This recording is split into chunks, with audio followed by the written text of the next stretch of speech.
how many inches have fallen there, but this is certainly a situation where all of the typical severe weather hazards are on the table. Flash flooding, street flooding primarily, but with that heavy rain in northwest Harris County, there could be some creeks that come out of their banks, that the usual suspects. Also tornadoes, damaging wind gusts to 70 miles per hour, and hail are all possible in these storms as they pass through southeast Texas. So a lot of activity going on right here. We've got two areas where we're seeing some warnings going on. These are actually flood advisories that have gone out across parts of Waller County, northwest Harris County, and then we have an active severe thunderstorm warning that covers Jackson and Wharton counties, and this is one that has a special tag on it. You see it's highlighted in pink, meaning that there is a tornado possible. It's possible this storm could produce a tornado. It's in the early stages of developing. We're seeing that lightning count go up between Ganado and El Campo, and this is going to continue lifting northeastward along the 59 corridor, right into Wharton County and eventually into Fort Bend County as it works its way in that direction, about 45, 50 miles per hour. And what we're seeing is that there's the possibility of some rotation. Now, we're kind of in what's called a radar dead zone when it comes to looking at what's happening in the lowest mile of the atmosphere, where you would see those tornadic circulations. So when I go over to the Doppler wind mode, there's a gap right here when you get past El Campo, and then we start to see these dark blues where the radar is picking up wind speeds of 85, 90 miles per hour. That is not happening at ground level. That's happening a few thousand feet above the ground, but it goes to show you how dynamically charged this atmosphere is. We have very strong winds that are going on at all levels of the atmosphere. Once you get just a few hundred feet above the ground, the wind really starts to increase. And once you get about a mile above ground, we've got winds at 70 miles per hour. And so we're seeing very strong winds. They're changing direction, and that's going to try to turn those storms in a counterclockwise fashion to potentially produce some tornadoes. So that'll be the concern there. Again, it's showing 96 miles per hour, but that is aloft. So that's a real wind it's measuring, but it's not quite at ground level. The warning right now calls for winds of 60 miles per hour and the potential for some hail up to a quarter size. That's the thresholds both for wind and for hail where you can get tornado warnings. Now, this is quickly turning here in northwest Harris County into a flash flood type situation. Street flooding for sure. Creeks may be coming out of their banks due to all that rain that is coming down, persistently training in the same location. Notice the lightning is really picking up here along 249 now, right along the Beltway, traveling towards I-45. That was the part of the storm that had the circulation earlier that prompted that tornado warning for those of you in Katy. Thankfully, it moved over and crossed into the colder air that sits over northern Houston, northern Harris County, and no longer producing a threat for a tornado. And that's the balance we're watching here today, is which side of that warm front is the storm on. If it's in what's called the warm sector, which would be south into that warmer air where it's in the 70s, that's where you can get tornadoes. Once you cross over into that colder air where you get into the 50s, even the 40s well north of Houston, no tornadoes possible, but you can still get a lot of rain that can lead to flash flooding, lightning that can knock out the power, there can be hail, and even some gusty winds can sometimes make it all the way down when you get into that colder sector of the atmosphere. So that's what we're watching right now in terms of the storms that we are observing. Let me pull the view back out again and kind of give you the broad view here. So this is the main line that's trying to come on through, and look off to the southwest of Houston. We have a new tornado warning that has popped up to the southwest of Victoria. That's not in the ABC 13 viewing region, but I just want to zoom down quickly to see what the information says here. So that's one of those radar indicated rotations over Goliad, Refugio, and Victoria County. So that's moving off to the northeast. The core of that looks to be south of the city of Victoria.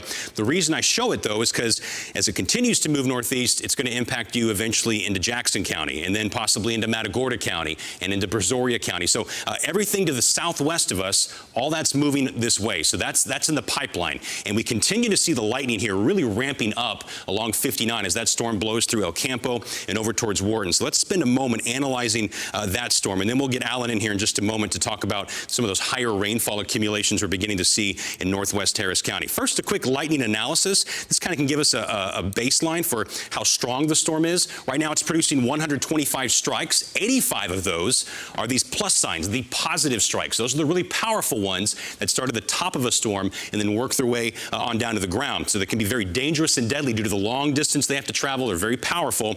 In a typical thunderstorm, you have about 90% negative and 10% positive. This one is majority positive, which shows that it's throwing down some serious lightning bolts. There's probably also some hail that's involved in that lightning creation process with that storm. So as this count, if it starts to go up, that's a sign that the storm is pushing higher into the atmosphere and getting a bit stronger.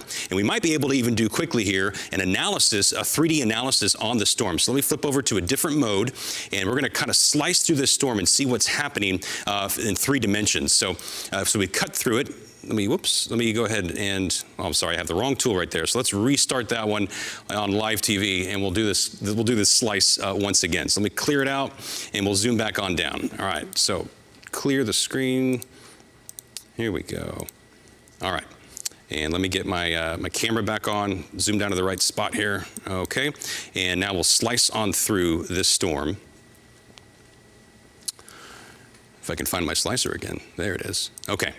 So as we look at this storm, it is working its way to the northeast, and when we look at severe storms, we're usually looking for something that's topping about 45,000 feet above the ground. And when we look at this one, it's definitely hitting in that 35 to 40,000 foot range, so not quite getting all the way up there, but look at all that red that you see at 20,000 feet and below. That's really heavy rain that's coming down. So these are some high precipitation type thunderstorms, and that's going to ramp up the threat, not just for the severe element, but for the flooding element as well. So that's what's going on with that storm. When we talk about the threat for tornadoes, this is the risk that we are looking at for today when it comes to probabilities. Now, it's important to say that on any day we have the possibility of tornadoes, the chances that you will encounter one by nature are very small, because tornadoes, generally speaking, are very small relative to the larger thunderstorms that will pass on through. So we issue these large watches when the ingredients are coming together for tornadoes to form, and then warnings that get it to a smaller scale,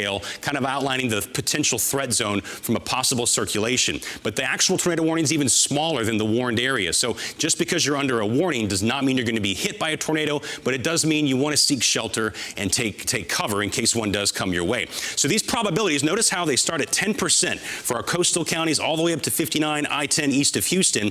That's the greatest threat zone right now for where we could see those rotating storms that produce tornadoes. And look how it rapidly decreases to less than 2% once you get north of about the woodlands. That's the colder air where really it's physically impossible for tornadoes to come down and reach the ground. That's why the threat for tornadoes is kind of exclusively here from Houston, Harris County, down towards the coast, and then eastward into Louisiana. Now, in addition to that, we've talked about those really strong winds that are rotating in the atmosphere. In this yellow hatched zone, this is where there's the possibility not just of tornadoes, but of the stronger variety, EF2 or greater, that can produce the really high-end winds, and that also have the possibility to stay on the ground for a very long time. So this is what we're talking about in terms of the tornado threat, and really the peak tornado threat is still a couple, 2 to 3 hours away as that line begins to continue to work its way into that more warm, unstable air that's building off to the south of Houston. Now, that said, we've already had some rough storms come on through. We've already had a few tornado warnings. We're going to definitely keep an eye on that. We're going to go to Alan Shoemaker now. He's our meteorologist that's here helping us out while Rachel Bryars is on maternity leave. We welcome you, Alan, and he's going to talk a little bit more about how much rain we've seen come down, because as we know, we're the Bayou City. A lot of waterways come through here. We get high precipitation events that can lead to flooding. So what are you seeing there with those big storms that have been kind of training out west Acadia and Cypress? Yeah, they've been hitting the same areas the last few hours. So go to max 5 for me when you eventually take the computer. That's what I'm on here to explain some rainfall for you. And we've seen these storms, like Travis said, go over the same area. So we've seen rainfall amounts in excess of 3 inches, which is definitely starting to light up the potential for some flooding. So we'll be expecting more heavy rain. I'll show you that too in a minute, but let's take a look at the graphic. I'll highlight a few areas. You see it there on the side of the screen. Basically, we're looking at areas from northern Colorado County to areas all the way up into Waller County and western Harris County. That area of rainfall, the reds and the dark blues you see right there, I'll pick a few areas for you. You see around Sealy is radar is estimated to be, let me zoom, actually I'm going to zoom in for a few spots here so you get a little bit better view. So you zoom in there, you see radar is estimating rainfall amounts probably over about 3 inches. I'll have some specific numbers here for you, but it is a situation where rain is coming down very quickly in a short period of time, 2 or 3 inches an hour in some spots. So when you look at that rainfall, it's enough to really ramp up the flooding concerns, and the rain is like I said, 2 to 3 inches per hour. Let me zoom into a couple more spots. I want to show you, I'm going to get to some specific amounts in Harris County here in a second, but all the way from Eagle Lake, basically northwestern Colorado County through all the way into Waller County, and then northwestern Harris County towards Cypress, where the storms have been training over. This is rainfall over the last 6 hours. So if I do another view of this, this is looking at the Harris County flood warning system, all the gauges out there that we have access to. And you look at northwestern Harris County, that area within the last few hours have seen 2 to 3 inches or more of rain. This is, again, just the last hour. I'll show you a total is even higher than that in a second. But this, again, is a 1 hour rainfall. Keep in mind that it rained before this started. So that was adding on top of this. So in many cases, we're already over 3 inches or more in some of these spots. So this is basically right around Cypress area, northwestern Harris County, where we've had some of the heavier rain from as far northwest as almost or northeast is almost the Woodlands area, and then back into Waller County. So we'll zoom in. This one gauge right here, I'm going to show you. I'll circle it for you so you can find it on the screen. This one gauge right here, it shows over 2.6 inches in 1 hour. But looking at the total data, this is the water level at Cypress Creek there at Katy, and it shows the rainfall total 3.64 inches. That says last 24 hours, but really it's been about the last 2.5 hours. So water not breaking up into the flood zone yet there, not overflowing the banks or anything like that, but it is likely accumulating so much that we will have to worry about more flooding concerns. We're probably already going to have some flooding of the creeks and streets around there, and maybe the bayous as well if this rainfall continues. Now I want to show you the radar. This is the current radar image, and you see it's still raining in those same areas I just showed you, northwestern Harris County, into Waller County, and then southwestward all the way into Colorado County. But when we click on some of those areas, the rainfall rates, I'll find maybe some of the heavier spots, some of the rainfall rates currently falling at about 2 to 2.5 inches per hour. So if that intensity stayed over you for an hour, you would get roughly 2.5 inches for rain. That's what the radar is saying. So if we zoom in, those same areas where I just showed you around Cypress and just southwest of there, look at the rainfall that's still coming down. This is on the western edge of Harris County, still showing about 1 to almost 2 inches of rain in some areas per hour. So at that rate, we're still going to add up on top of those 2 to 3 or 3.5 inches that have already fallen, maybe another 2 to 3 inches again in some areas. So by the time this all gets done, we could be talking about some rainfall amounts just within the last few hours of more than 3 to 4 inches. And again, it's been raining over the same areas. We put the radar loop into motion. This is the last hour. You see the thunderstorms and rain are just training basically those same areas from Colorado County northeastward by the town of Sealy, and then all the way into northwestern Harris County and closer to the Woodlands is where the rain is just flowing over and over and over again. And one more look for you. This is Future Track, and we've been showing you this. I think I showed you this yesterday if you tuned in at 11 and 3, but the storm system is basically tracking right over us today. This is the storm system that's responsible for the severe thunderstorms and the heavy rainfall. We have the warm front here, which is acting as a focal point here this morning and early this afternoon for severe thunderstorms and some of the tornado threats. And then we have the center of the storm system, which is still southwest of Houston, which is yet to come through, and then the cold front trailing behind it, which will push a line of storms maybe through areas especially near and south of Houston later this afternoon. But if I step this through time slowly here, you'll see that as we go through between now and about 1 o'clock to 2 o'clock, you see how the rain's in basically the same area. We go back and forth a little bit, and you see again, the rain is basically expected to still affect the same areas of Colorado County through Fort Bend County and then into northwestern Harris County. So those of you living in those areas definitely want to be ready for some flooding concerns because it's rained hard already. We've already seen 2 to 3 inches or more of rain, and more is likely on the way. The good news after that is you'll see that after about 3 o'clock or so, things finally start to get moving farther east. So if you do live, again, near and east of Houston, especially 2 to 3 o'clock or later, you want to watch out for some of that heavy rain and storm activity to finally be pushed east. But again, the concern for flooding for the next hour or two in those same areas that we've been seeing, the heavy rain just falling over and over and over again. And here's, again, looking at the rainfall from this morning to give you one more view of it. Again, this is the same area, been getting rain. If you look at some of the totals, the estimated totals there, just clicked on, you saw that 2.6 inches pop up, and some of these cases, again, we're getting rainfall that is on the order of 2 to 3 inches per hour on top of places that have already had 2 to 3 inches. So again, this area right here will highlight this from Colorado County all the way northeastward into Harris County and maybe toward the Woodlands area, anywhere in that circle. So we're talking Colorado County, near northern Fort Bend County, and Waller County into northwestern Harris County is where the heaviest rain has fallen, and it continues to fall right now and for the next couple of hours. So, you know, we do have the storm threat as far as as the tornado threat and the heavy rain threat mixed in all in one in the same areas basically. So there's another view of Mega Doppler again, which again, the same areas under the gun for the storms are the next hour or two continue in that line from near Colorado County toward northwestern Harris County. 2 to 3 inches of rain or more have already fallen, and we could see another 2 to 3 inches in some spots. And keep in mind, we still have that severe threat too, with the severe thunderstorm warnings and tornado warnings still likely this afternoon. So Travis, it's wet and stormy, and it's going to stay wet and stormy in the same areas that we have going on for a while. So again, if you're watching anywhere on the map right now, you're still under the gun for more heavy rain and severe thunderstorms as we head through this afternoon.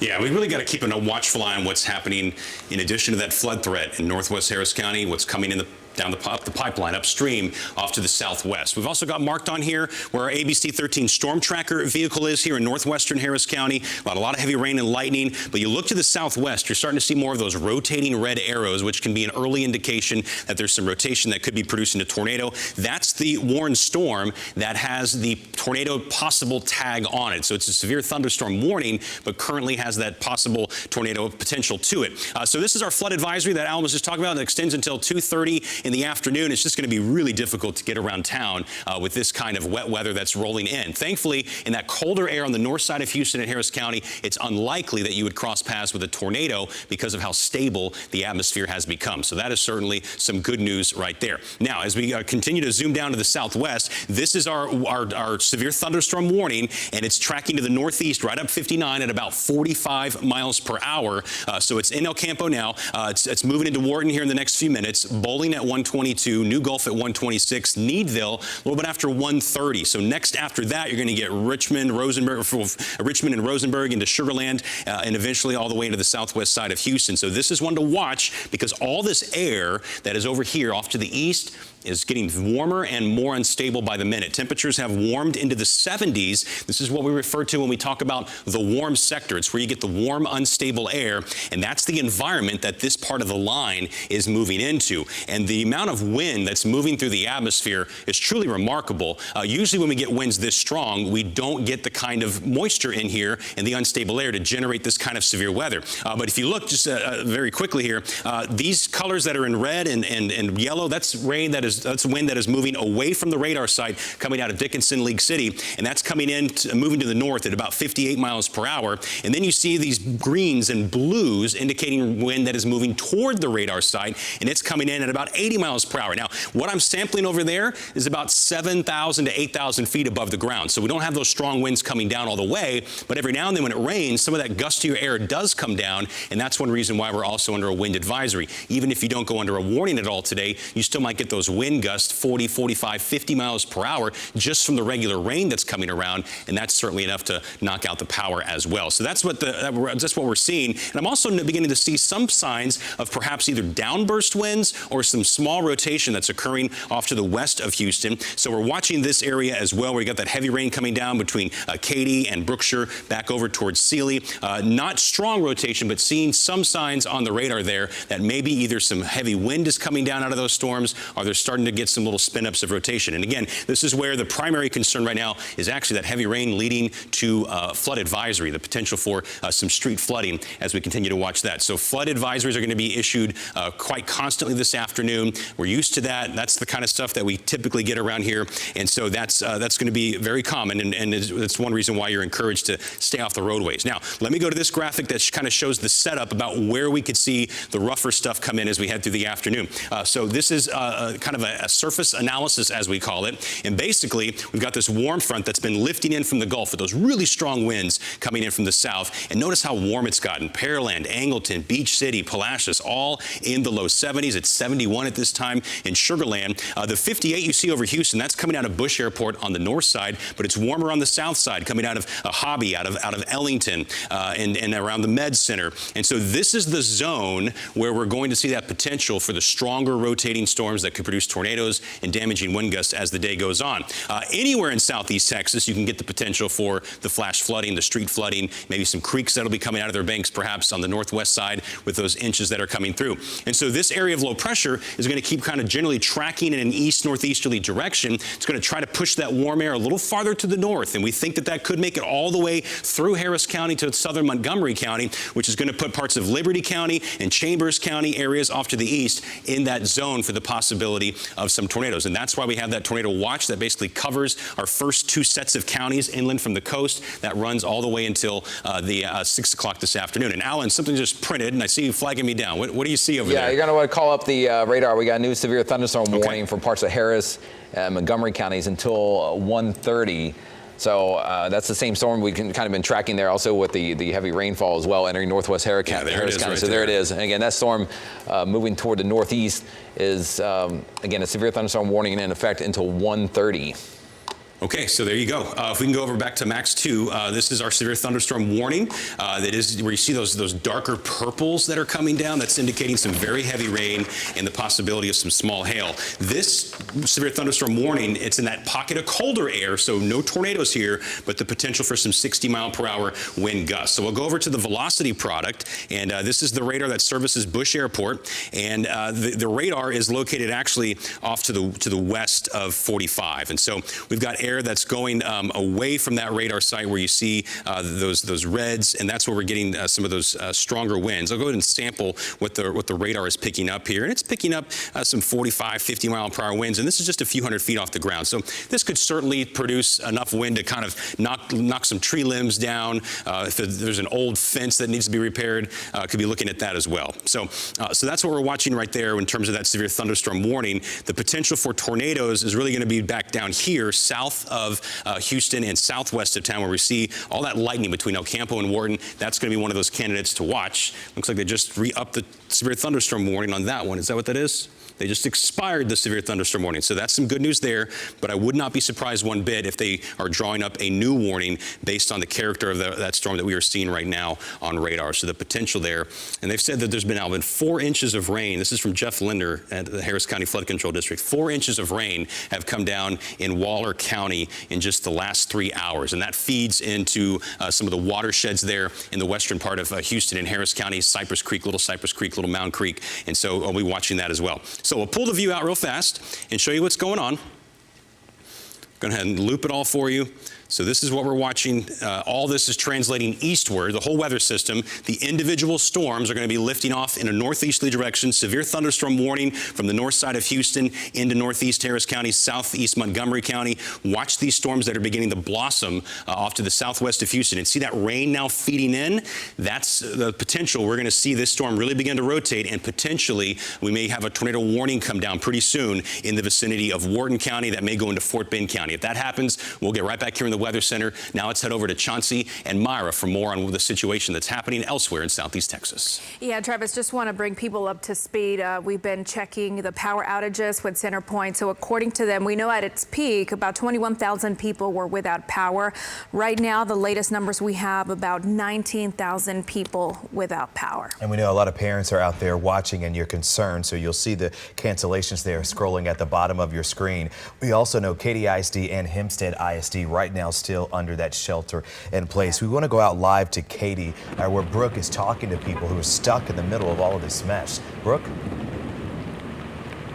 Chauncey, a lot of people, you can see we're right on I-10 right here in Katy, so a busy area right now. Some of the drivers, what they're doing is they're coming to this gas station right now to let things cool down. We've kind of seen it going in phases where there'll be heavy rain, it'll stop for a little, and then it'll start up again. We are here with our friend Cindy. Cindy, you've been here for a little bit, waiting to get back on the roadways. Tell us a little bit about where you came from. Came from Mason Road here in Katy after a doctor's appointment, getting something to eat, and the weather started changing. Got dark, got light. I saw lightning, so I'm like getting a little bit concerned. I said, let me travel forward, and I stopped here to put gas, and here I am right now. I don't know. I think I'm gonna wait it out. Yeah, wait it out a little bit. Yes, ma'am. And you were saying that you have to head to work in a little bit. Yeah, I gotta drop my dad off. My friend to pick him up, and then I gotta go to work. So.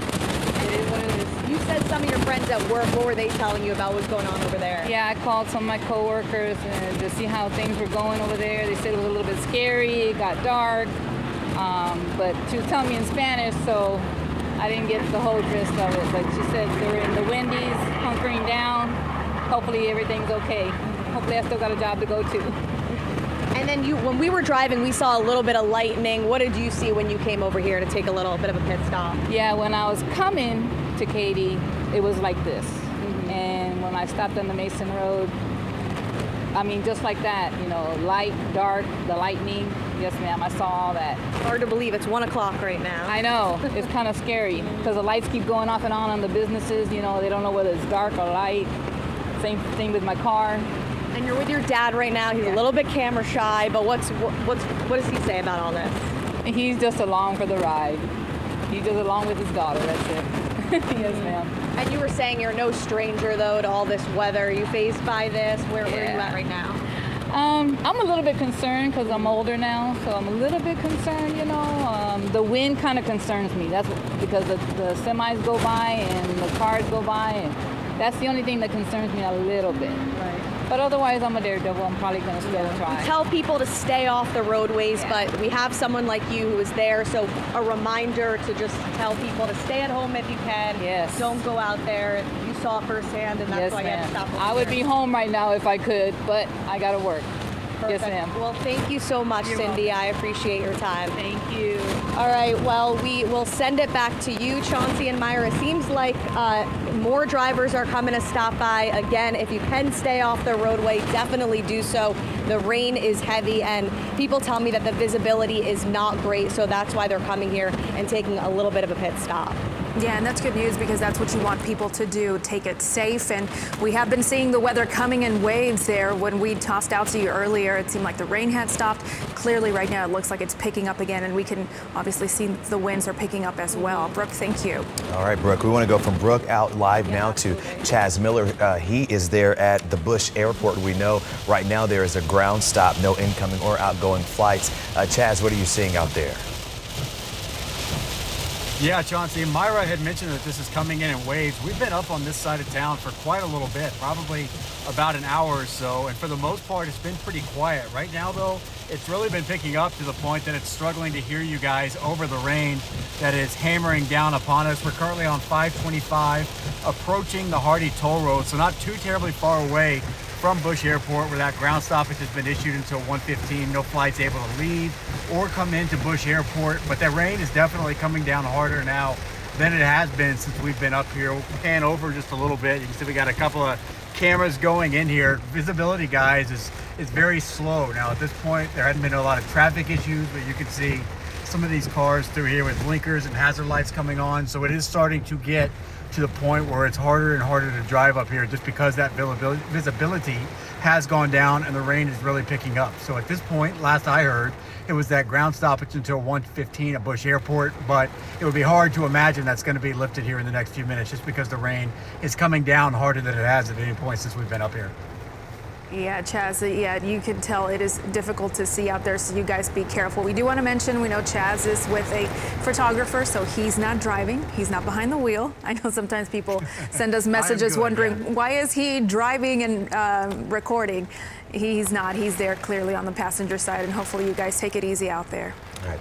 And we are tracking severe weather right now here in Southeast Texas. That tornado watch now until 6 o'clock. We want to shoot it right back over to Chief Meteorologist Travis Herzog for the very latest. Travis, right now, what area should we be zoned and focused in on? Yeah, the main concern for tornadoes is going to be in this zone that is south of the warm front and ahead of the cold front, particularly in the short term. That's going to be over Wharton County into Fort Bend County, where we have a pretty strong thunderstorm that has had some warnings issued for it. That's the zone that we're really going to be watching closely over the next few hours. This is what's called the warm sector. It's where you have the warm, unstable air that has that lift available to possibly produce some storms that can spin and create tornadoes. So this is our current tornado watch. Notice it does not extend much farther north than Houston, Harris County. So up here, it's very cold. You're in the cold sector of the weather system. You can't get a tornado to circulate down to the ground in that kind of stable air that you have in the lowest few hundred a few thousand feet. Meanwhile, basically south of I-10 at this time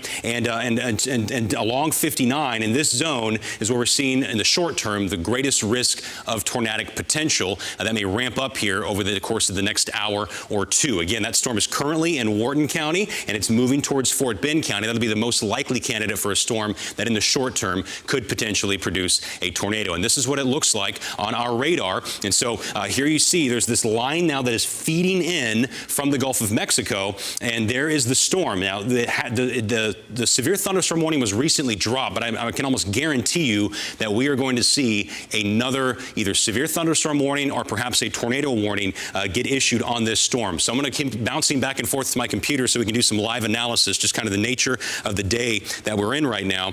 And what we're going to see here is that this storm is really beginning to ramp up the lightning count. So we'll zoom down, and I'll go ahead and do another lightning count. Earlier, we had about 125 lightning strikes in the past 10 minutes, and let's see what that is now. It's now at 231. So we're seeing that lightning count go up, and the storm is starting to acquire that look of one that is going to turn severe and possibly rotate enough to where it could even produce a tornado. So it's coming down really hard right now over Wharton, just almost that kind of nonstop lightning, very loud rumbles of thunder. You look at the breakdown between negative and positive, 162 of those are the positive lightning strikes. Those are the powerful positive strikes that start at the top of a thunderstorm cloud. So when you look at a thunderstorm cloud, the top of it is positively charged and the base of it is negatively charged. In a typical storm, 90% comes from the bottom of the storm, really short distance to the ground. In more powerful storms, though, you'll get these positive ones, and because of that long distance they have to travel, they're very powerful, and those are the ones that can really knock out the power, and they're the ones that create those long rolling rumbles of thunder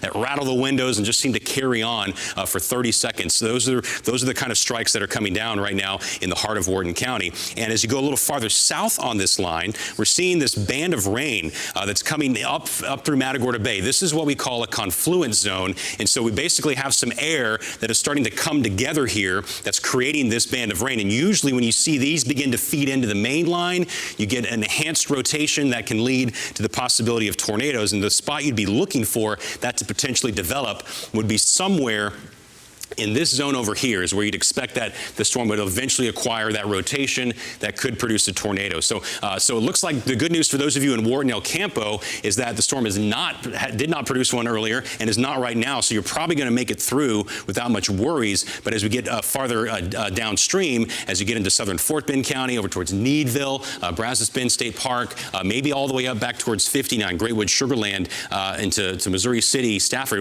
we could see this try to migrate a little bit more in a northeasterly direction. Currently no warning, but will not be surprised one bit if within the next 30 minutes, half hour, we get a warning, either a severe thunderstorm warning or potentially a tornado warning. Back up over Houston, we do have an active severe thunderstorm warning. The possibility exists here for some gusty winds to make it down to the ground. This is not a tornado type situation, but certainly some gusty winds, lots of lightning as well, and heavy rain. And for those of you in northwest Harris County that have borne the brunt of the tornado warning so far today, I don't think we have to be concerned about tornadoes for you anymore because you're in that colder part of the weather system. But what we do have to be concerned about is the street flooding. That's going to be a big problem here, and meteorologist Alan Shoemaker is on that one, looking at how much rain has fallen and which creeks are really starting to rise. Some we do think will eventually exceed their banks, because from eastern Waller County into northwest Harris County, we've already had 4 inches of rain in just the last few hours, and the creeks just can't handle that amount of water that's flowing in. So there's likely, very, very likely, a lot of street flooding going on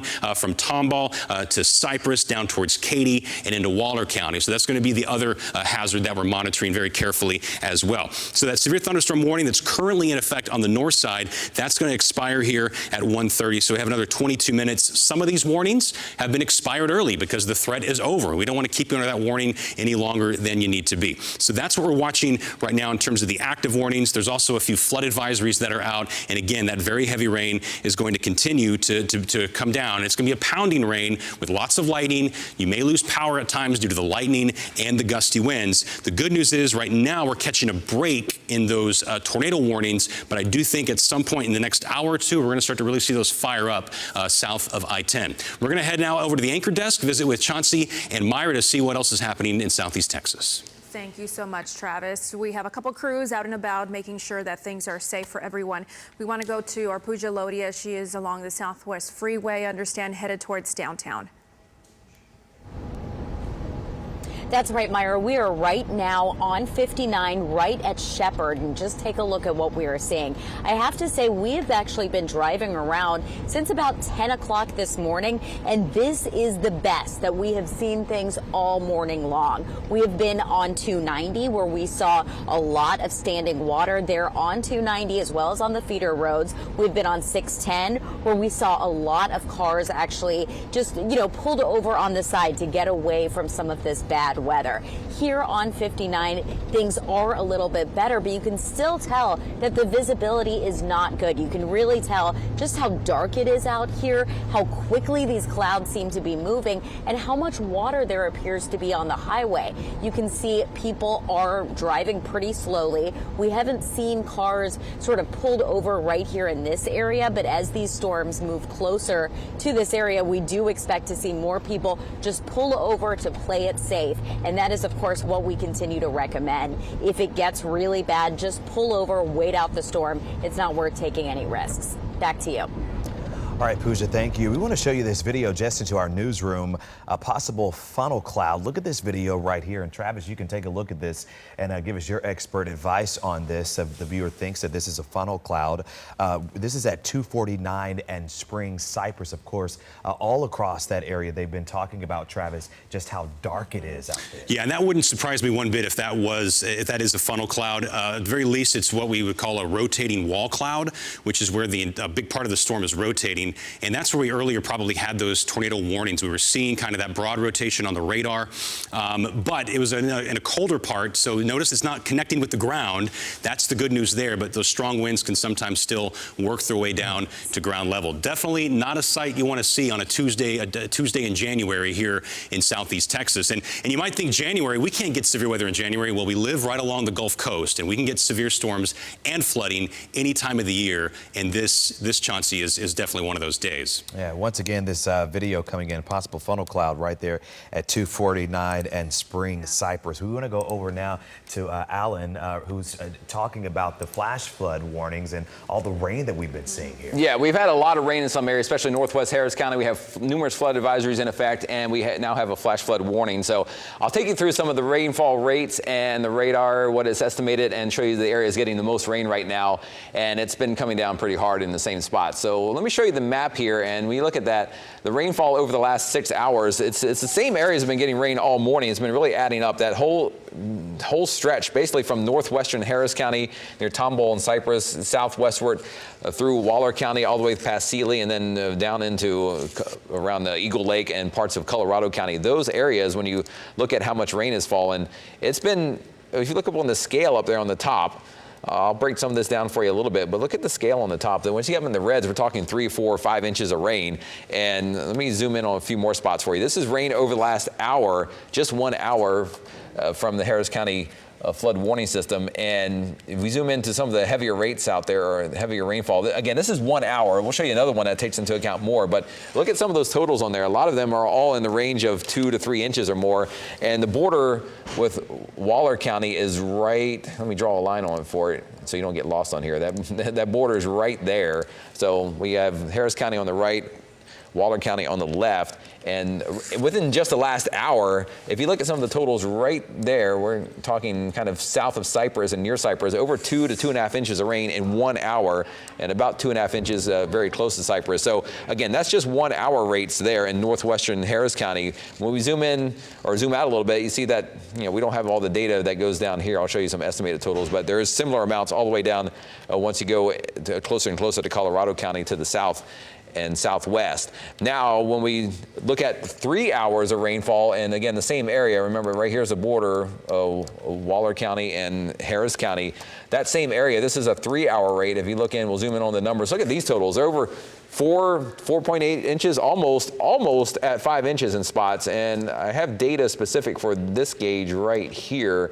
We'll show you just inside of Waller County in a second, but just look at that area again. This is, when we zoom in, the cities aren't popping up, but we're talking basically from Cypress and near Jersey Village in northwestern Harris County, southwestward in the Waller County. So again, that one gauge I showed you right there, this is Live Oak Creek at Pennick Road, and 24 hours of rain, 4.92 inches. So that's, that says 24 hours, but it's really the last like 3 hours, 3.5 hours. And it's getting closer to overflowing. You look at the current level, the top of the bank is about 1.5 feet away from it right now. So we're very close to seeing water come out of the banks there. Again, that's that gauge just in northeastern Waller County, Live Oak Creek at Pennick Road. So a few other notes I'll pass along with some of the rainfall. We've had some reports coming in over here that Cypress Creek in that same area at Katy Hockley, which I think is the next graphic. I have this one for you. 4.5 to 2 inches of rain in the last 24 hours. But again, that's mainly the last 3 hours. But we've seen amounts there. At the one time, it was reported they got 1.36 inches of rain in 20 minutes. So, I mean, that's a lot of rain coming down. That's going to, if you get that type of rain in your town or your city, you're start to get some street flooding very quickly. So, with that in mind, be careful headed out there because water is really starting to add up. And we look at the radar. This is zoomed in almost to the same area that the river gauge we showed you, or the stream gauges and the creek gauges, are all right out in here, right around the border of Harris and Waller County, south of Hockley. But look at the rain that's coming down. It's prompted flood advisories as the rain's creeping closer and closer to Houston. We have flood advisories. I'll take you through the advisories and a flood warning. We have flood advisories until 2:30. This is for a little bit of Fort Bend County, but mainly northwestern Harris County. Includes from near the Woodlands through Tomball, Cypress, Jersey Village, and then all the way down to that little corner there of Fort Bend County. Then farther to the west, we have a flood advisory all the way farther west near Patterson, just west of there into Sealy, and then all the way going down into parts of Waller County, Fort Bend, Austin, and Wharton counties. Still a flash flood warning. This is an area which has been lit up with more than 4 to 5 inches of rain is estimated. So again, the rain coming down at such a hard rate that you're going to get some significant flooding, especially if you're trying to travel. And these flood advisories go farther south, you see, until 2:45 out of the area to the southwest by Eagle Lake. So basically that whole line of rain, when we zoom out, is dropping rainfall at the rate of 2 to 3 inches or more per hour in spots. So if I play it for you one more time, in the area of heaviest rain right now is trying to come through Rosenberg and near Katy and getting close to entering entering the western end of Harris County. If I stop the radar, I'll do a couple of just little samples of the radar to wrap things up here. Is that if you're in Katy, which has already been hit by rounds of rain, and there into the north, look at the rainfall that's coming down right now in that area. Shows about 1.5 to roughly, there's a little lighter area, but some of the heavier spots still about 2 inches per hour. So again, if that rain is staying over you for the next hour, you expect it to get another 1 to maybe 3 inches of rain anywhere from near Rosenberg, northward by Katy, and then into western and northern areas of Harris County. The good news is, if there is good news to pull from this, is that the heavy rain has stayed out of the immediate Houston metro area, but keep in mind that this rain is likely going to be pushed farther east here as the storm system tracks east. So you see the track of some of this heavy rain. If we do a track on it for you, the heaviest core of rain right about in this area coming through northern Fort Bend County.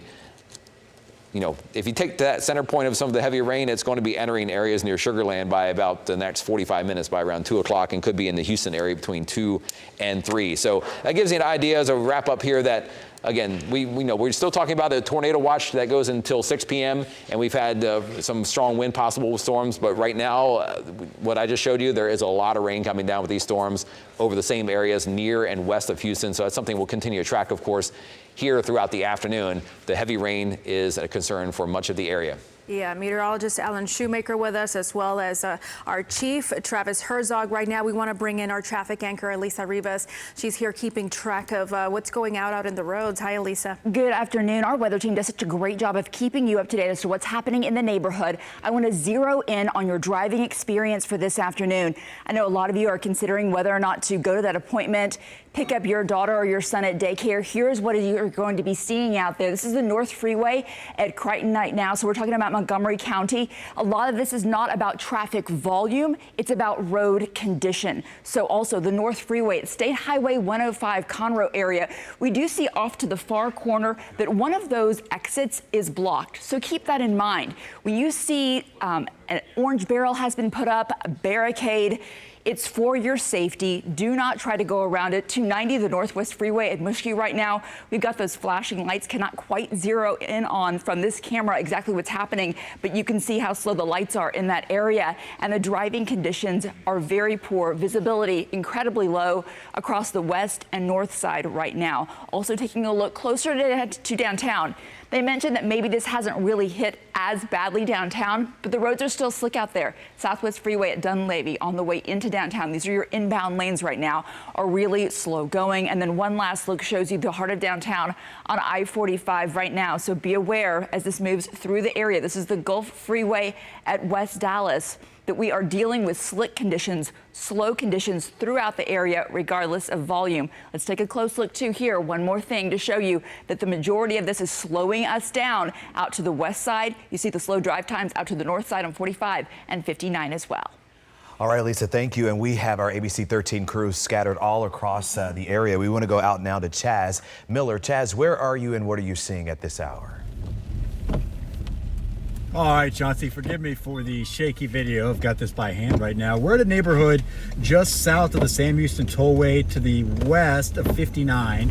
And this has been the first neighborhood that we've gone through where we've seen any kind of high water. Now, this is Houston, so you see a little bit up here. So it's not tremendously high water. And thankfully, the rain has stopped to the point that I don't know how much of a concern it is in terms of getting into people's cars or houses. But you can see cars struggling a little bit to get through this. There's that truck up in front of me. There's this car beside me. Thankfully, we're in a pretty good size SUV, so we'll be able to get through it just fine. But this is the first sign we've seen of any kind of high water up here in this sort of northeast Houston area. As we've mentioned, there's been a ground stoppage at IAH. We're just a little bit short of the airport, so as far as I know, that ground stoppage is still into effect. But since we last spoke to you guys about 10 minutes or so ago, the weather has cleared up tremendously on this part of town. So for those people living up and around here, thankfully that's a good thing because the water is starting to rise in this neighborhood. But no homes in any danger of being flooded. Cars that aren't parked on the street, they look to be in pretty good shape. And at this point, as I mentioned, in the last 10 minutes, this part of town just south of Bush Airport has cleared up tremendously in terms of the rain coming down. It's just at a sprinkle at this point. All right, Chaz, thank you. Be careful out there. Yeah, right now we want to go to our chief forecaster. He is out there as well with the rest of our crews. David, I believe you're over in the Southwest Freeway.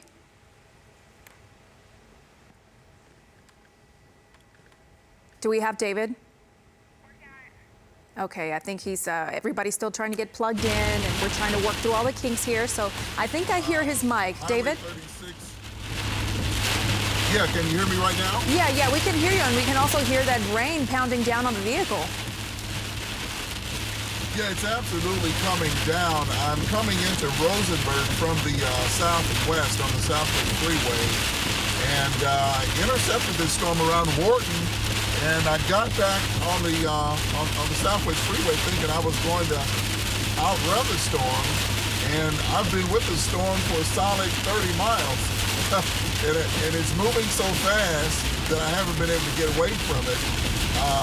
Another thing I'm noticing out here is that there's a lot of debris blowing around on the road. So the winds are just so incredibly strong that it's dislodged whatever debris there might be on the side of the road, and it's just shunning it across the road as you drive through it.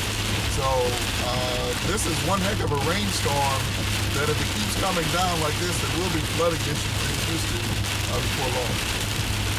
Yeah, and Alan Shoemaker was showing us some of those inches of rain across the area where this rain is coming down. Chief Forecaster David Tillman out there in the Southwest Freeway, please be careful making your way into work today. And all of our crews, when we go to their live pictures, we're seeing the same thing. A lot of rain, those raindrops just beating down on the windshield there, and also very dark out there. We want to go out now live to Derek Lewis. He is in the Eagle Lake area. Derek, what are you seeing out there? Yeah, right now we're in Eagle Lake. This is about, we are west of town right now where we are. We're seeing some damage after we've gotten unconfirmed reports of a tornado here in this area. I want to show you where we are right now. We were driving along South McCarthy Avenue and noticed this tree here just been uprooted from this guy's neighborhood, from this guy's front yard. We're going to talk to him in just a moment, but I want to show you the damage right now just to get an idea of what we're seeing here as we drive along this area, just trying to see what damage has happened Tony here, who lives in his house, he says he was just in his living room right there, sitting there watching TV with his wife, when all of a sudden he just heard something, a loud noise, all of a sudden, and looked outside and saw this tree like this here in this condition. Tony, when you take us back to that moment when you heard something and noticed that something was going wrong. Well, we just heard the noise and hit the tree and went down to the highway. When you heard it, what was going through your mind? And I was, what's going on, buddy? So you didn't know what was going on at the moment? No. Yeah. So then you heard that, then I'm guessing you went outside or looked out the window next, right? Yes, sir. When you saw this, what was going through your mind? That I hope there's nothing else fell off on top of the house. Yeah. When you look at it, talk to me about what you see here and these trees and what happened. Well, the only thing I can see, you can see the big tree fell off and it went down the highway, and the tree went on, some part of the tree went all the way to the highway, and they come and clean up about an hour ago. About what time did this happen? About 12:30. About 12 o'clock. So you said since then there have been people coming out here to clean up on the road because your house is so close to such a main road, a busy road. Crews are out here trying to clean this stuff up at some point. Yes, sir. You were talking to me also about some other trees that have fallen here, the other trees that are in the area. What were you explaining to me about the other trees? Oh, no, I said, I hope that one, the big one, it don't fall off on top of the house. Yeah, it could have been a totally different situation had the tree fallen the other way. Yes, sir. Yeah. Should be. Were you expecting any of this to happen, or what were you anticipating? What kind of weather were you looking forward to this morning? Well, we didn't expect to fall off the tree over here. You know, just it was hardly rain and windy and all that stuff. But when we saw this, I said, that's serious. Yeah. What do you think your next steps are as a homeowner? What do you do now? Well, I'm trying to clean up over here. What is that process going to be like for you? What is that? What is that process going to be like for you, trying to clean this up and get all this mess cleaned up? That's what I'm fixing to do. Clean up, and clean, make it clean, and see if we can pick up this tree and cut them in pieces. So a lot of people now, they're going to be in that process of trying to clean up any mess that they have here. Thank you, Tony, for taking the time to talk to us. But Tony is just like several people now who are in this area, Eagle Lake, where we are right now. Again, this is west of town. We have first responders going by. Could be related to an emergency that's weather related, but we're not sure. But again, unconfirmed reports of a tornado here in this area.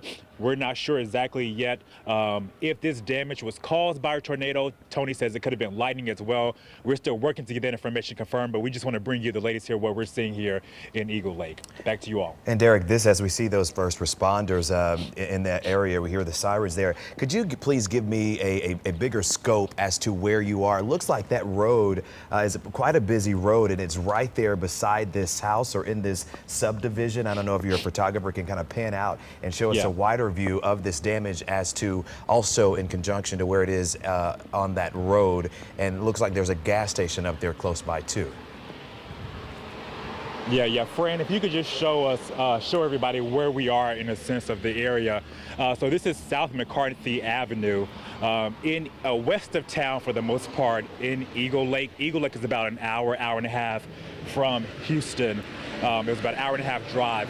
So this right here, again, South McCarthy Avenue, a very busy area, a lot of traffic going through this area. So again, he said the crews had to clean up this area up because there was so much debris on this main road, one of the main roads here in this area. So again, more first responders coming down this main street. You have homes here, churches, restaurants, gas stations, a very busy area where we are right now.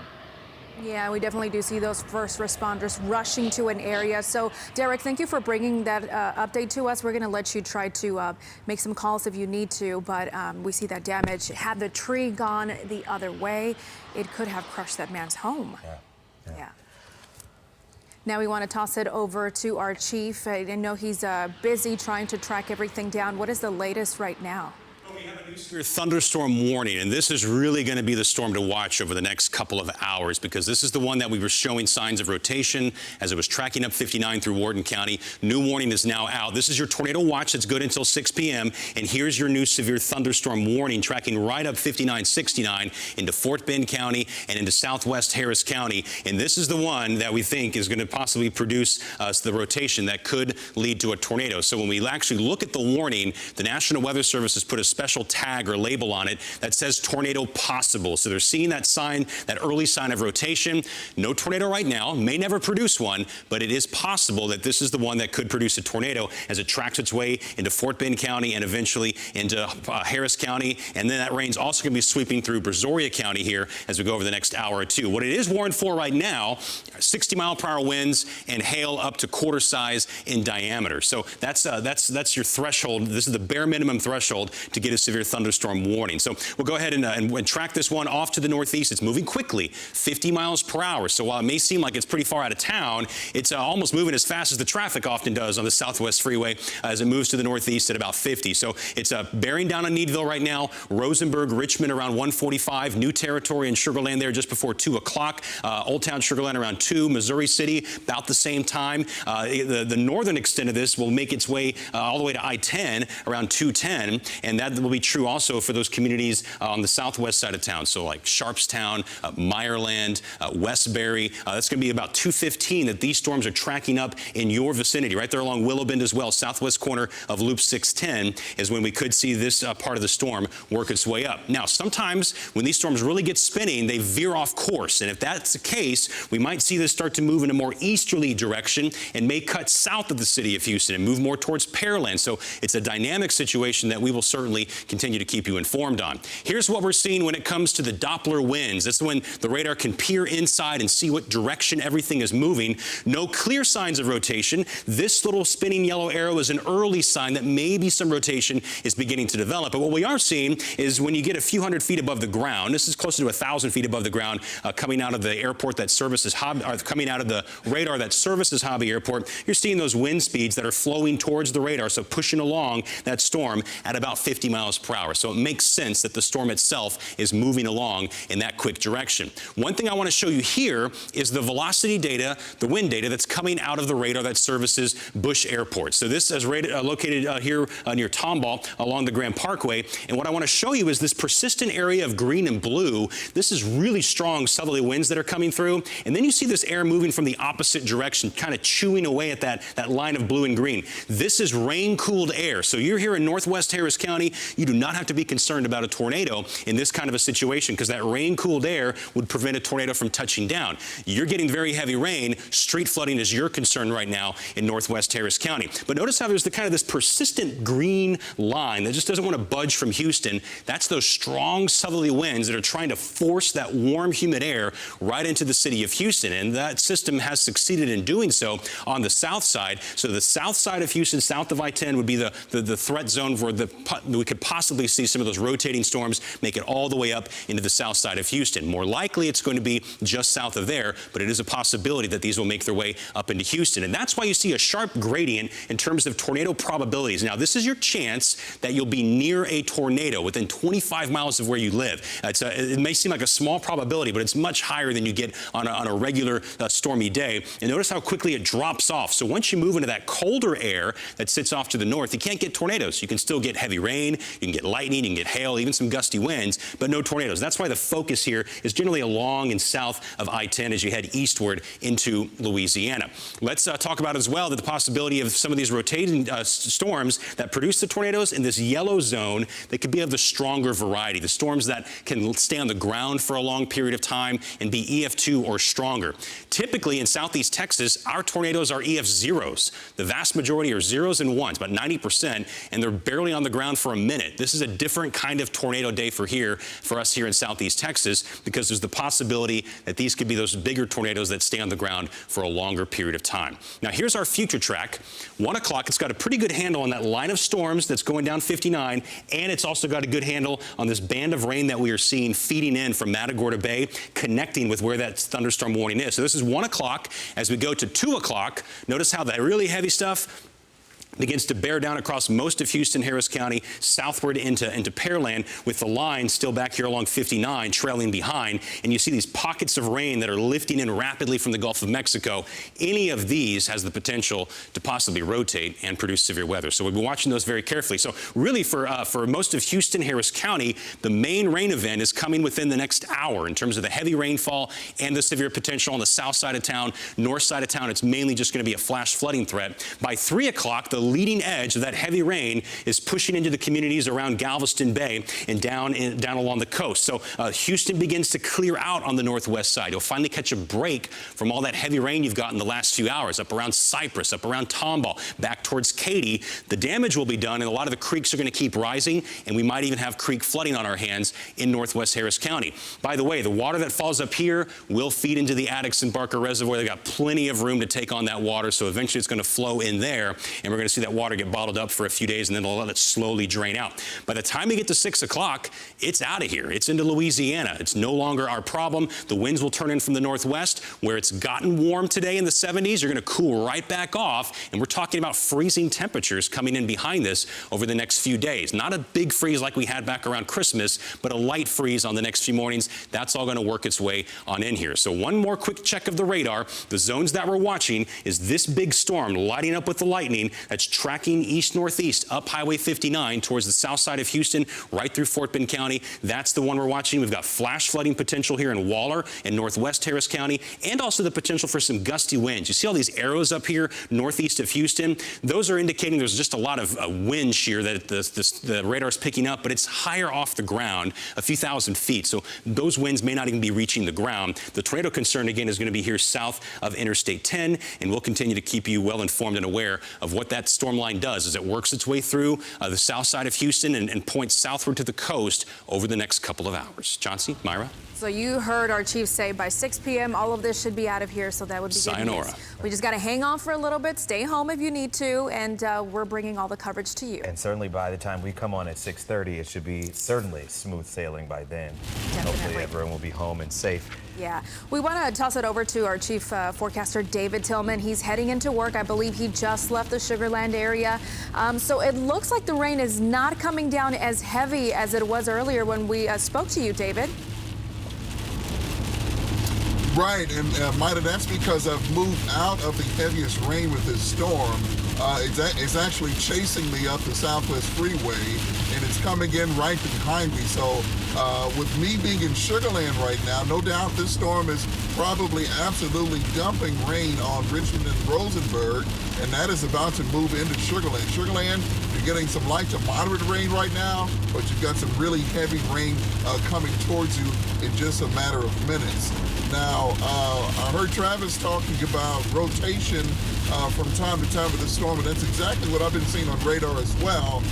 One radar scan, you'll see some rotation on it, then it'll go away.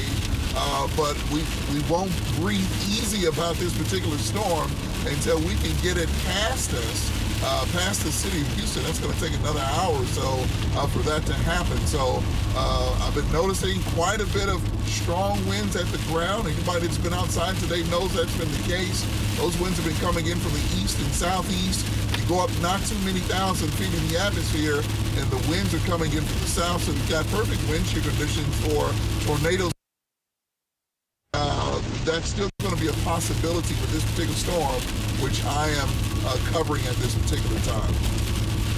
All right, Chief Forecaster David Tillman out there chasing these storms safely. So it looks like things are looking a little bit better where you are there as opposed to when we saw you earlier today. We heard that rain was pounding down on the vehicle. Yeah, and it's 1:37 now, so we're inching closer and closer to when it's time for kids to get out of school, parents picking up their children. We want to go over to Elisa Rivas now to give us a closer look at the roads and what parents can expect and people who are out there this afternoon. David mentioned the Southwest Freeway. This is the Southwest Freeway at University Boulevard, the south side of Sugar Land as you enter on US 59. So just be aware. We've seen the camera shaking some, the rain getting a little more intense. The storm, as David mentioned, is coming straight up 59 your way. So be aware of that. Also taking a look across the area, courtesy of our Houston TransStar cameras, to give you that live look of your drive this afternoon. This is the Beltway at Gessner right now. Everybody with lights on, traffic slow going. So like I said, not a lot of volume, but still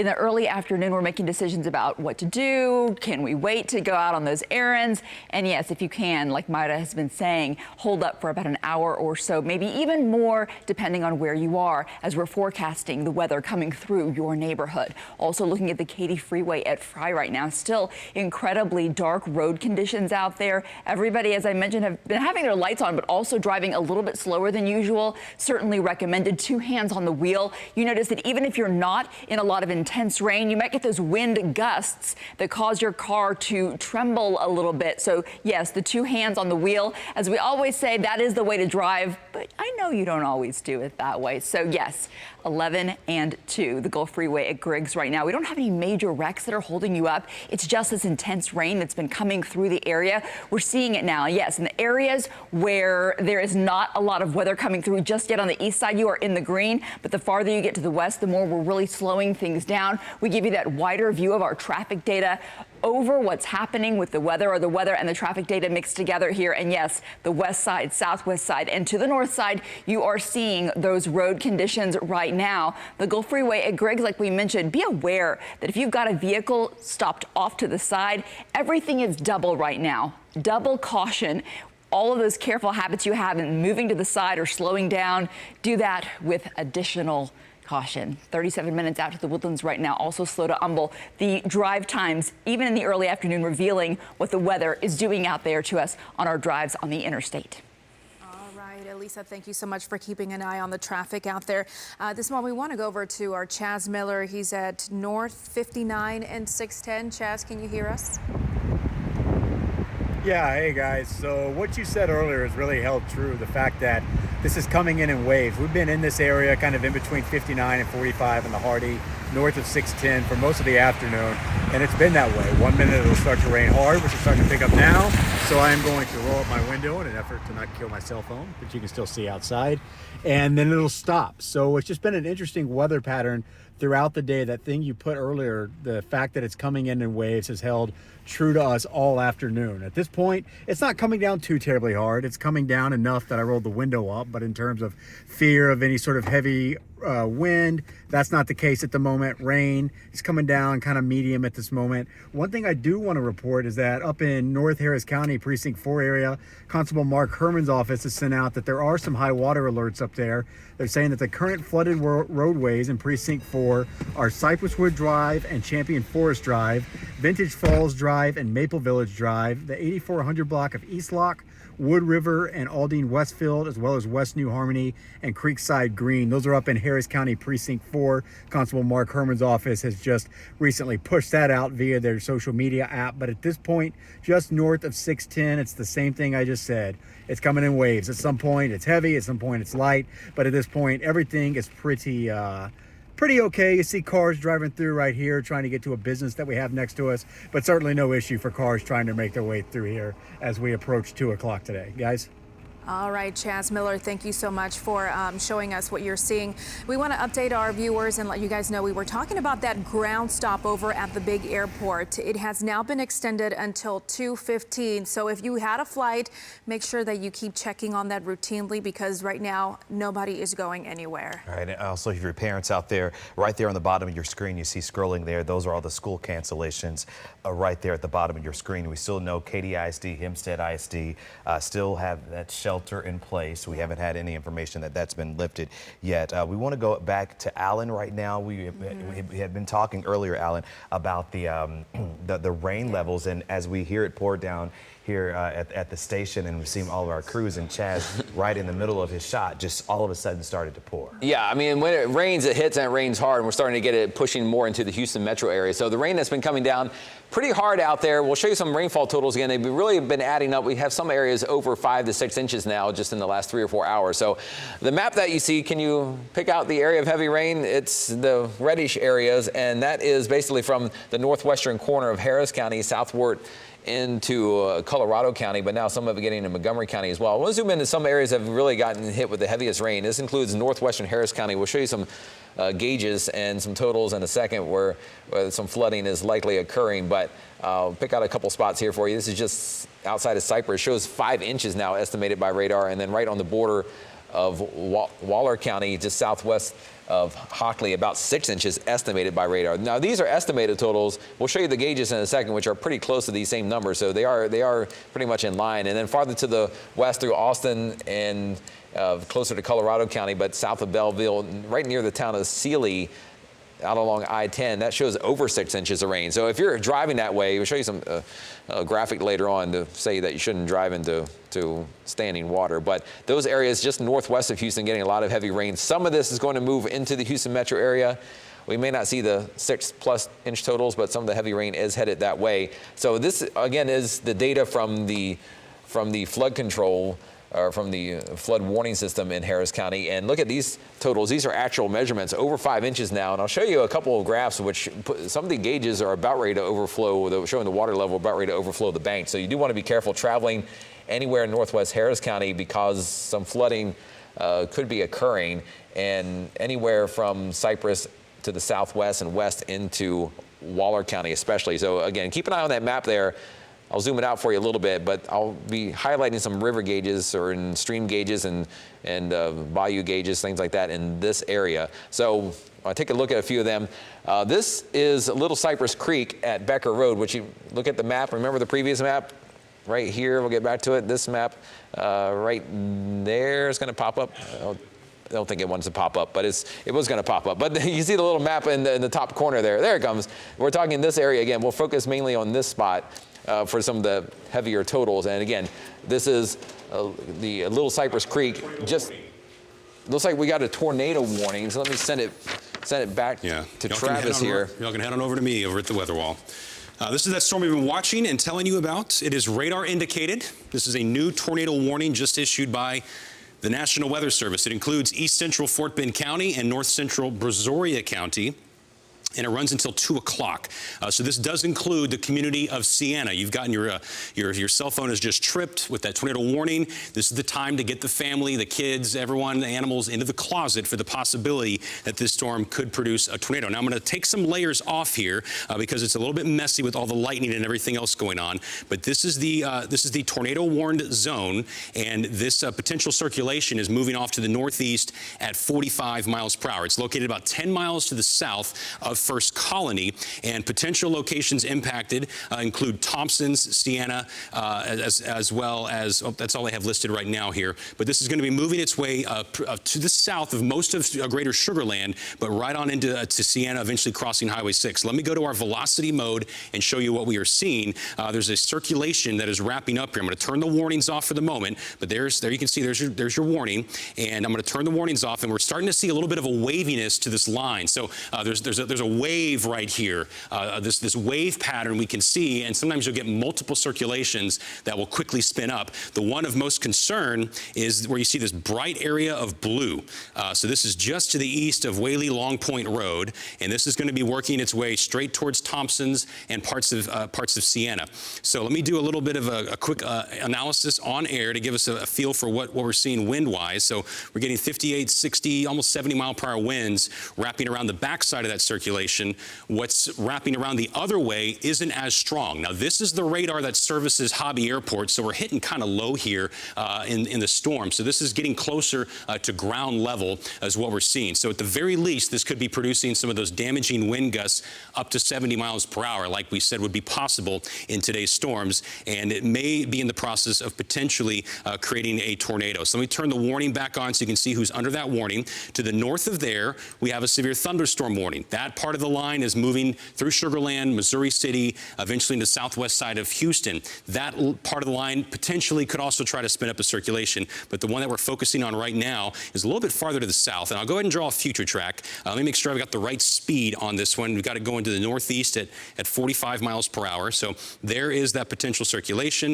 And if we track it off in this direction, that's going to put it into Thompson's at 152. So you've got about 4 minutes left in Thompson's to get the family sheltered. The heart of Siena, where the computer has Siena centrally located, it says 156. But go ahead and err on the side of a little bit quicker than that. Arcola around 2 o'clock, and then into Fresno around 2:30. Now, as long as this circulation doesn't lift up to the north, I think in Missouri City you're probably going to be okay, but you're still under a severe thunderstorm warning that continues until 2 o'clock with that potential for some gusty winds. Also, some more news. Those of you in Austin, Colorado, and Waller counties, good news, you've just been dropped from the tornado watch. Now that the colder air has rushed in, you're no longer in that warm sector, no more tornado watch for you. So you're good, but watch out for that possibility of street flooding and continued rain. Let me go back over to our radar mode. Oh, wait, just got a new sweep here that came in.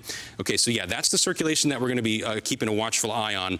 That's what prompted the warning at this time. Let me clear this off again. So there you see that area that's to the southwest of Thompson's. That's where there's a potential circulation. The good news right now is it doesn't look particularly strong, but this can easily change in just a few minutes. So it's good that you've got some lead time. This will be crossing Highway 6 and working its way again towards Fresno and Arcola. So that's that part of the storm.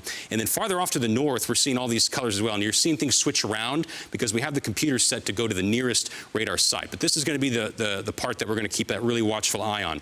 Anywhere along that line, we could be getting some gusty winds. And so I'm going to change the view here. We're seeing the lightning count really ramp up.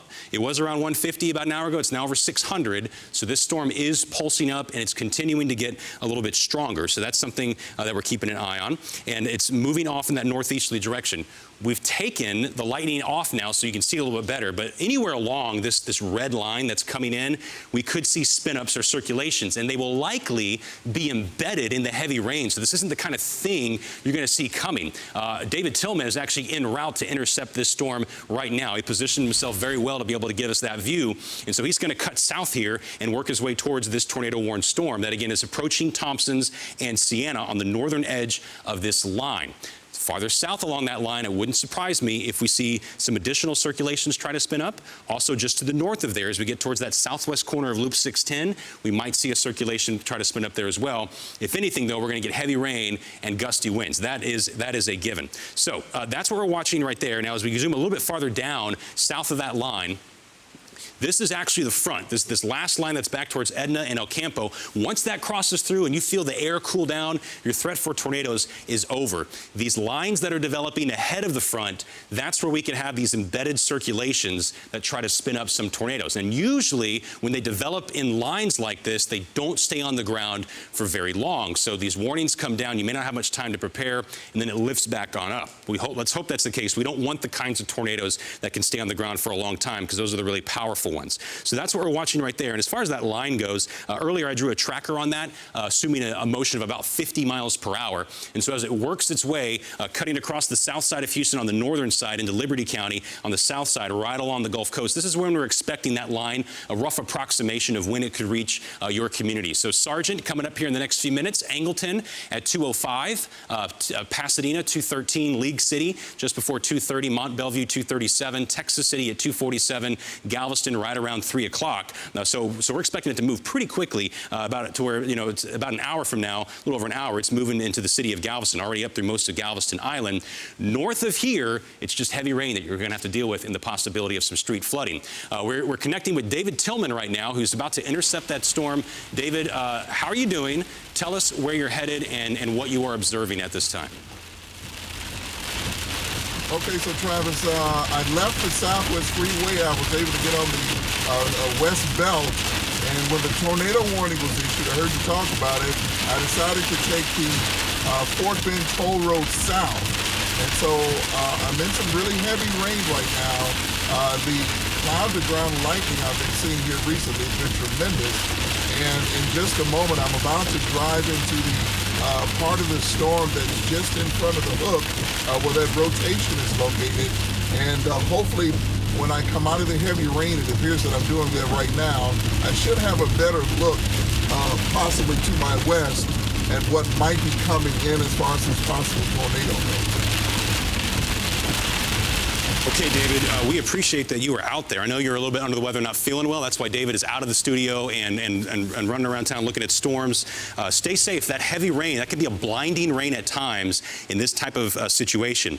Usually, here along the Gulf Coast, when we get severe weather, no matter what time of the year, it's accompanied by heavy rain, and so it's going to be very difficult to see what you're looking at. This is a graphic I was just trying to update briefly, but basically, if you've been following us the past couple of hours, from time to time, I've shown you this surface analysis map, and let me go ahead and clean it up just a little bit here for you.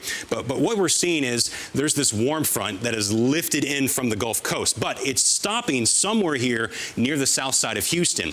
If you're north of this warm front, assuming it doesn't travel any farther to the north, you're in the clear. And back out to the west, where we have all this cold air now in the 40s, that's why the tornado watch was dropped for your community.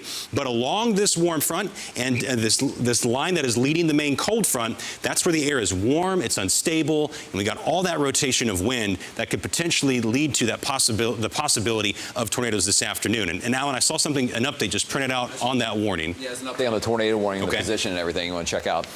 Okay, so this is still, now it's saying a radar-confirmed tornado was located near Siena. So let's get back to the radar now. That's a bit of an upgrade from what they had, because earlier it was just a radar indicated, meaning that it's possible. But if they are now saying radar confirmed, that means that the radar is saying that something is on the ground. So, okay, so let me go here. So this is a radar confirmed tornado per the National Weather Service. They say that it is located near Siena Plantation or near Fresno, moving northeast at 45 miles per hour.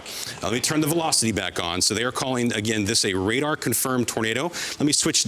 We have 3 different radars that we can pull from to look at this velocity data. So I want to look at it from some different angles. If you'll bear with me, I'm going to pull up a different radar source just to kind of see a different slice of it. So I'm going to take away the one we're currently looking at. All right, it looks like maybe the hobby one may have gone down. So I'm glad we turned that one off. So this is the circulation. There it is, right there at Siena. Let's get a little bit closer down now, some street names. So here is Siena Parkway. And this is in a broad sense, the circulation. This is coming right through Siena. They're calling this a radar-confirmed, excuse me, a radar-confirmed tornado.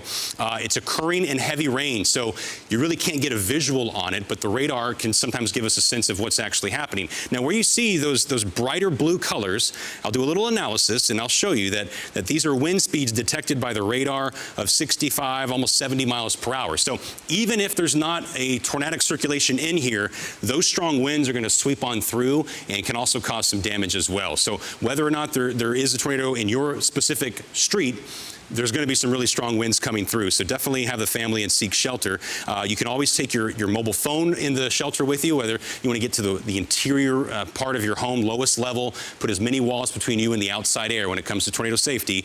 And you can take our mobile app with you, and you can continue to stream and listen in as I continue to provide you information. We're going to stay with you as this works its way through Siena. So up and down this line, we're seeing some signs of some small circulations, but this is the main one, and that's why we have the tornado warning here. And again, they are calling this a radar-confirmed tornado. It's moving off to the northeast at 45, so we'll draw a tracker now on that with that motion of 45 miles per hour. Let me go ahead and here's the next one. Okay, it looks like it might be what's called occluding or lifting up to the north. So I'm going to go back and forth. You're going to see me go backwards in time right here, and then forwards in time. You can kind of see that little curl, that little notch, getting a feel for the direction. So this has just come on through Siena. It looks like it is lifting a little more in a northeasterly direction in this general direction. So let me pull that out.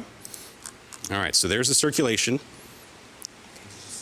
And this is where that potential tornado is tracking. So it's about to cross Highway 6. Here's 288, and this is the direction that it is moving here off in that northeasterly direction. So those of you in Fresno, Alameda, you're next in the pipeline if this does hold itself together. And even if the circulation doesn't, you're going to get gusty winds, you're going to get heavy rain, you're going to get a lot of lightning. You definitely want to seek shelter as this storm passes its way on through. So that's the circulation that we're observing, the potential. Weather Service again calling this a radar-confirmed tornado, and they've just expired the severe thunderstorm warning, so that is certainly good. There was a warning just to the north So you see that big yellow polygon. Let's see where this is. This is Beltway 8 at West Airport that we're watching.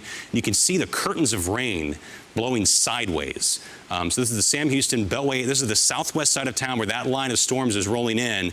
And folks, this is the main event in terms of severity when it comes to this weather. That's the storm that prompted the tornado warning and the severe thunderstorm warning. That whole line, I don't believe this particular part is in the tornado warning. But we're getting those gusty winds right along with it. So they just expired the warning. And so this is the zone that we just showed you on the camera. The warning is actually down here and lifting its way up in a northeasterly direction. Okay, so you're going to continue to see that blinding rain come on through. And even if there's not a warning, we're seeing winds consistently hitting and gusting 50 to almost 60 miles per hour. Alan, earlier, I think you told me that at Hobby Airport, we had almost a 60 mile per hour wind gust. 59 miles per hour. 59. 1:06 p.m. And there really wasn't a big storm coming through, right? Yeah, it was out ahead of the storm. Right. So out ahead of the storms, we're also seeing these really gusty winds, and anything over 40 miles per hour is enough to potentially knock out the power in our communities based on our current infrastructure and the trees that we have around here. Yeah, there's actually been other wind gusts of about 40 to 45 out ahead of the storms as well. So, I mean, you don't even have to have the storm in your neighborhood to give you maybe some power outages. Right. So here again is the part of the storm that we're monitoring very carefully. Now you notice the color just changed because I went to a different radar source, but we're hitting lower in the storm with this particular view, this radar slice. So that's kind of the notch where you could possibly get that tornado. Fresno, you got about 4 more minutes before that part of the storm impacts your community. Alameda, if it does lift to your north, you've got until a little bit longer, a little bit closer to 205, 210. But all along this line, so there, you kind of see, let me clear this out. So there's this line, this kind of break that you see, okay, between the reds and the greens. This is the gust front. This is the gusty winds that are coming in. We just got a new refresh from the radar, but the circulation where there's that what the Weather Service called a radar confirmed circulation, that's what just blew through Siena and is now crossing Highway 6 at the time this radar snapshot was just taken. So that's going to continue lifting off kind of in this east-northeasterly direction. It may get all the way up to the Beltway here between Pearland and Hobby Airport. That's a possibility. But those of you in New Pearland on the west side of 288, get ready. This is coming your way. You may not be under a tornado warning or a severe warning at this time, but this rough weather is definitely coming your way. Now, farther up to the north, around the southwest side of Houston, just inside the southwest corner of Loop 610, looks like you're going to dodge the part of the storm that could produce a tornado, but you're certainly getting those gusty winds, the heavy rain, and the lightning. That sounds terrible. Just stay inside. And I think you're going to be just fine. Was that a new tornado warning that just came, Alan? Severe thunderstorm warning. It's basically for that severe thunderstorm. Okay. It's that line of storms you're tracking there, basically from south of Houston toward the coast. That whole area. Yeah, that's the one we've been tracking. Let me load it back in here. So basically, there's this entire line that's coming through, and at any point along that line, it's possible that there could be a tornado that pops up. Let me go stop it right here and turn off the lightning because there's so much lightning coming down now on the north side of that storm. So this is the polygon. This is just south of the city of Houston. So this looks like this part of the line is going to miss Houston, thankfully for Houstonians. But basically from Pearland southward down 288 through Angleton, Lake Jackson, all the Brazosport communities, and then eastward through Friendswood toward League City, eventually probably all of Galveston County and eventually Chambers and Liberty counties. This is the part of the line we got to watch carefully. Now, I'm encouraged that we have a solid line in one respect, because if we saw individual storms popping up, those would be more likely to create those really strong tornadoes that have been the concern of us in the Storm Prediction Center. Because we have a solid line, we're likely going to see widespread damaging winds, and occasionally there will be a brief spin up of a tornado that'll be possible, but it's occurring in the heavy rain, so there's really no way that you can see it. That's why we're thankful for Doppler radar, because it allows us to see the motion that's happening inside that storm. So this is all moving off in an easterly direction. It has the tornado possible tag, so at any point this line could produce a brief spin up of a tornado, and it is moving off to the, let's see, this one is moving off to the northeast still. That's tornado warning. This is tornado warning. Where is, there it is.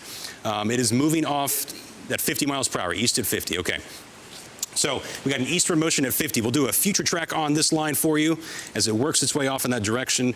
I'm going to go ahead and do the leading edge of the rain, and we're going to run it all the way through Galveston. All right, so this is the rough timeline of when this severe warned line that could produce tornadoes will be reaching different communities. Okay, so Angleton, we're kind of leading it a little bit. So about 206 in Angleton, 211 Lake Jackson, League City, you're looking at 222, Dickinson 227, San Luis Pass about 233, Texas City around 240, Galveston just before 250, and if it continues on that trajectory, we're looking at Crystal Beach just before 3 o'clock. Just before 3 o'clock, and Chanel in my ear, if you could tell me again what you just said, and okay. All right, we'll get to him in just a moment. Let me pull out. I just want to give everyone a broad view, and then we're going to go over to a high water location that Tom Abrams is located at. But here is the broad view. The part of the line that could be severe is basically from just on the south side of Houston down to the coast. That's the part that we're going to watch for gusty winds, possibility of brief tornado spin-ups. The other threat we've seen materialize is all that heavy rain that is leading to street flooding, and some creeks are going out of their banks. And so now we'll go to Tom Abrams, who I believe is on the northwest side of Houston or Harris County, looking at some of that high water that is really piling up. We've had almost 5-6 inches of rain, Tom, fall in a very short period of time across parts of Houston. Pretty quick rate here, Travis. Just to give you a perspective, if you want to look on your map, we are at Grant and Shaw Roads. That's about halfway between Cypress and Tomball. Tomball almost due north from our location. And there is high water here similar to what we've seen all throughout northwest Harris County. This particular location, a little worse than others. These open drainage ditches are full. They are overflowing onto the road. And as my photographer, David Aguilar, can show you here, behind him, there is a vehicle that did not fare too well. A lot of this flooding is due to what we believe are some drainage ditches and overflow retention ponds that are on the other side of Grant Road, and then there are a couple of them that run up here along Shaw Road, and it appears as though they have taken in a lot more water than they can hold. That water now rushing over the road on Shaw at Grant.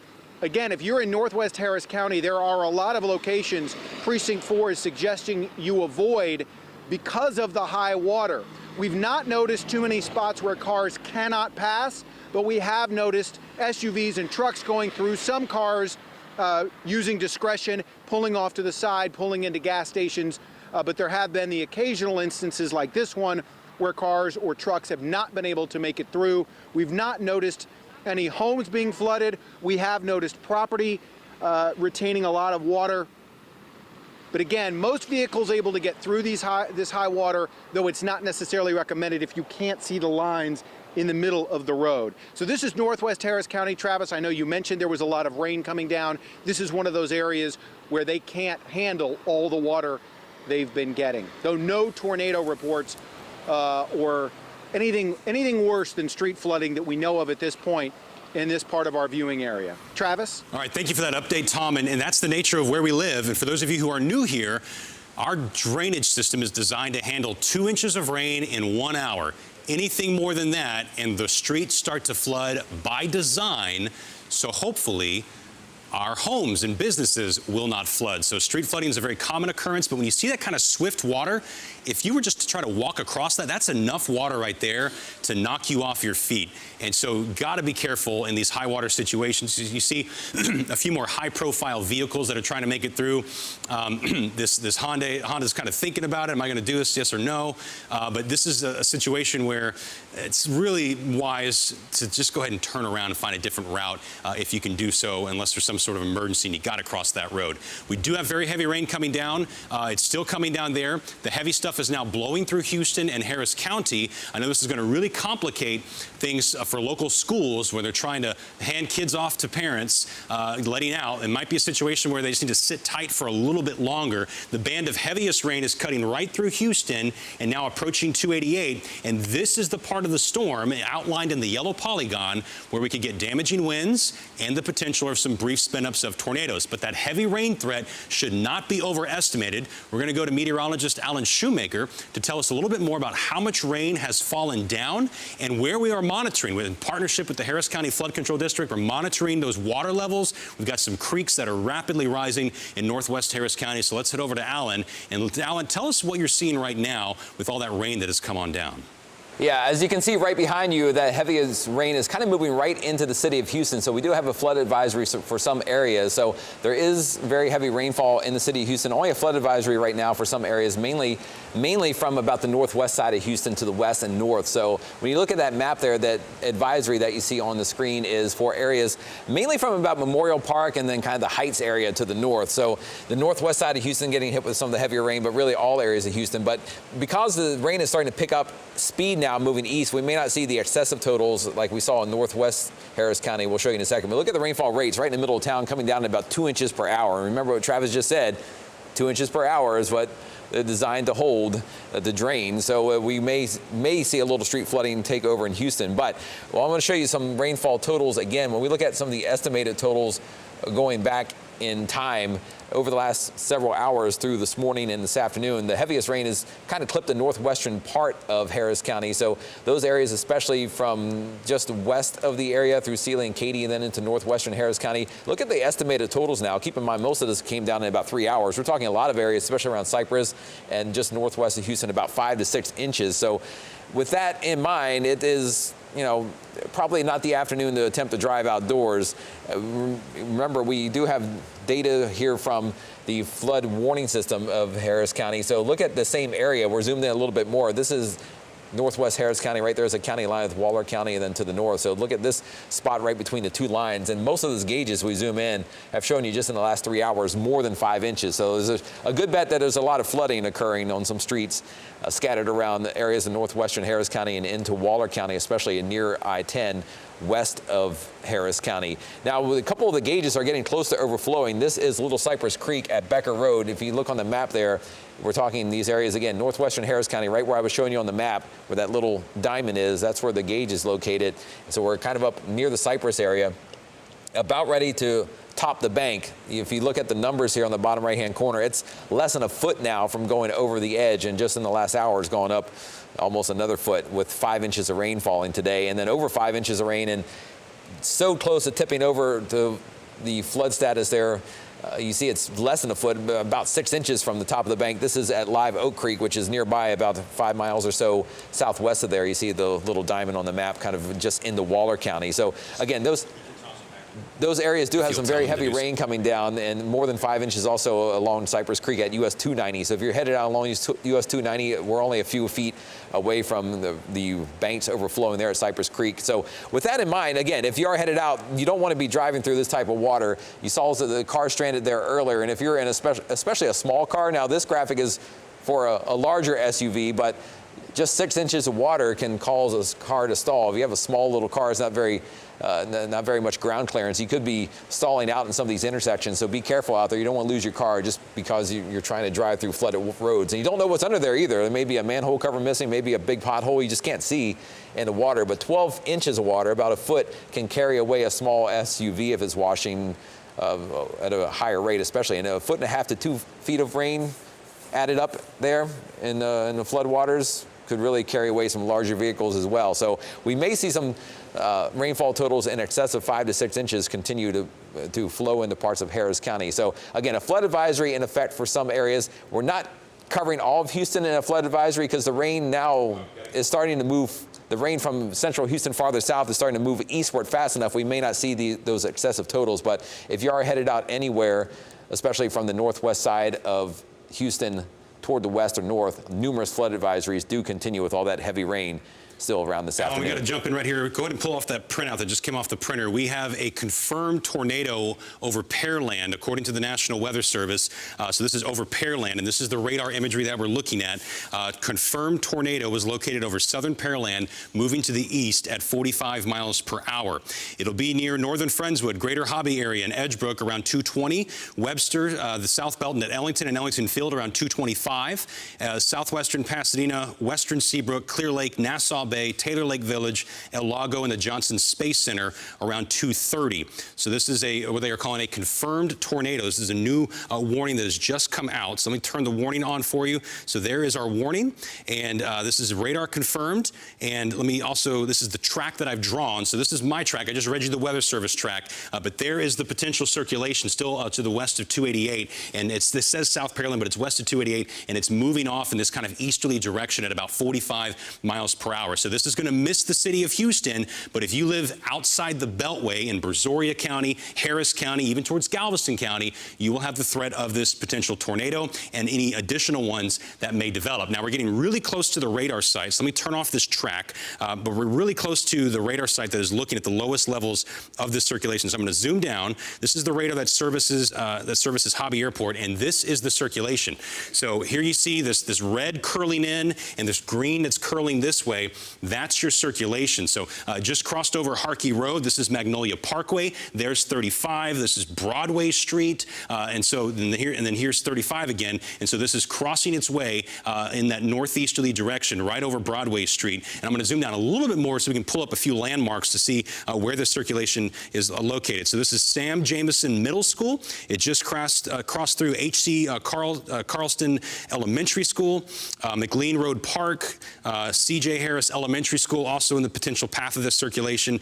So as this crosses 35, we've got the middle school here. I've seen a few churches pop up, but this is the zone that we're talking about in Pearland, where we're seeing that circulation and currently have that tornado warning. Again, this tornado warning is going to go until 2:30, and it's moving off in that east-northeasterly direction. I'm going to turn off the yellow polygon so you can just kind of pop out the actual tornado warning. So let me turn this one off, and there is your tornado warning. This polygon that has been drawn that cuts right through Pearland and extends over to parts of Friendswood and Ellington Fields, south side of Pasadena. So the northern part of this polygon is just south of the neighborhoods around Hobby Airport, south side place. So this is going to keep on working its way in that east-northeasterly direction. And the Weather Service is calling this a radar-confirmed tornado. There's something that we can monitor with the type of radar that we have that can see debris. And they've seen signs that at times there has been a little debris co-located with that circulation. That's why they're calling this radar confirmed. When we flip it over to the typical radar imagery that we usually show you, that shows you the colors, that indicates the intensity of the rain, what you're going to notice here is that, let me turn the lighting off so you can actually see the color, it's located in heavy rain. So this is occurring in heavy rainfall. So you can't actually see this if you were to look out a window. So if you're in Pearland or you're in this warning down the pipeline, you want to make sure that you take the family to the nearest bathroom, pantry, closet that's away from the exterior wall. So you want to get away from those outside walls that touch the outside air, no windows, get into the interior location, lowest level that you can. And if you're well ahead of this and you're in like an apartment complex and you're on a higher floor, maybe you got some friends, some neighbors on the bottom floor that you can go ahead and run into their place and seek shelter from this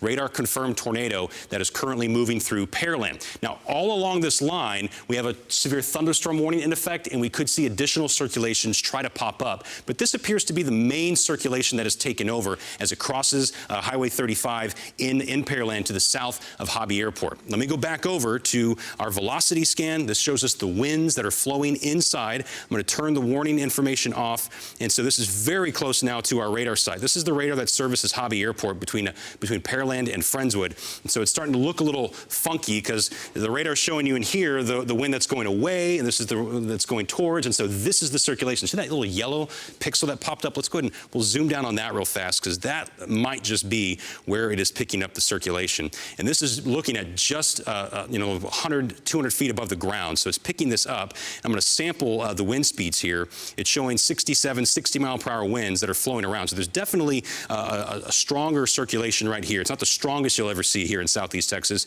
but that is the location that we could possibly be seeing that radar indicated tornado. So let me go ahead and what I'm going to do now is I'm going to pull this out, and so watch the circulation as I loop it. You can kind of see. Let me pull it out a little bit here. So there you can kind of see how it's sweeping in that east-northeasterly direction, working its way. It went across Siena, cut across Pearland. It's moving pretty quickly. We're getting updates a little more rapidly now, and it looks like the latest scan that just came in has this a little bit farther off to the north. I'm also going to look at it from a different angle, looking at a different radar to get a feel for if we can hit a different part of the circulation and see what's happening there. So I'm going to turn off the Hobby one, and then here you can see or there's almost like this yin-yang symbol. You see that right here? You see it curving this way, and then it curves this way. This is the radar that comes out of Dickinson, League City by the National Weather Service. This is where you would expect the potential tornado. So this is right along the Beltway. If we have any of those Houston TransStar cameras along the Beltway here, near the southeast corner as you're approaching 45, let's see if we can get a visual on what's happening here. We're probably just going to see a lot of rain, but we could potentially see that rain moving sideways or in different directions that could indicate the presence of that circulation. So at the very least, what's happening here is the wind is gusting out and wrapping around a smaller circulation. I don't think this is the type of situation where you have one of those really strong tornadoes. This would be one of the types where it's the more typical tornadoes we get here in southeast Texas. EF0, EF1. You're looking at winds 80, maybe 100 miles per hour. That's still going to do some damage, but these are highly survivable. If you're inside and you're in this tornado warning and this is moving towards your neighborhood, as long as you're inside, away from those windows, I think you're going to be just fine. Just sit tight and wait this one through. It is going to get rather noisy as it works its way off to the east-northeast. With this new view that I have now on this potential tornado, let me go ahead and draw a new future track on that circulation. So this is the circulation that we're watching as we move off in that east-northeasterly direction. This is where we're looking at additional communities downstream that could be impacted. So Genoa, 222, just in a few minutes. Ellington Field, the neighborhoods around there, 224. Lomax around 230. LaPorte, 236. 238. El Jardín del Mar, so all the way over here. So eventually this is going to work its way off towards Galveston Bay. So let me pull the view out a little bit more, show you what we're seeing. So this is kind of the part of the line that we're seeing, those little embedded circulations that are developing. And if you're back over here in this green, way back over here, no threat of tornadoes anymore right now. It's all in this vicinity as we approach where the Beltway and, oh, look, just got a new update. And I think we're seeing that circulation get a little bit stronger. Let me show you a little bit stronger here, zoom down. So this is now the main circulating part is right near Alameda Genoa Mall, over Metter Elementary School, Beverly Hills Intermediate School, Atkinson Elementary School. That's where the circulation is showing up from this vantage point on our Doppler radar that comes out of Dickinson and League City. So it looks like this is moving a little bit more northerly now than due easterly. So there's a bit of a northerly component here. I'm just going to backtrack and right forward. It's the latest printout. Here's the latest from the National Weather Service. They are saying the tornado warning remains in effect until 2:30. It is a radar indicated rotation. They are saying that it will continue off in this east to northeasterly direction at about 45 miles per hour. So we're definitely seeing signs of a rotation right here. And so when I go ahead and pull down some of the numbers, let's see what kind of speeds we're picking up here. So these aren't the strongest wind speeds you'll ever see in a tornadic circulation. So if this is producing a tornado, it is going to be on the lower end of the scale, the EF0s, the EF1s. That said, a tornado is a tornado. We do have one of our Houston TransStar cameras pulled up. Let me see. That is Sam Houston Beltway 8 at Monroe. So this is right in that vicinity. Folks there, if you got loved ones that typically travel this part of town at this time of day, maybe give them a quick call and say, hey, pull over. You're under a tornado warning, and wait for this thing to pass on by. It is moving pretty quickly. Again, 45, 50 miles per hour. So this circulation is going to be in and out really quickly. It's going to sound terrible for a bit as it works its way on through, but it is moving pretty quickly. So there again is the circulation. Last radar scan we had it new one came in. There it is. There's the circulation now, right over Genoa on the other side of 45. So this is now inside the Beltway here, just south of South Houston, moving through Pasadena. So this is going to head towards 225 is coming up here pretty soon as this works its way off in that kind of east-northeasterly direction. Let me pull the view out a little bit more, kind of give you some perspective on what we are seeing. So that circulation is northeast of Ellington Field, moving right into Pasadena. That is the radar indicated. They're now saying radar indicated rotation. So the language has gone down just a little bit there from confirmed tornado to a storm capable of producing a tornado.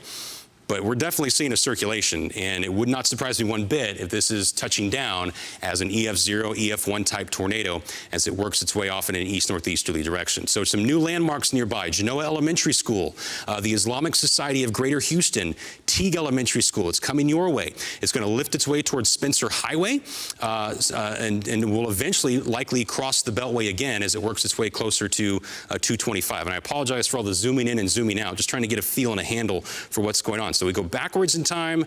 There's that circulation. You see it crossing into Pearland, and it is lifting a little more. So it's starting to lift a little quicker to the north, and that is a process that we call an occlusion. And that means that maybe this is going to start moving a little more northward and perhaps might spin itself out. That'd be the hope right there, but we got to continue to watch that very carefully as it works its way. So there again is that circulation right over Genoa, approaching Spencer Highway.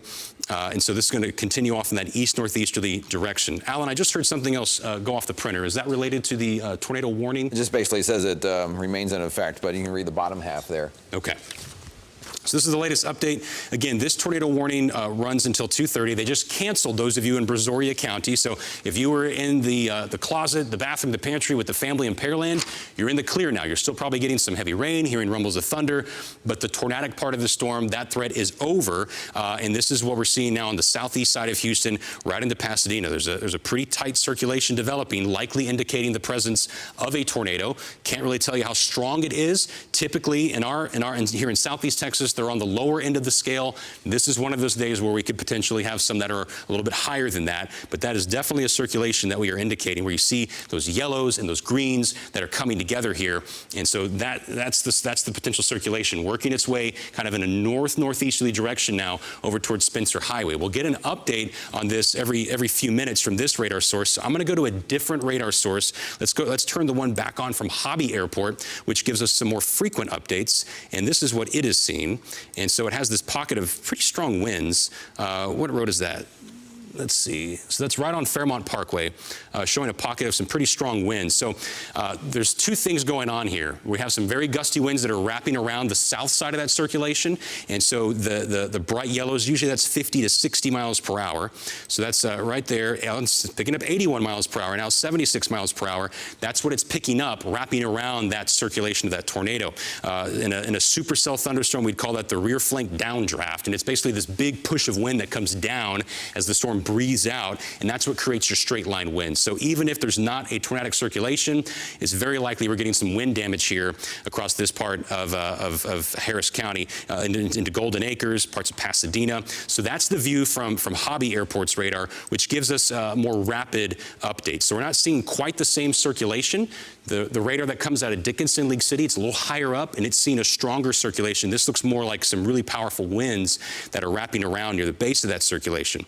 Let me also turn on the radar that's servicing Bush Airport, and this is another view. And all three of these radar sources are basically confirming that there is a circulation here that's crossing through Pasadena. It is moving into Deer Park. If you're watching us in Deer Park, I would definitely be seeking shelter with the family right now. Or if kids are in school, keep them in school a little longer. Schools are built a lot stronger than a lot of other buildings. Keep the kids in school right now. We're nearing that typical drop-off time. And let's also go ahead and turn the other radar back on that's operated by the Weather Service there, and turn Hobby off. So here's that other view. Definitely circulation that is wrapping up here. Looks like it is just paralleling the Beltway. And so this is beginning to lift off in a more northerly direction. And new tornado warning, the same circulation, or following the same storm. Okay, let me turn the warnings back on. All right, so here it is. If you look at correlation coefficient, I think you can see some. Are you seeing some debris? Maybe a little bit showing up. Okay, new from the Weather Service. A confirmed large and destructive tornado was observed over northwestern Pasadena, moving northeast at 60 miles per hour. This is a tornado emergency for parts of South Harris County. If you are in the path of this circulation, you have got to seek shelter. This is a confirmed large and dangerous tornado. And based on what we're seeing now, you can definitely see the circulation has gotten stronger and it's gotten larger. This has just been through northwestern Pasadena, they're saying, moving northeast at 60 miles per hour. The circulation is working its way towards Deer Park. Okay, so Morgan's Point, San Jacinto State Park near you around 2:30, Baytown, Highlands, and Channelview around 2:35, Barrett around 2:40, Mont Bellevue and Cove around 2:45, Old River Winfrey around 2:50. To repeat, a large, extremely dangerous, and potentially deadly tornado is on the ground. This is from the National Weather Service. To protect your life, take cover now. Move to an interior room on the lowest floor of a sturdy building. Avoid windows. If in a mobile home, a vehicle, or outdoors, move to the closest substantial shelter and protect yourself from flying debris. So this is a confirmed large and destructive tornado moving northeast at 60 miles per hour. It is in the east side of Pasadena right now. The center of circulation last observed here just south of West Pasadena Boulevard, but based on how fast it's moving, it's likely closer now to 225 in the vicinity of Deer Park. And this, because of the large size of this, it is going to have a large wind field, which means that the path of destruction, the width of that destruction, is going to be on the large side. To our producers, if we have any cameras, any visuals in this part of town from Houston TransStar cameras along 225 that can give us a visual of what we're seeing, let's go ahead and pull those up. This is Beltway 8 at Pasadena. Okay, so this is paralleling the tornado. The circulation has just crossed outside the Beltway, just east of the Beltway. Again, the Weather Service is calling this a confirmed large and dangerous tornado. And Alan, if you'll do me a favor, over on that computer, if you'll X off that window so I can read what the Weather Service is putting out there. We're going to switch to a different view. We only bring this view out whenever we see the possibility that there's some damage being picked up. It's a view called our correlation coefficient. So I'm going to pull this out. And there it is. You see that area of green and blue that is over Deer Park. That is possibly some debris. So you see that little ball? I'm tracking backwards. You see that ball that's moving to the northeast? That is what we call a debris ball. So that is right over Deer Park. So this has moved right over Deer Park it's moving towards the San Jacinto Monument. So it's going to cut through parts of Channelview as it crosses the Houston Ship Channel, might make it to parts of Baytown as well. So that is a confirmed signature on radar that we at least have some debris. And because it's circular and it's moving in that same direction of the circulation, that is our tornado. And again, as I go back and forth, you can see the direction that it's moving off to the northeast. So now that we have a better feel for the current motion, I'm gonna change the track, and we are going to look at 60 miles per hour is what they're saying. And so we're going to track this now off in this general direction at 60 miles per hour and see what pops up here. So next in line is going to be the San Jacinto Monument. Lynchburg 234, Highlands at 236 is going to move through rather quickly. So this, again, the Weather Service is calling a tornado emergency for parts of South Harris County. This is just moved. It's crossing 225 right now. There's a lot of petrochemical plants, refineries in this part of town. That's where this tornado is rolling through as it works its way across 225. So this is what we sometimes will call our debris tracker. It is picking up on that debris. Let me go to another view of it, kind of spot it out. That's another debris scan view. Let me turn off the warnings. Slightly different color table, but same thing, just so you know what we're looking at. That is the debris scan. That ball is where we have the circulation. We'll go back over to our velocity view, and the circulation is located with that ball. So there is the circulation where you see that area of yellow that's getting ready to cross 225 in Deer Park. And if I go to the National Weather Service view, we're going to get a slightly different look at it here. There is the broader circulation that's a little bit higher up. So because they're hitting higher up, there's a more well-defined circulation, but that is certainly it as it works its way out. So this is an observed tornado. Looks like we're getting a new printout from the National Weather Service now saying confirmed large and destructive tornado located over Deer Park, moving northeast at 40 miles per hour. Thank you, Alan. Moving northeast at 40 miles per hour. This is a particularly dangerous situation. Take cover now. You are in a life-threatening situation. So the Weather Service is saying this tornado will be near Baytown and Highlands around 240, Barrett around 245, Mont Belvieu and Cove around 255, Old River Winfrey around 3 o'clock. And as we zoom down on some of the landmarks around here, so this is the circulation just crossed over San Jacinto School. It is working its way towards the San Jacinto Monument. I'll go backwards in time. There's the circulation. You can really see how one frame there really popped out right there. That's the large and destructive tornadoes that came through right over Deer Park United Methodist Church. Right through the heart of Deer Park, this tornado has tracked. And the Weather Service is saying this is confirmed. Large and destructive tornado on the ground. The character of it seems to be changing a little bit as it crosses 225. And it'll work its way here across the Ship Channel pretty soon as it approaches I-10. So this is what we are watching. And if anyone can get in my ear and let me know if we have any visuals, any confirmation of anything on the ground, that would be helpful right now. And Alan, what are you seeing and observing as you track this tornado-warned circulation, this confirmed large and dangerous tornado? I mean, that's what we're looking at on correlation coefficient was I was looking at earlier. It looks like it really flared up once it kind of crossed basically just, I guess, southeast of Hobby Airport right there along the Sam Houston, is that right? Sam Houston Road, tollway. And it was definitely showing signs that there was some debris being picked up, especially as it passed by areas just south of Deer Park and near Golden Acres and east of Pasadena was where I think the signature really picked it up. So yeah, we've been tracking this, which likely, I mean, it looks on radar like a destructive tornado could be occurring just based on what we're looking at. So yeah, it is moving very quickly toward the northeast and has been holding together for about the last 15 minutes or so. And so that's something to definitely, this is the most severe that we've seen it all day. We know other tornado ones we've had, they've been radar indicator. We had a little brief tornado earlier and much farther southwest of Houston. This is something you want to take seriously because it is showing all the signs of being a tornado on radar and probably in actuality, like right there on the ground. And this was our concern today, that these were not going to be our typical tornadoes. It may have started that way, but it has quickly become a large and destructive tornado.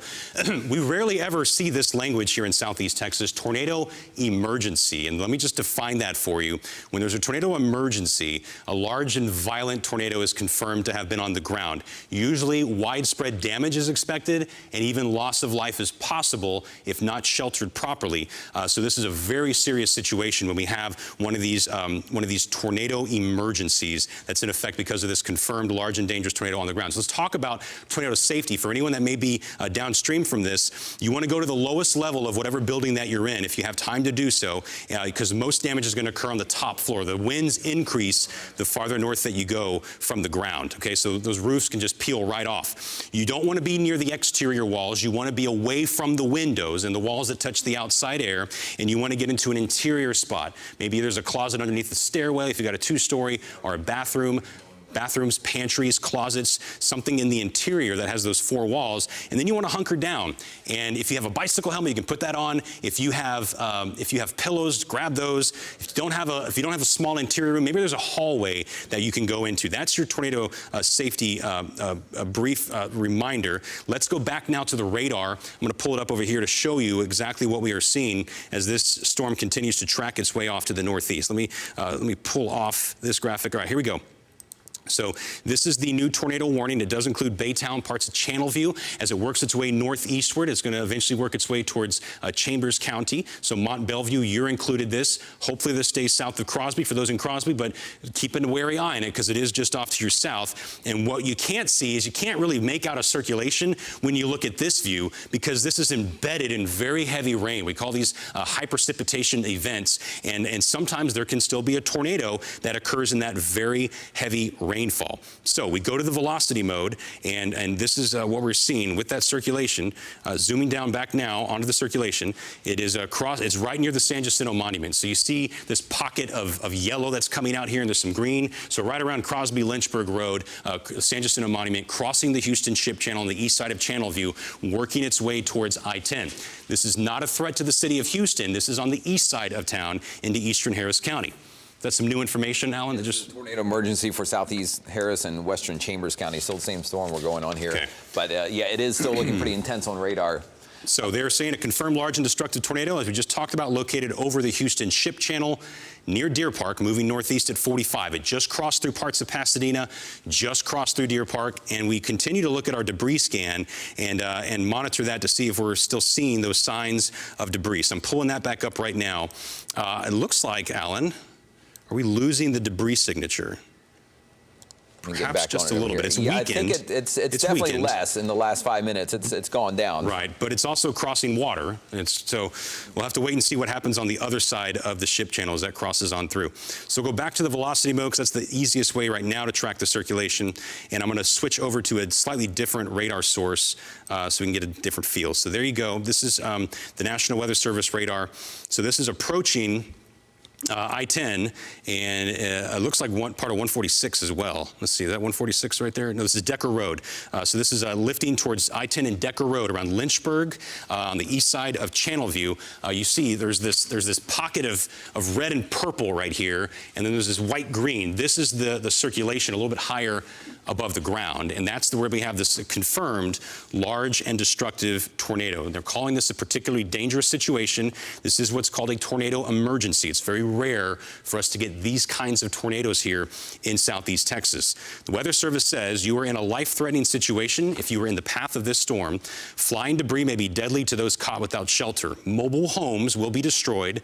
Considerable damage to homes, businesses, and vehicles is likely, and they even say complete destruction is possible with the kind of signature that we are seeing here on radar. Again, we can't get a really good visual on it because of the heavy rain, but what we are seeing on radar is definitely very concerning, that there's a confirmed large and destructive tornado that is working its way through here, the east side of Harris County. So this is going to bypass the city of Houston. So this is outside the Beltway now, approaching I-10 from the south. I'm going to turn on our more frequently updating radar sources, get two different views of it. Let's turn on, this is the one coming at us from this is Bush Airport. And there you kind of see where that yin and that yang is coming together there. Wooster, Cody, Highlands. This is the very large circulation. So if this is one of those larger, what are called wedge tornadoes that are very wide, that's why we're seeing this very large and broad circulation. Are you seeing the same thing there, Alan? Yeah, I mean, the circulation is broad. It's not as kind of showing up as tightly packed as it was maybe 15 minutes ago, but still, it's definitely showing signs that there could still be a tornado on the ground or very close to being on the ground again if it did lift up a little bit, because, I mean, it has all the signs right now. It has the circulation. We're still tracking a little bit of debris on the correlation coefficient, but this is still a very dangerous situation. So in that area that Travis was just showing you from, it's basically right over Worcester now, between there and Decker Road. It's headed northeast, so just a little bit east of Lynchburg. So anywhere in those areas, right there where he's checking it out, that's where everything on radar points to. There's still being some circulation and still quite likely a tornado on the ground. Right, and so the circulation is around here. So there's a crude drawing right there. There's the circulation. But watch this. So when I was doing the analysis, south of the main circulation, we're getting these winds that are 60, 65, 70 miles per hour that's wrapping around the circulation. So that is a gust front of very strong winds that is wrapping around. And so we could be looking at straight line wind damage in addition to that destructive tornado that the Weather Service says is confirmed on the ground. Again, very rare here in southeast Texas for us to be talking about a tornado emergency, but that is what the National Weather Service has declared this because of what we are seeing on the radar. If we go back to our traditional rain view, it's embedded in the heavy rain, so you can't see it. The circulation is embedded in the heavy rain. It's very difficult to see with our eyes, but the radar is showing it, and we have confirmation both with that debris on the debris scan and what we're seeing with the wind speeds that this is a large and confirmed tornado on the ground. Here's the new warning, just a new update. They're still calling this an observed, still saying it runs until 3 o'clock. Let me go back to the velocity scan as Alan comes over here and drops off the latest printout. What does it say, Alan? Yeah, what are we still a confirmed large and extremely dangerous tornado located northwestern Baytown. Okay. Moving northeast at 45. So that's still, this, of course, the same storm we're tracking there. Right. So this is the new location, most recent of the circulation. So northwest side of Baytown. So here's 146 down here. This is Decker Road. That circulation is lifting across Decker Road. Excuse me, and eventually is going to work its way into I-10. There's a new scan that came out. Let me just go ahead and pull out just a little bit here. And I'm going to try to, it's starting to get a little messier on the velocity data. So let me look at Alan, if you'll look at the correlation coefficient, the debris scan, see if you can see any maintained ball of debris as it works its way back over land there, northwest side of Baytown. I'm going to keep an eye here on the velocity for you.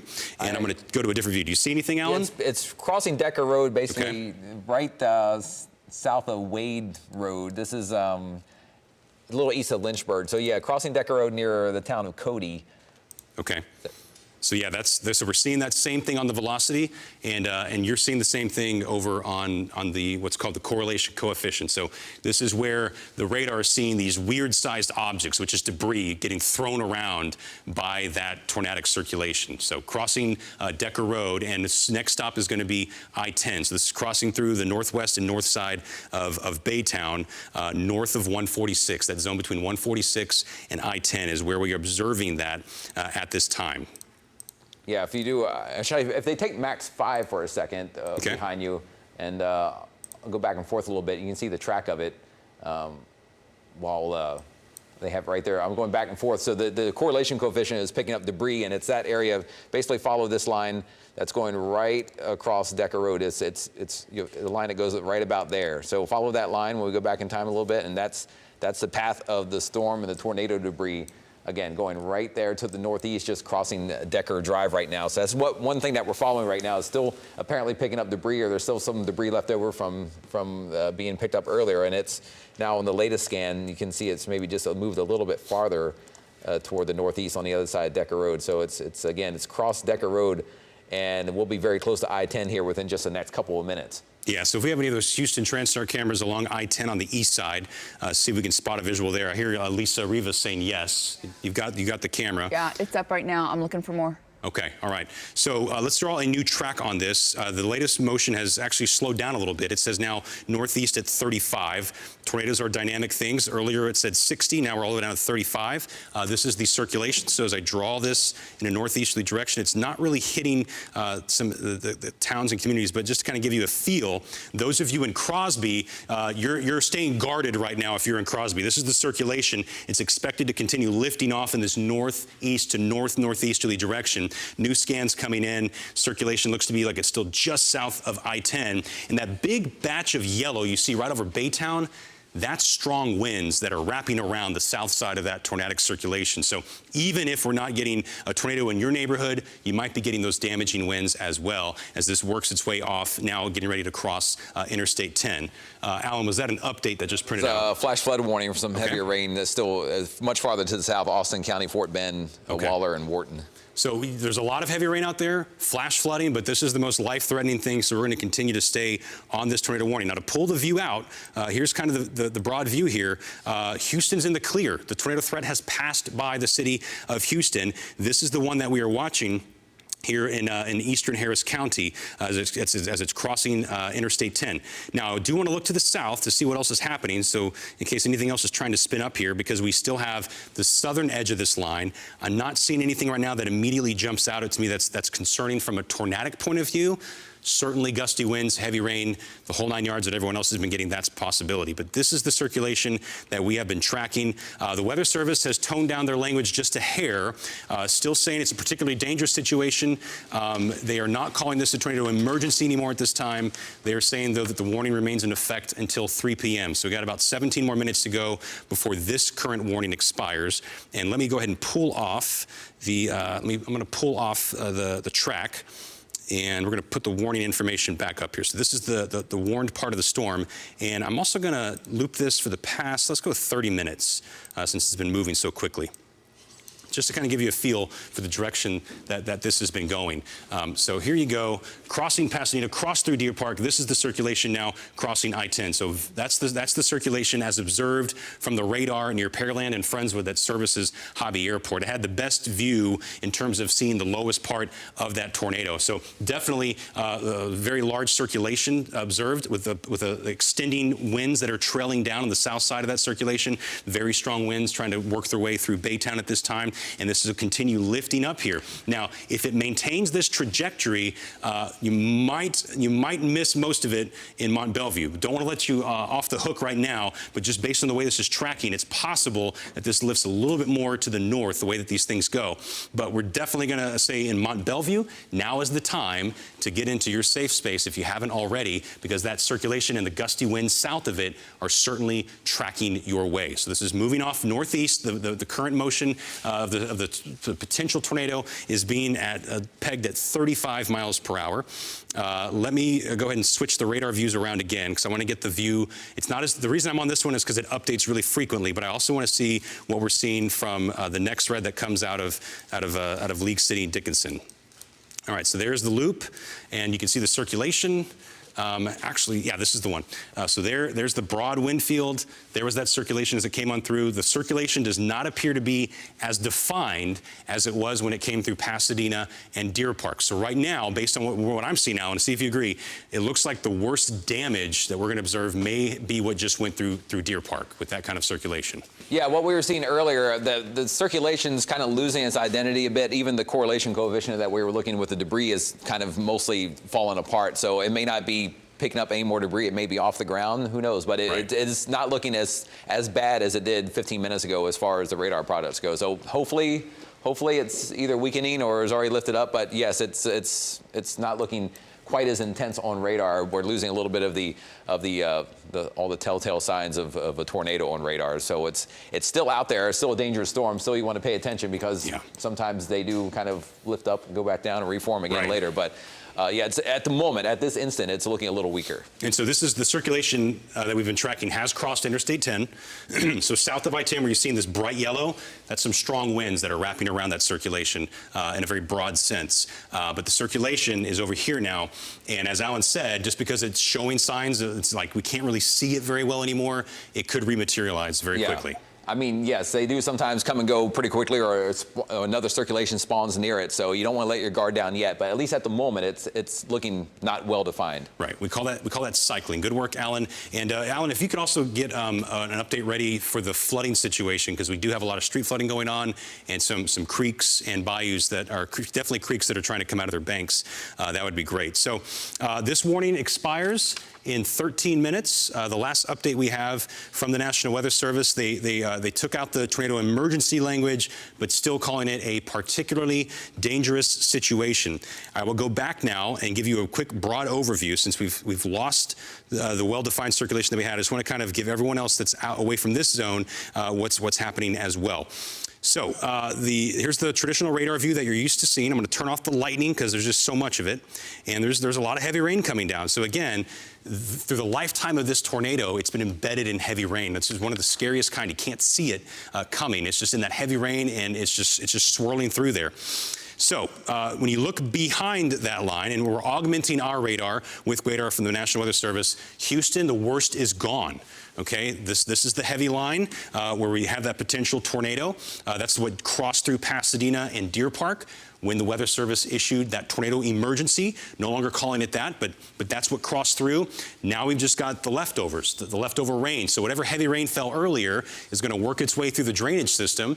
That could continue to flood some streets. That could also continue to cause creeks and bayous to continue to rise for the next few hours. So definitely a messy situation on the roadways. If you have to be driving around and you're away from that tornado-warned part of the storm, you can go ahead and move around. But if you come across a flooded roadway, we always say turn around, don't drown. Even if you may not drown, your car's engine might, and you don't want that to happen. Now, I'm going to pull the view out because this line also extends off to the south.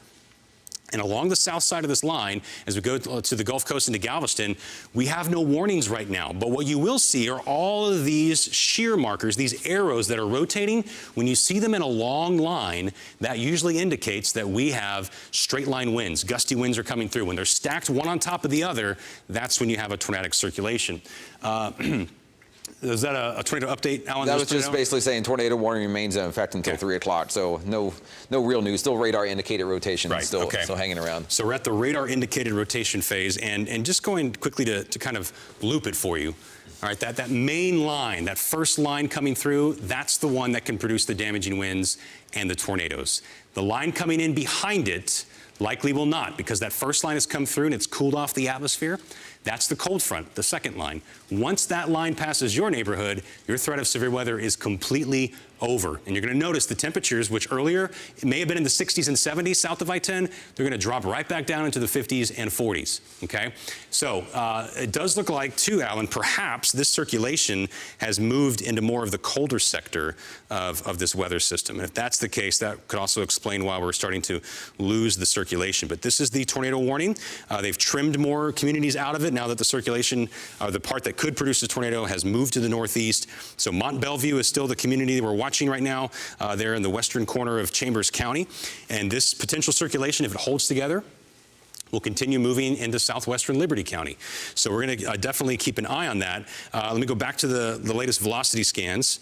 And so regardless of whether or not there's a tornado in here, we're still seeing signs that this could be producing some really strong winds. Okay, so we could be looking at winds gusting 60, 70 miles per hour, especially south of that circulation as that kind of gust front sweeps on through as it wraps around. So this is the spot we've been watching.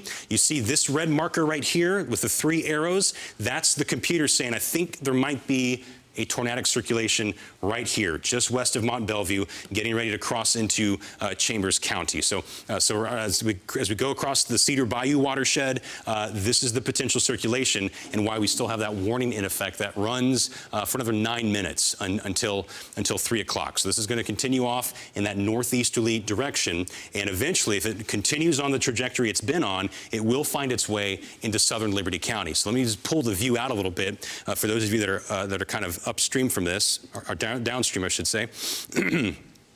So this potential circulation, if it does continue to hold together, and it looks like maybe there might even be a new one forming. There's a process where we call cycling or occlusion, where one will spin up and then dissipate, and a new one will spin up. We're starting to see some signs of rotation along 146 in Liberty County. This is lifting off in that northeasterly direction. So those of you that are in Liberty over towards Daycetta off to the east, definitely stay on guard for the possibility that you could have some rotating storms that can produce tornadoes as that line moves on through your neck of the woods. So keeping an eye on that. Any update over there, Alan? I heard it's the a flood advisory coming out for some areas this afternoon, so until 4 o'clock for southeast, mainly Montgomery County. Mainly Montgomery, okay, yeah. So basically, if it's been raining heavily at any point where you live, work, or play today, you can assume that there's probably some street flooding going on, but we're going to continue to focus in on the potential threats of tornadoes. So this is what I'm seeing, the possibility that we have one circulation here. That was the original one, and maybe a new one trying to form just off to the north. That's why we're starting to see a red arrow here and a red arrow right there.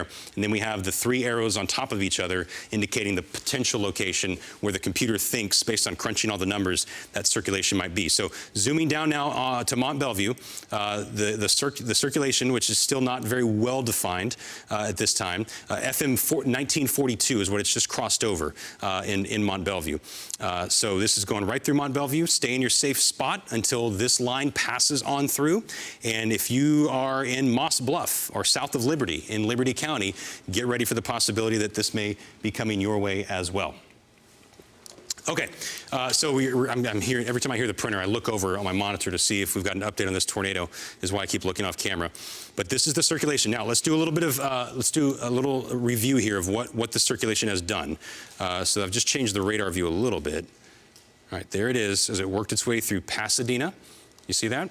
And then through Deer Park. That was when we had the tornado emergency, and the Weather Service said this was a confirmed, extremely large and dangerous tornado on the ground. That circulation is what is now moving through Mont Belvieu. I'm going to switch a little bit over here, different radar source now, so you can kind of see a different view of that circulation. So there, go backtrack. This is a little around 2:15 when it was crossing through Pasadena. There it is in Deer Park. And then here's where it is now. So again, looks like it's crossing 146 in the vicinity of Mont Belvieu. Everywhere west of that, the threat of tornadoes is now over. But in this zone, and even south of there, into Chambers County, Liberty County, there's still the possibility that there could be tornadoes, and we still have this tornado warning in effect for about 6 more minutes. We'll see what the Weather Service does here, but while we wait for that, so you're sheltered in Mont Belvieu. We're getting more rural as it moves towards in between there and Moss Bluff. So for a moment, we're going to pull out the view and kind of give you the broad overview of what we're observing. So I'm going to change radar sources and show you what we're seeing there. So here is live Mega Doppler. And there's the main line coming through. Now, you see this big orange polygon that's popped up? This is what we call a marine warning. And so that's basically saying for those mariners, maybe if there's any rigs that, I don't think the rigs are that close, but any mariner interest, be ready. You're going to have some really strong gusty winds coming through. And there's the possibility that there could be something like a water spout. And notice all of these arrows up and down this line that are rotating, that's a sign of the very strong winds that are present with this line, just how dynamically charged the atmosphere today, meaning there's a lot of wind energy, which is why we may have had this extremely large and dangerous tornado that touched down earlier. Tremendous lightning as well. Do we have an update on how many folks are out of power right now, just from the lightning and the wind alone? That'd be helpful. Thank you, Rachel, for that. I think I heard you in my ear. So let's see. Mont Belvieu is still under that tornado warning, but the heavy rain is passing on through. And if there's a tornado in here, it's embedded in the heavy rain. So again, we can't see it with our eyes, but we can see the circulation on the radar. Now, Alan, you've been looking more at the flash flood threat that we've had, and we're going to get to Alan in just a little bit. Good news, folks, in Mont Belvieu. The National Weather Service has just canceled early that tornado warning. Is that what the printout says? Yeah, they canceled it for Northwestern Chambers, South Central Liberty. It will expire at 3. Will expire at 3. So technically the warning is still in effect, but what they are saying is, are they saying that the circulation is weakened, I'm guessing? Storm which has prompted the warning has weakened below severe limits. Okay. That's good news. So those of you in Mont Belvieu can breathe a sigh of relief. Looks like the tornadic part of that circulation is no more. Still producing some gusty winds and the possibility of those lightning strikes that can knock out the power and street flooding. That's going to be a problem as well with all this heavy rain that's racing on through here. So with that said, Alan, let me know when you're ready to kind of give everyone an overview of all the flooding that we're seeing. Alan says, bring it over. I'm ready. Yeah, let's talk about rain. We've just wrapped up kind of the tornado coverage, but for most of you in northwestern Harris County and to the west and even north, it's been heavy rain, which is finally starting to move out, but you don't want to head out to do some driving because there may be some flooding ongoing for a while. So to take you through some estimated totals again, we've been looking at these totals, and the reddish areas have really been hit hard with the rain. If you look at the totals, anywhere from Sealy towards Cypress, we're widespread 4 to 6 inches of rain in that reddish area, even some totals higher than that. So in that extent now, with the rainfall since you last checked in with me over in the Woodlands area, rainfall estimated there, you see around 4.5 inches or so. So it gives you an idea. When that much rain comes down in about 2 or 3 hours, you're going to have some street flooding. And something else we need to check on are some of the stream gauges as well. But thankfully, you'll see on the next graphic that, well, we'll zoom in and check out. Once the rain got closer to Houston, it kind of picked up speed, so we didn't have nearly those totals in the Houston metro area. Generally about 1 to 2 inches or a little more. It shows about 1 to 2 estimated there. I'll show you some actual totals here on the next graphic. So the city of Houston, the immediate metro area, kind of escaping the heaviest of rain. But again, northwest Harris County, where we're zoomed in on, some of those numbers coming in from the Harris County flood warning system, more than 4 inches just in the last 3 hours. And keep in mind, there's a little bit even before then. But look at those totals. We're talking many areas more than 4 inches just in 3 hours. But again, in the city of Houston, when we zoom down, generally 1 to 2 inches. So we don't have nearly the flooding concern. But remember, all that water is going to drain that way. When you follow all the flows of water, they're all coming that way. So you may see some of that water rushing down through the bayou and through the creeks and through Harris County here as we go through the rest of this afternoon. But as far as some of the specific numbers go, again, the heaviest areas near Cypress, near Jersey Village, northwest Harris County, if you're driving on US 290 headed out of town or coming into Houston, those are the areas that may have some flooding. Numerous reports of more than 4 inches of rain. If you look at some of the gauges, again, just today, more than 5 inches of rain. If you look at the location of that's in that area I just had, northwestern Harris County. This is Little Cypress Creek at Becker Road, very close to going over the top of the bank, only about 8 inches away from flowing over the top at that specific site. And a little farther west into Waller County, about the same deal, a few inches away.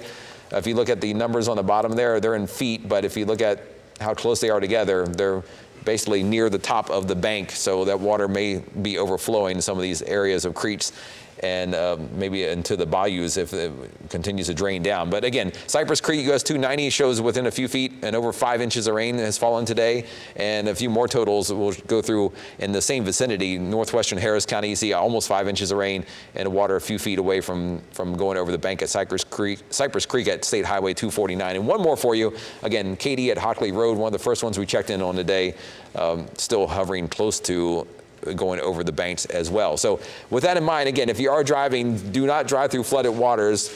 Especially if you're in a small car, 6 inches of water may strand you, mess up your engine, come into your car. If you're in a bigger SUV, even 12 inches could carry away a small car, or 18 to 24 inches of water on the road if it's flowing can carry away an SUV. So you don't want to go driving through water. If you can't see what you're driving through, you don't want to drive through it because you never know what you're running into. It could be debris in the road, could be a big pothole, could be something bad for you, so don't attempt to drive through flooded roads. Now, there is a flood advisory still for parts of Harris County, even north into Montgomery County, and we have flood advisories to the east, really encompassing almost all of Houston and then farther east as well.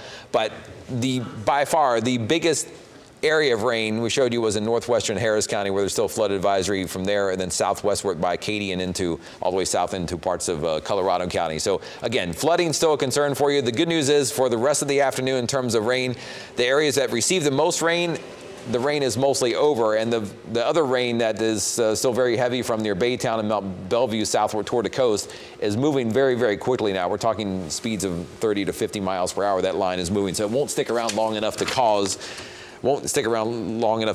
any more flooding concerns, I think, for most areas as you get closer to Galveston, like we saw in northwestern Harris County. So again, and with that too, if you are driving out on the wet roads, remember, winds could be very gusty. We haven't seen too many reports come in of the winds. I'll show you one more second, but I do want to show you one more map before I get to the winds. I want to show you, looking at the rest of this afternoon, here is future track, and by 4 p.m. coming up in about an hour, you see it is tracking that line of storms pretty much away from Harris County. It's going to be moving very rapidly as that storm system moves to the east. So the heavy rain and the line of severe storms by 4 p.m. will be closer to near and east of Galveston and over closer to Beaumont in the 4 o'clock hour. So we will be wrapping up the worst part of our severe weather this afternoon in the Houston area over the next hour or so. That's something we'll continue to track for you later on. So one last map I wanted to show you just in case. The winds, I've been checking on them. Haven't seen too many strong wind gusts in the last hour, even though it might be just in between some of the radar sites, but we do have numerous wind gusts close to 50 miles per hour in some areas ahead of that line from Galveston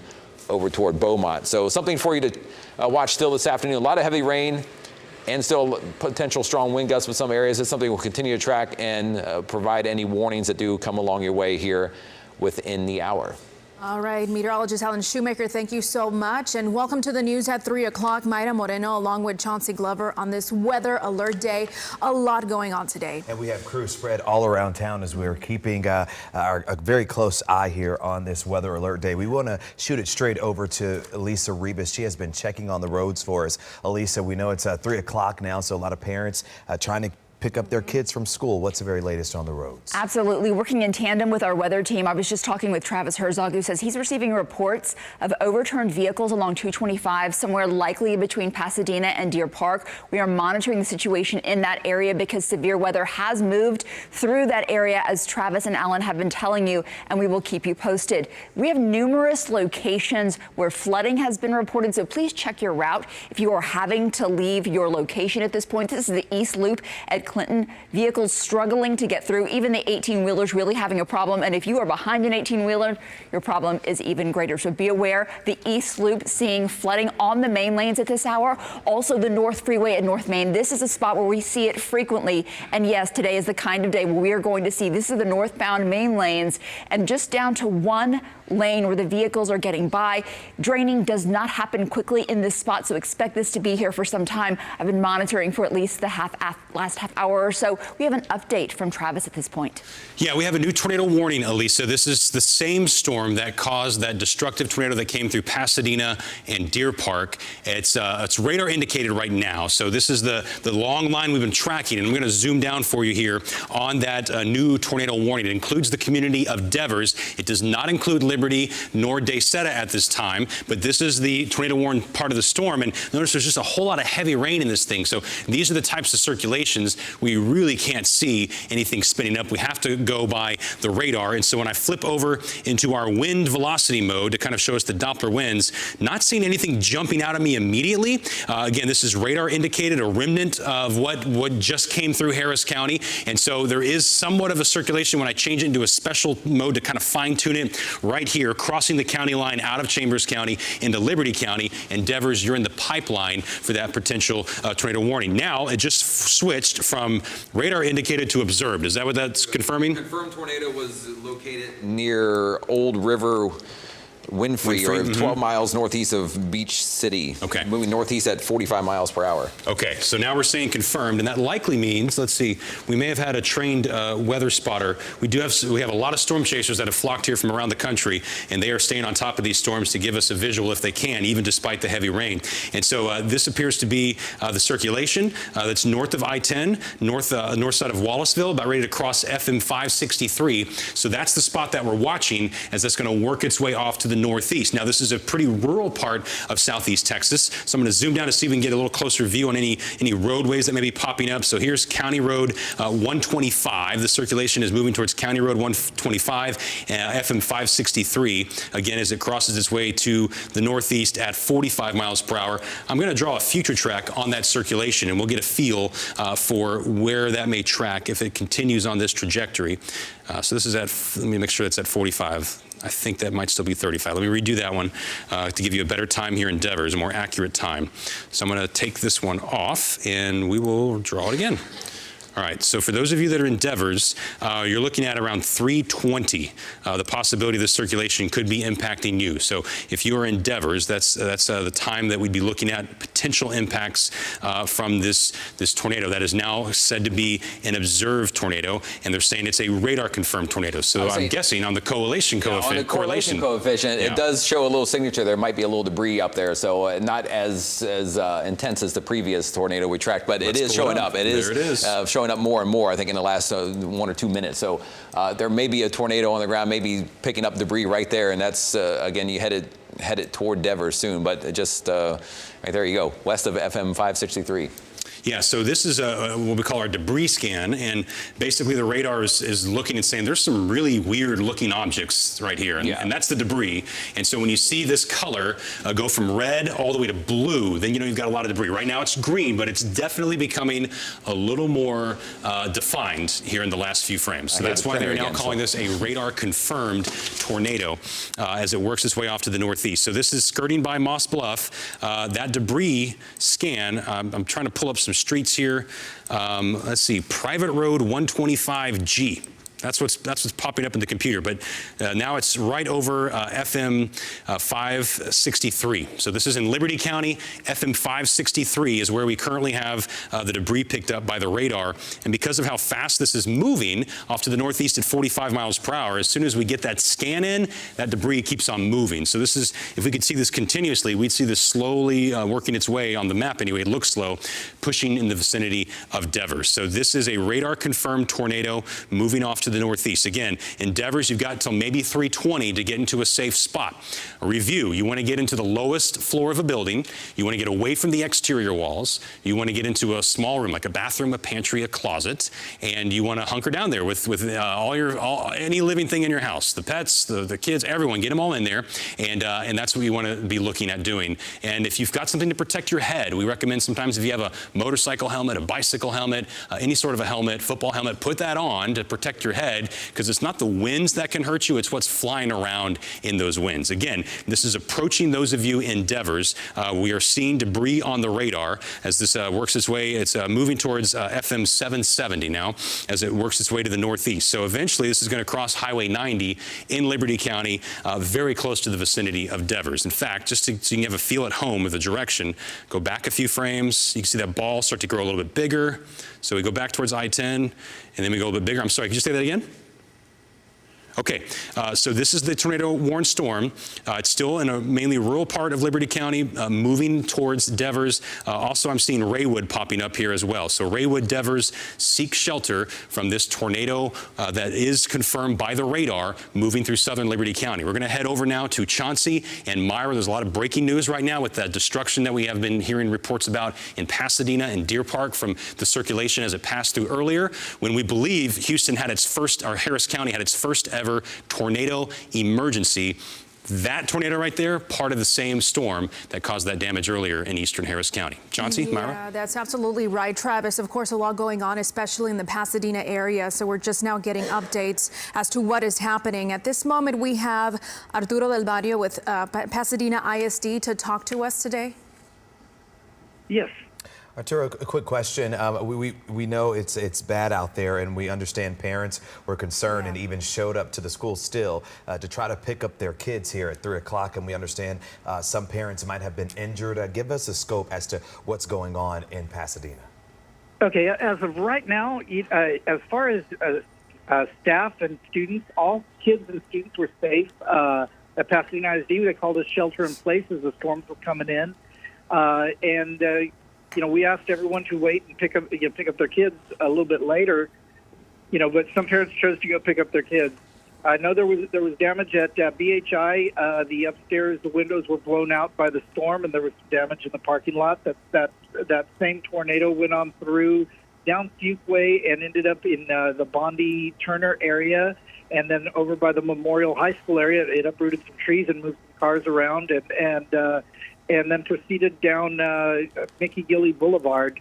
And I guess from there it's headed on into Deer Park. But as far as on our campuses, our kids and our staff really need to be commended for handling the shelter in place with precision and making sure everybody on the campus was safe.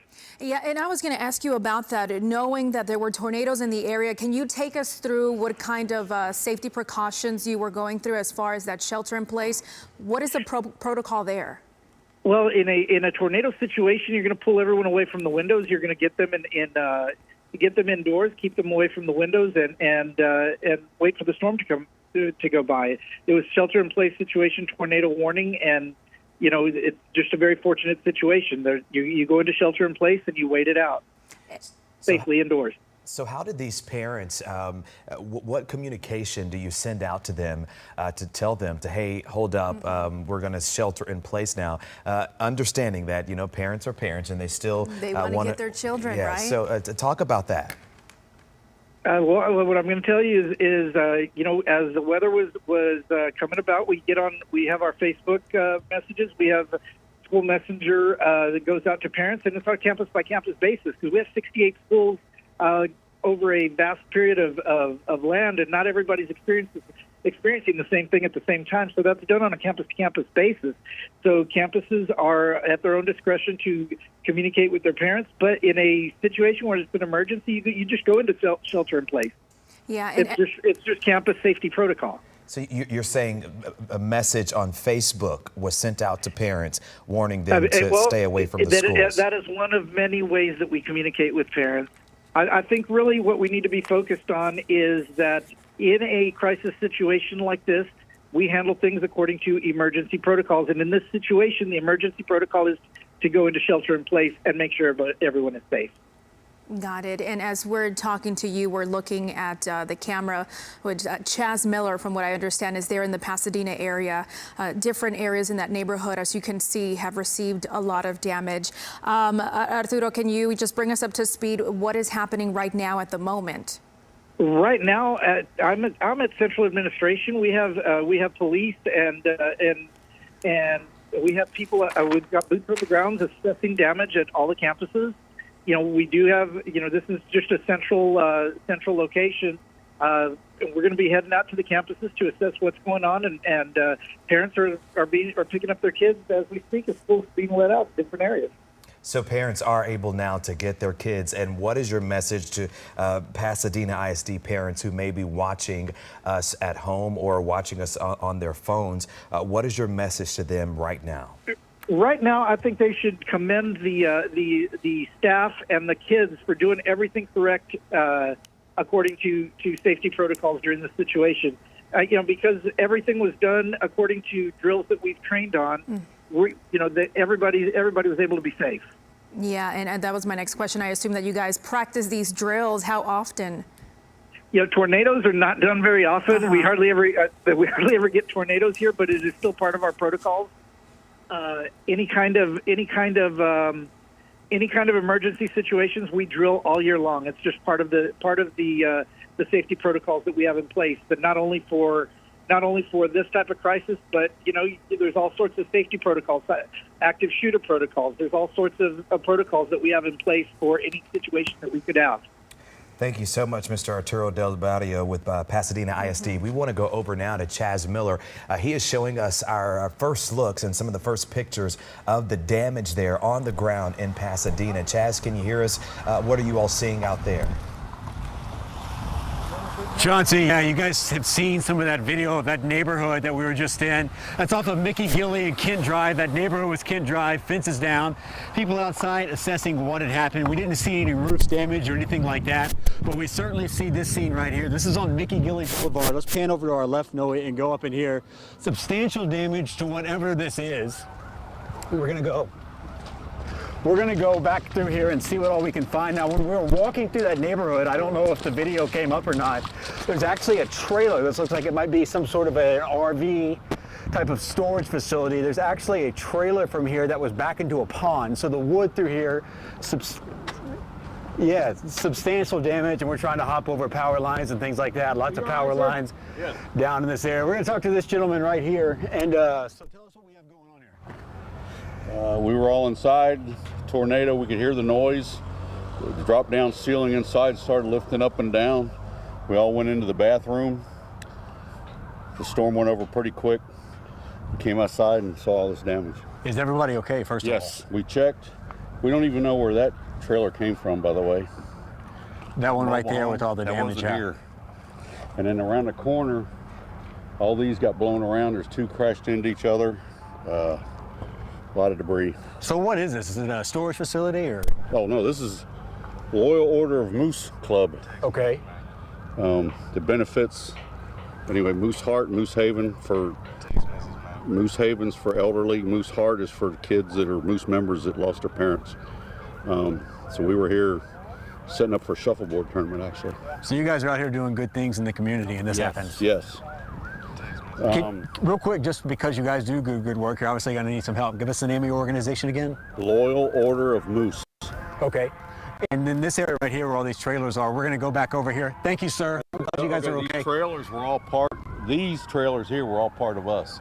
We just don't know where the mobile home came from. All right, I appreciate it. Stay safe. Thank you very much.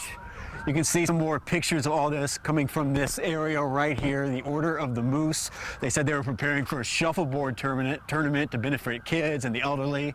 And some of the stuff they do around here, they're just out here trying to do good work in the Pasadena area.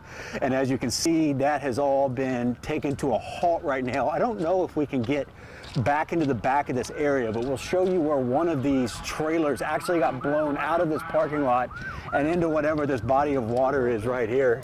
You guys all right? Is this, we'll check on these folks right here. Is this you guys' trailer? No, sir. No. This is you all right here. So everything looks to be okay. We were talking to a gentleman back there who said that they were in there just kind of doing what they were doing, and all of a sudden the storm came and everybody went inside. Yeah, well, we were in there, and I was just watching out the window like the rain was coming. Oh, okay, it's raining, and then all of a sudden that was it. It hit. So the windows are all blown out on the other side. My husband and I crawled into the bedroom because there's only one window in there. Are we able to go around there with you and see that? Well, yeah, you'll have to just be careful. I don't, and that's our Jeep also. And that's my husband, John, he's trying to call the insurance company because we live in this. This is our home. Right. So now we have no place to go. Do you guys stay here? Do you travel around? We travel all around, yes. So we were going to be at the Moose Lodge here for a couple of more days. And so what did it feel like? I mean, you're in there in not a very sturdy building, and we'll talk to you. Just, it hit quick, and thankfully you guys are around and still okay. I was in a chair watching the movie, and I looked out the window. We saw the rain coming this way, sideways, and then all of a sudden I looked over there, and the roof was lifting up, and I knew it was over at that time. Mm-hmm. So it blew out, it slammed against the coach, his roof, I guess, and it knocked us pretty much to the ground. We got pushed over to the couch. You can feel yourself getting sucked back and forth. So we managed to get onto the ground and crawl through the broken glass into the bedroom and huddle down next to the bed. Until it passed. And so how long were you guys kind of huddled down in there?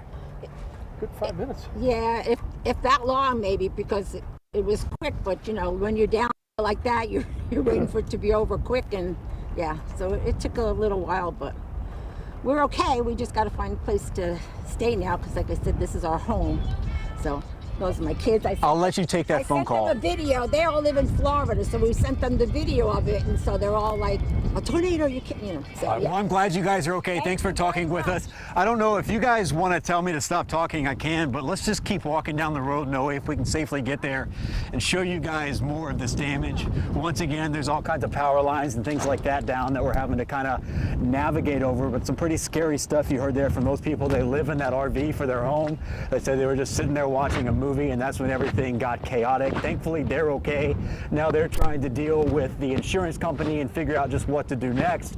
You can see Mickey Gilley Boulevard here across the Ray. There is a building that's under construction. Doesn't look like any damage over there. You see construction crews just kind of walking in and out nonchalantly. If we can, I want to go back to that neighborhood on Kent Drive. It's a little bit of a hike, but really that was where you saw a lot of people out and about assessing damage, seeing what was going on. You had toys in the yard, you had fences completely down. One gentleman we talked to said that he was in his backyard, that the dog got out, the dog got all cut up from the damage.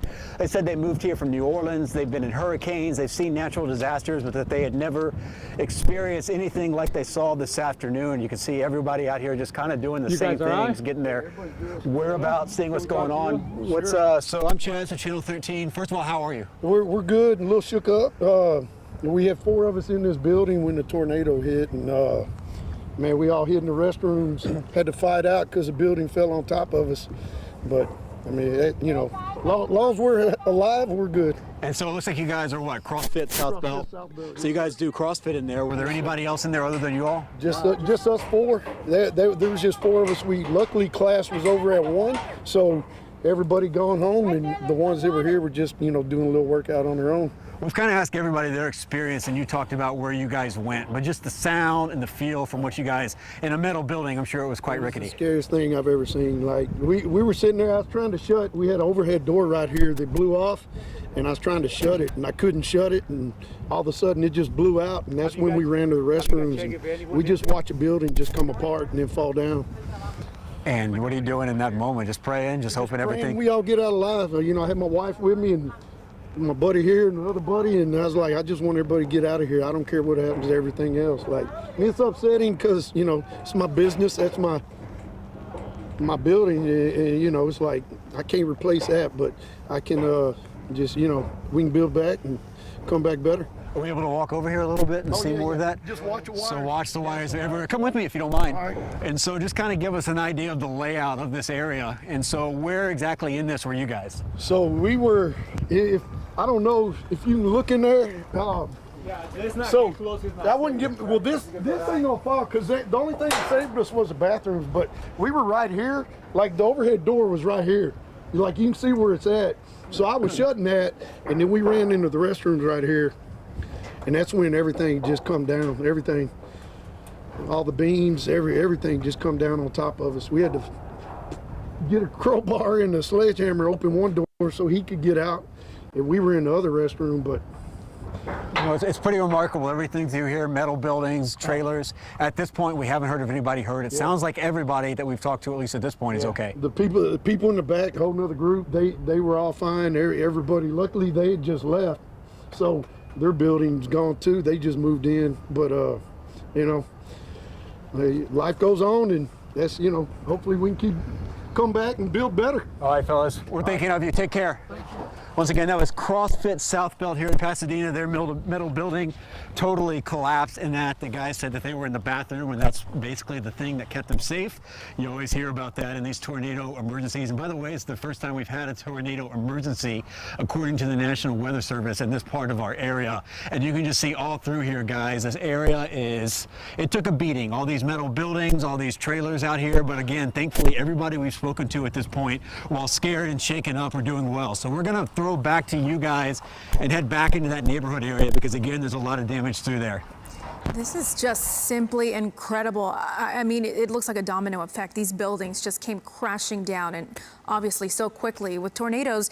Chauncey, you're from the Alabama area, so you're used to hearing about this and seeing so many tornadoes, but not here. Right, I was talking about that, and I want to bring Travis in just for a few seconds. Travis, I am from Alabama, and so I've seen this before, and they come in so strong and they come in so quick, and I've literally seen just entire neighborhoods wiped out in seconds. So talk about how historic this is for us here in this area. Yeah, the character of our typical tornado is an EF0, maybe an EF1. It's on the ground for sometimes less than a minute, and they just briefly go down and back up. This was the concern today, was that we would get those kinds of tornadoes that you get in your hometown in Alabama, Chauncey, or up towards North Texas, Oklahoma, the larger, long track type twisters. We believe that's what touched down southwest of Pasadena. It really grew in size as it went through Pasadena and Deer Park, and we've got crews that are fanning out everywhere to assess the damage. But this was one of the types of tornadoes that we get around here but are uncommon. We typically don't see this kind of a tornado here in southeast Texas. And there's this product that came out a little over 10 years ago, almost 10 years ago, that's called the Tornado Emergency. And we haven't had one of those issued before for Harris County, but today was the day. If we had these that in effect, say November 92, and we had that F4 that went through Channelview, that would have been a tornado emergency. That's the kind of situation we're talking about. Those are reserved for the most extreme tornadoes that can cause that are life-threatening and can cause extensive damage, like what you're seeing here on the screen. We just got extensive damage that we are seeing in Pasadena. The Weather Service says they will send out their crews in the morning, and they're gonna fan out and assess all the damage. And when they see the kind of damage that's been done, they'll be able to get a feel for how strong the winds were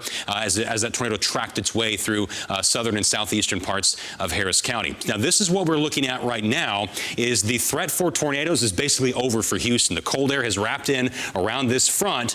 It's in what's called this warm sector, out ahead of the cold front and near and south of the warm front, that you still have that unstable air and the twisting of the winds that can create additional tornadoes. So there is a tornado watch still in effect until 6 p.m. The National Weather Service just updated that watch box, and they went ahead and took out several of our counties. So we have seen the tornado watch zone become a little more refined. And so let me go ahead and pan over there. My clicker's not working, so let me press the space bar. Here is the tornado watch in effect until 6 p.m. It still shows all of Harris included in this, but the reality is that the tornado threat is basically done now for Houston and Harris County. So this again runs until 6 p.m. The bigger concern is going to be east of Houston. So Liberty, Chambers, onto Jefferson County and the parishes in southwest Louisiana. That's going to be the next hot spot where we could see additional tornadoes try to pop their way on up. So we go to our radar, live Mega Doppler 13. We get a new radar sweep every 20 seconds. And you can see we just got this light stuff left over Houston. Here's where all the action is, and some new tornado warnings appear to have just come out that include the north side of Beaumont. So along and north of I-10, we're seeing some new circulations that are popping up, and that is going to be the concern here, in addition to the possibility that there's some lingering pockets of street flooding. And of course, for those that have experienced a tornado this afternoon, there's a lot of damage to clean up. There could be live wires on the ground. So a very serious situation as folks are looking around, assessing the damage and conducting rescues if needed. Chauncey, Myra? All right, we did see Chas there. He was standing by, but I think at the moment we want to go to Maya Shea. She is in the Randolph-Sycamore area, which is not terribly too far from where Chas is. Maya?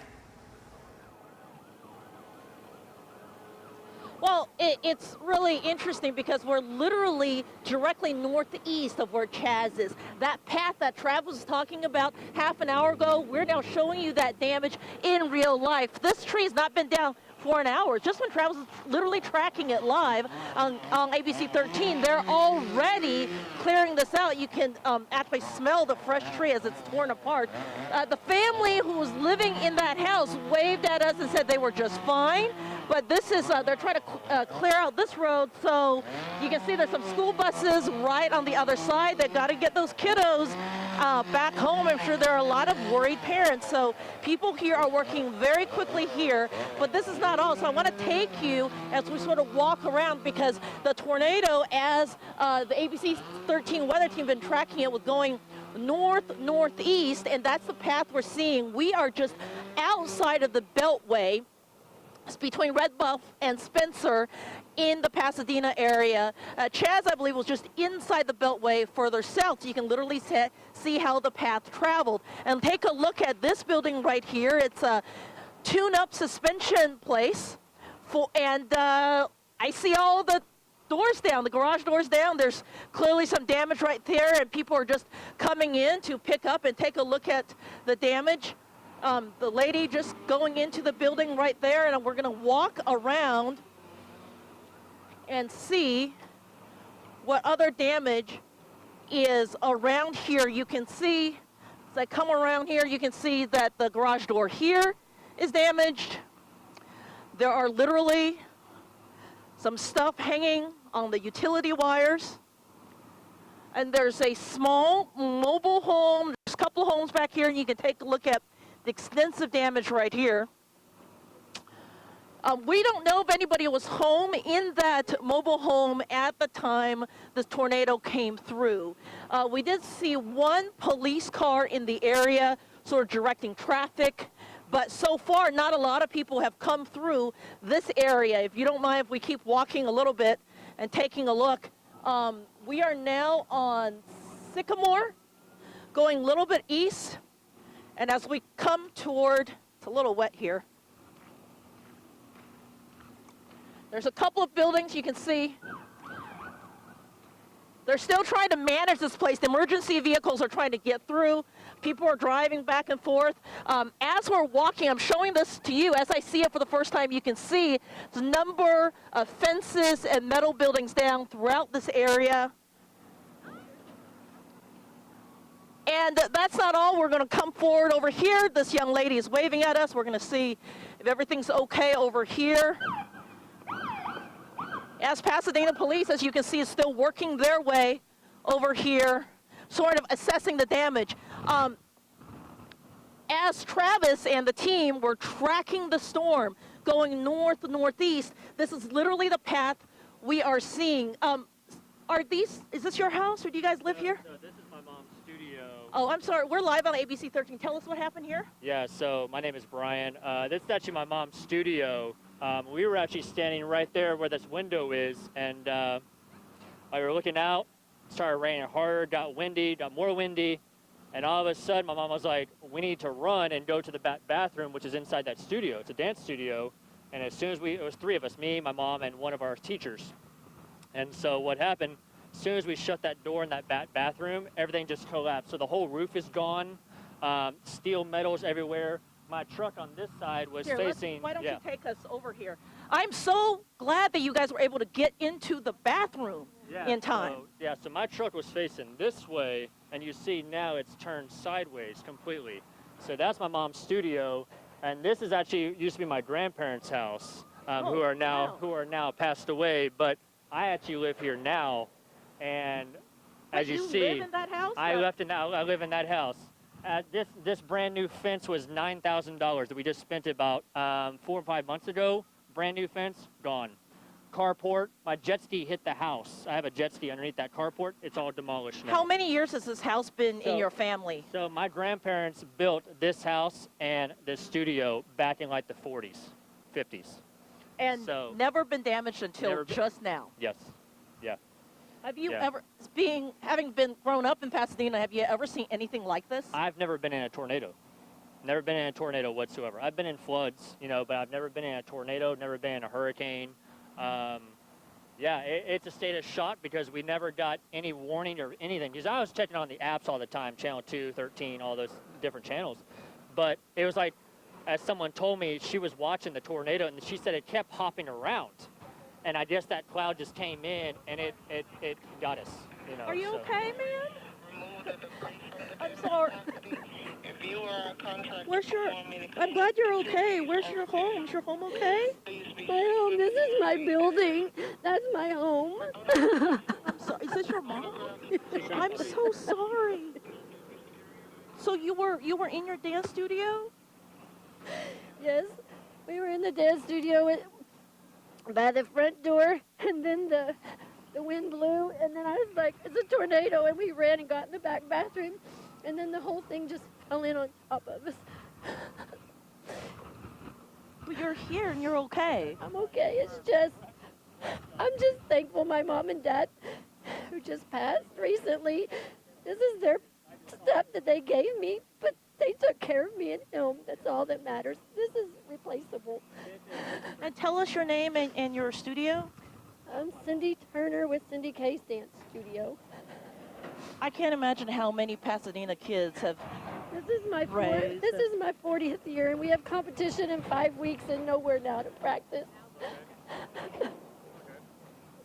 And you live next door, right? That's my house. My son was living there, and his truck got messed up. Everything got messed up. You've been here all your life, and you've never been in a tornado. Never been in a tornado ever. We know that this tornado traveled diagonally through this part of Pasadena. I don't know where it came from, but all I know is it was bad. So when you look at this, is this the house, and as we walk over here, this is the house you grew up in, right, and raised your children? Yeah, no, this is my mom and dad's house. Okay. They were, my mom is 89, my dad was 93. They both passed 4 months apart. They were married 73 years. They left me the house. They built my studio 40 years ago. Are you just, can you comprehend what you're seeing even? I think I'm just more upset because it's everything that they gave me when I was a child, what I dreamed of having, and now it's just all, it's just, everything is gone. Everything they gave me as a child. But I'm still here, and he's still here, and she's still here, and that's all that matters. Because I know that they're up in heaven, and they took care of us. Because I'm telling you, that whole roof fell in on top of us. Tell us about that moment you were in the bathroom and you closed the door. I was just praying, and all I know is we were all hunkered down together, but glass was flying. The roof was flying in on top of us, and then my knee got all messed up because it was out behind them, and I don't know what hit it, but it's all messed up.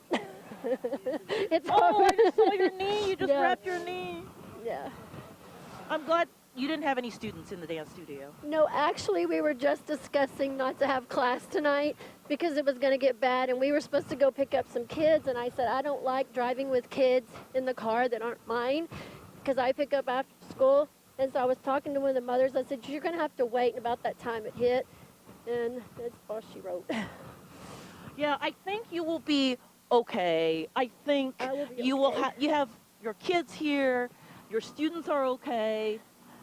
I bet you make it to that dance competition in 5 weeks. What do you think? I think so. Okay, well, we'll be rooting for you. Thank you so much for talking to us. Thank you. And we'll take a look around some more in this area. And just so emotional because people lived here all their lives for generations. They've never seen anything like it. And now they're looking at their family homes, their businesses, all the things they built throughout the years and just gone, obliterated. And of course the fence, we're going to walk down the street a little bit more and just walk down to the main part of the street because I think you will see also some damage sort of across it, just cut into a line. And if we can sort of get across this traffic jam, you can see some down utility lines right here. And there looks to be extensive damage over there. So we're going to walk through that neighborhood here in just a moment, but we'll toss it back to ABC 13 headquarters so you guys can get an update about the latest in the weather. But we'll head down that way and we'll bring you some more emotional pictures in just a few minutes. Maya, certainly crazy pictures out of there, and our hearts go out to that woman and her family. We want to shoot it right back over to Chief Meteorologist Travis Herzog. Have you got something coming in now, Travis? Yeah, we have a new warning that just popped up. It's a severe thunderstorm warning that includes Chambers County, Winnie, Stowell headed your way with the possibility that it could produce a tornado. West of there, the severe weather threat is over. So Houston, Harris County, no more severe weather. Still going to be a lot of water on roadways and a lot of damage to sift through there with that tornado track. It kind of went up from Pearland through Pasadena and Deer Park, and particularly Pasadena and Deer Park appear to be the hardest hit communities that we are aware of at this time. So we still have one severe thunderstorm warning in effect that includes the city of Galveston and the Bolivar Peninsula over towards High Island. That runs until 4 o'clock, winds of 60 miles per hour on that one. And then this is the new warning that just popped up. This one also runs until 4 o'clock. And notice it has that tag, that threat tag, that says tornado possible. Otherwise, it's going to be producing gusty winds of 60 miles per hour, and those torrential downpours that can flood some streets. I will go over to the velocity mode to do a quick analysis for you like we've done for all the other warnings. And when you kind of drill down, you will see there definitely a lot of bright colors indicating some strong winds. And there is a bit of a rotation here south of Monroe City, northeast of Double Bayou. And so that's the rotation that we're going to be watching. And it does appear that it is moving in that general vicinity, kind of lifting northward towards 65, eventually I-10. So those of you in Winnie and Stowell, you were kind of downstream from this. In Anahuac, it looks like the threat has passed you by in terms of a tornado and the severe wind gusts. But in eastern Chambers County, definitely be on guard for the possibility that this could try to spin up a little bit more. And then as you look at the velocities down along the Bolivar Peninsula, there's this kind of curved band. That's the gusty winds coming out of that heavy band of rain. So some gusty winds down there along the Bolivar Peninsula, Crystal Beach, over towards the east end of Galveston Island. So that's what we're seeing right now in terms of weather. I'll pull the view out one more time to kind of give us a broad overview. And again, this is winding down for many of us. The tornado watch still in effect for those of you that are along and east of this main storm line, the line that caused that tornado earlier that went through eastern Harris County. We will keep an eye on things for you and get you up to speed if there's any new warnings that do pop up for those of you that are east and southeast of Houston.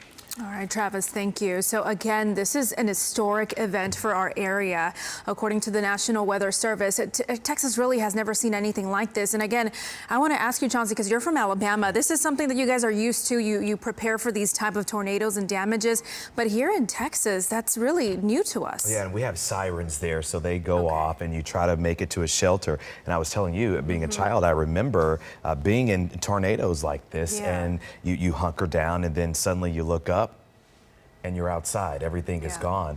So we can't have them here because, Travis, we were talking about so much water would go down there, but we have the storm shelters that they literally build, they dig a hole and they put storm shelters underground. And when we hear the sirens, you have to try to make it to that shelter in place before the tornado hits. And I've lost friends and family members just in tornadoes just like this, when it comes through in a matter of seconds, and a neighborhood that you grew up in or a neighborhood that you passed by every day is suddenly gone. Just gone. And we were listening to the interview that Maya Shea got there of all that damage, the woman whose studio collapsed.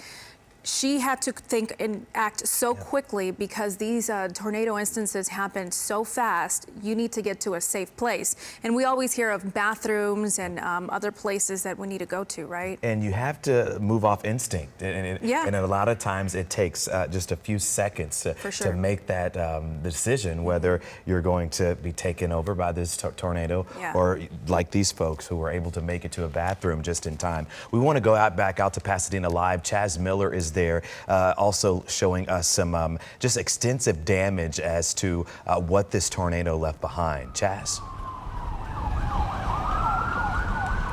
Hey, Johnson, we're in Vista and the tollway. We actually got a report from somebody that there may or may not have been some damage at a hotel down here. Thankfully, no damage at that hotel.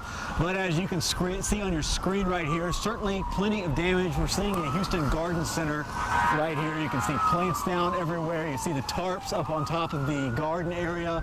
That's everywhere. But it's the same story here that we got when we're in that residential neighborhood. We don't see any EMS over here. We don't see any signs of injury.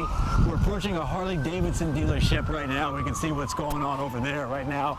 Once again, you are looking at the Houston Garden Center right here in Vista and the Sam Houston Tollway. Talking about that neighborhood we were just in, you know, it looks like a lot of people through there got pretty lucky as it relates to the structure of their home. Didn't see any roofs down, didn't see any parts of homes collapse, but it was those fence and just the yards. Lots of trees down. There were still some areas that were high. In that neighborhood that we just came out of, off of Kent and Pansy, you can see lots of things like this up in front of Noe where the trees are down, so there's a lot of tree damage through here. And a lot of people, especially in that neighborhood, just picking up the pieces of what happened. We are approaching right now San Jacinto Harley-Davidson, and we're going to try to get over there safely. Hang on one second. You can see some structural damage to their building. Don't see any motorcycles out in the parking lot or anything like that. You can see their sign's been all torn up. They've got yellow tape up around those motorcycles. Let's go up here and take a look at the building and just talk to some of these guys about what they might have experienced. You'd heard from those other people at that last scene that we went to where people were having to stay in bedrooms of trailers and in metal buildings. It's obviously a larger structure than any of the ones that we just were at a minute ago, but certainly a scary situation for people here at the San Jacinto Harley-Davidson. Let's go over to these guys and talk about what's going on and see what they experience. What's going on, man? You guys working here? Yes. So it looks like there's some pretty substantial wow, the front doors of the entire facility came down. Yeah. Tell me what you guys experienced, and first of all, is everybody okay? Everybody's fine. Everybody's absolutely okay. Staff went home, and building's gonna take a while to repair, but everybody's fine. Were you guys inside when it happened? Did you guys have to camp out in the bathroom or something? Just tell me what the scene was. Yeah, everybody took cover in the lounge. Luckily, we're fortunate to move all our stuff to the middle of the building. We didn't have any customers really in the store, so you know, that's the one thing we keep hearing is thankfully people haven't been in the wrong place at the right time. Everybody's shaken up. You got like some damage like you see right here at San Jacinto Harley-Davidson, but thankfully the people are okay. Yes, everybody's fine. All right, man, we appreciate you. Stay safe. So there you see the damage here at the San Jacinto Harley-Davidson. We're gonna go up a little bit closer. Let's take a look at these doors once again, how they came completely off the front of this facility. We've seen so much wind damage through here. Thankfully no roofs, but again, we've seen plenty of downed trees, a lot of down power lines, damage to cars out here. Is this your car, sir? No. You were in the hotel, so what did you guys experience when you were in that hotel? Just, I was sitting there, and they said, it came over the news that the tornado was coming from Pearland. Right. And I was sitting there, and I was like, well, that's that way. And next thing I know, it was on top of us, and it hit our hotel, and then I saw it just turn and come down this way and come down the Beltway. And so when you're in that moment, what are you doing? Are you in the bathroom? Or are you just kind of standing back waiting to see what happens? What were you doing? I was actually on a WebEx call with work, and I just said, hey guys, I gotta go. And I got behind the bar in my room and hunkered down there until it blew over, and then went downstairs to see what it had done. Have you had any experience like this before? Not really this bad, no. I'm guessing you're not from here if you're at that hotel. I live in San Antonio, no, okay. Just here on business. All right, so you walked from here to the hotel, or rather? No, I drove. You drove? It's right down there. I usually stay at this hotel here. Okay. I've stayed here for a year and a half, but they were booked, so I stayed down the street this time, and they got destroyed. So talk to me about your drive a little bit, just what all you saw. Oh, it's really bad back between Crenshaw and Fairmont Parkway, back off Mickey Gilley Drive back to Preston. It's really bad. And so correct me if I'm wrong, you're saying there was damage to this hotel over here? Yes, it's complete. Yeah, it's bad. Okay, so how would we get to that? Around the corner? Around the corner there. Well, I'm glad you're safe. We appreciate it. So again, we came over to this area because somebody said there was damage at a hotel. Right now we're in the parking lot at San Jacinto Harley-Davidson, right off the Beltway near Vista. We're gonna see what's going on over there with this hotel. I don't know if you can see off in the distance, Noe. We've got a Hooters up here with the signs come down. Saw a little bit of damage to that. Hey, how are you guys? Were y'all staying in this hotel back here? No, we weren't here. You guys were in there. You guys are not work here? He said there were no customers in there. You guys work here? Yeah, we work here. You all work here? Yes. And so just talk to me a little bit about the whole experience of being in there. We saw down there, the doors came off. Right here, the doors came off. It's gotta have been pretty scary. It was really scary. I was upstairs in my office and I came running down the stairs right before this whole side crashed, and then this all came in. I ran into our break room that had a little closet with no windows, but there were, I think, a few customers in there. Thankfully, nobody was hurt.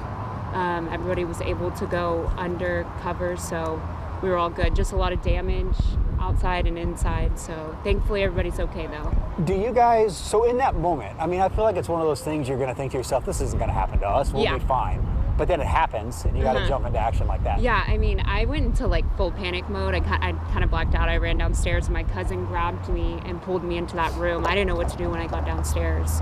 And then we had maybe 20 seconds to kind of group up what was happening, and then it just happened so fast, so. Well, I'm glad everybody's okay. Yes. Thank you very much. Thank you. We're gonna keep walking over this way. How's it going?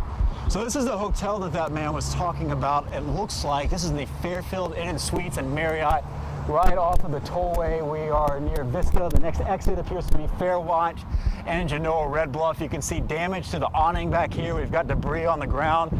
Here's more shots of that San Jacinto Harley-Davidson. You can see a big hole in the side of the building right there. You heard about employees talking about being upstairs in their office. I would imagine that's probably some of that area, but all these buildings through here, a little bit of damage here on the back of this IHOP. You saw a little bit of damage to that Hooters sign earlier. Let's go up to this hotel where you can see quite a bit of damage as the rain picks up here in Pasadena.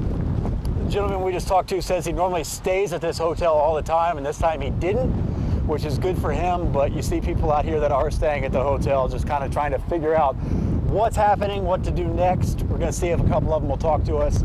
We'll go under this awning. I don't know where Noe went. Let's see real quick if we can talk to some of these people here waiting in the lobby of this hotel. How you guys doing? So you guys work here, stay here? What's going on? Probably talk to the restoration company, so. Okay, you guys are talking to the restoration company? We're the restoration company. Okay. Talk to the manager. All right, you mind talking to us, sir? You're busy? All right, thank you. All right, so they're trying to already get things underway here to get fixed here at this hotel.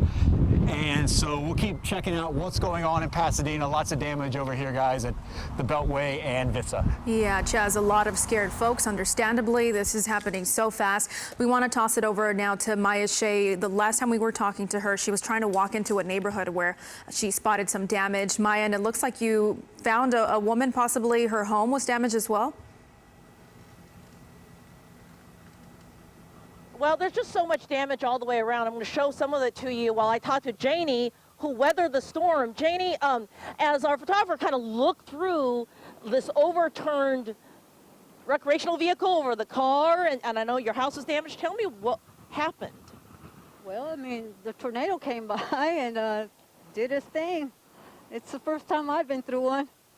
What was going through your mind as you were hunkering down? I mean, it's just like we were in the kitchen on the floor just praying to God that, you know, everything turned out good. And actually, I was praying before it hit. But it was, I thank God that we're okay. We're okay. Well, I'm glad you're okay. I know the vehicles in your front yard and the trees, that look a little worse for wear. But when you look all around us, there's so much damage, especially I want to direct your attention to across the street.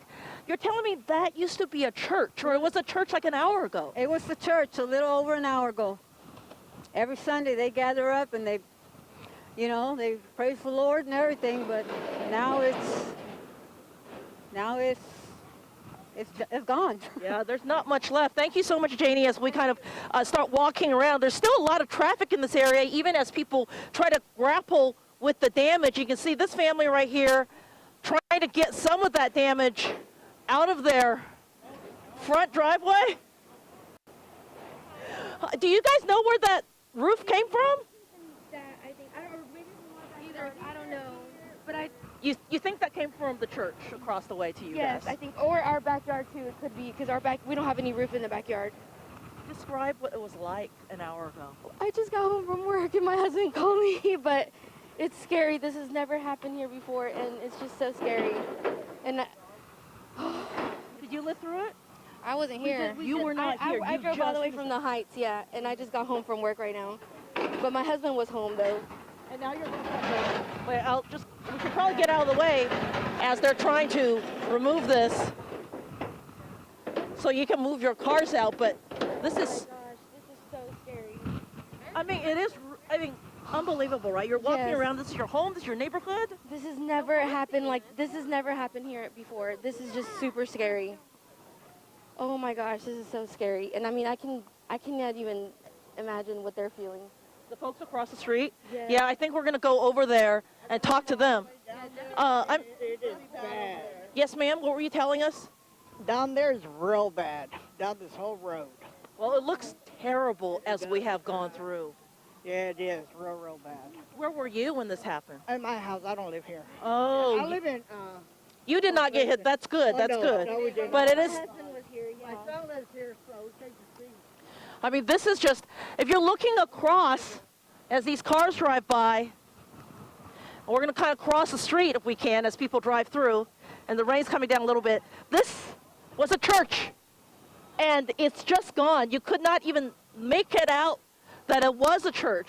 I'd have neighbors tell me that it was a church. And look at this home where the entire top half of the house has literally caved in. And this entire, we're about half a mile from where we started when you first came to us about 20, 30 minutes ago. And this whole area is just damage after damage. Every home felt like it was not spared. You can definitely see the path of the tornado as it went from the southwest part of the Beltway, crossed the Beltway, and sort of went north where we are. We're just outside the Beltway, east of the Beltway, and slightly north of where Chaz Miller has been. You've been seeing his reports, but it's literally, you can see on the ground the path the tornado took in the sky. And this home, I hope nobody was hurt inside this home. We haven't seen any emergency personnel, so we can only assume folks got out okay. But it's just a terrible sight to see. And when you're just coming here just minutes after all of this has happened, you don't really have a chance to figure out exactly how much damage there is and if any people were impacted. You can see there's another house across the street that's got some damage as well. And if we keep walking,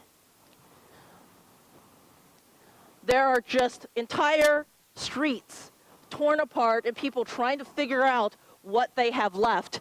Miraculously, you saw one recreational vehicle hit by the tornado, but because this is just half a block over, you can see this one, because the tornado headed north, was not impacted. So you can really see the path of destruction. There's a couple of trees down right here, and as we go further down, you can see more neighborhoods just impacted further away from where we are. So we're going to keep walking and keep looking at some of this damage, but I wanted to throw it back to you guys for right now so you can just, if you have any questions or talk about what people are seeing. We're seeing a lot of traffic, a little bit of police presence, not a lot, and no emergency personnel. So it appears that everyone here managed to hunker down and stay safe inside an interior room or hallway okay, and we hope it stays that way as we sort of continue to look through this neighborhood and through this situation, guys.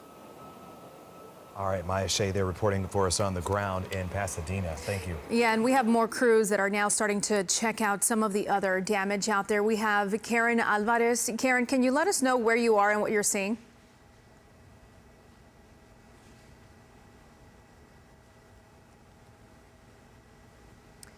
And it looks like we may be having some difficulties with her audio. We can't hear her at the moment, but you can definitely see there is a lot of extensive damage. Oh, we may have her. Karen, are you there? I hear you. I hear you. So here we have the homeowner of this shed here. Tell me your name, please. Joe Rodea. Tell me what happened when you were here. I was in the house in the kitchen making me something to eat, and the lights flickered and then they went off, and as I looked out the window, I saw the wind blowing, twirling, so I stepped back off the window and the window blew in.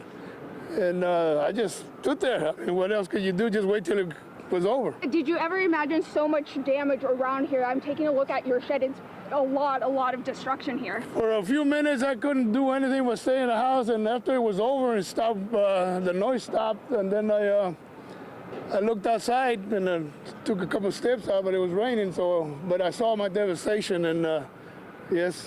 All right, and driving here into Pasadena, we saw quite a lot of what you're seeing right now. This is at a neighborhood off of Spencer High. I've already seen just a lot of downed power lines, debris, fallen trees, some bent sheet metal, and a partially overturned semi. Now, there's no rain, but the roads here are slick, and if you're driving around parts of Pasadena, it's important to be on the lookout for any debris on the road that may be lingering. We're also seeing a lot of police cruisers, especially around this area. The Pasadena police tweeted out they're responding to reports of power lines, asking people to be cautious. Yeah, and that is another thing we obviously wanted to mention too, Karen. People are wanting to go out, they want to explore, but you got to keep in mind there may be some active wires on the ground, and that can always turn into something very dangerous.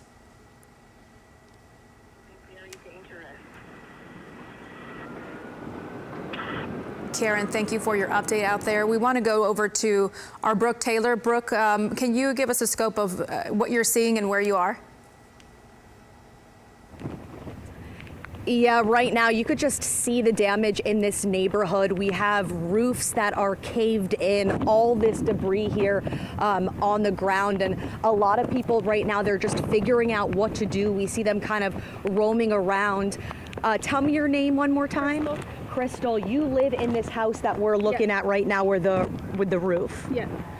The one that's completely caved in. We were inside the home when it happened. It was me, my husband, my mother-in-law, and our 1-year-old baby. We were in the hallway when everything started to shatter and break, and then even the hallway started to cave in. Once we tried to exit, even the entryway and the awning on the porch caved in. So luckily we were able to get out and make it to the car. And that's when police and firefighters came. I called 911, but they couldn't hear me. Wow, they couldn't hear you when you called them. There was the signal wasn't where they could hear me. It was cutting in and out the whole entire time. And I was scared to come out because it was still pouring and everything too. But we made it out and we got into one of the vehicles that luckily only has minimal damage, but the other one has a shattered back window. So, but we're doing okay. We're at a neighbor's house in shelter, and then my husband's at school picking up the rest of the kids. And I was just going to say, we heard from Pasadena ISD a little while ago. You have children in that district. They were at school when this happened. As a mother, how did you handle all that while you're also trying to keep yourself safe? I was terrified, but my husband and mother-in-law were both just telling me that they're okay, they're sheltered, and then my daughter actually called me and said that they were okay and the school was going to be releasing them. And then my husband just got up there because he walked in order to get our younger two. And since we've been out here, we've kind of seen neighbors walk around right now in the street, just try to figure it out. When I saw you and met you, you were in someone's home that you said you don't even know well, but she was just having you over there? Yes, her father invited us in to make sure that we were in a safe spot. They have shattered windows and everything too and got damaged, but they luckily have a roof over their head right now. And then if we could show the camera over here, we have swing sets over here in this backyard. It's clear that there's a lot of children in this neighborhood when this happened, and that's pretty scary knowing how many young kids are here. It is. There's a lot of kids. I have 5 myself. These neighbors have several children. It's a very family-filled community. So it's hard to take damage like this.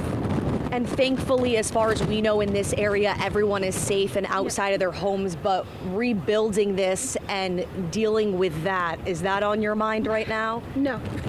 My mind is just to get everybody together and be in a safe space tonight. So, because there's no way going back in my house. Mine and my husband's room and my mother-in-law's room were completely all walls ripped away. So, thank God I got everybody to the hallway and told my mother-in-law she couldn't go back into her room to work because she worked from home now. So we're all safe. That's all that matters. Everything can be replaced. Absolutely.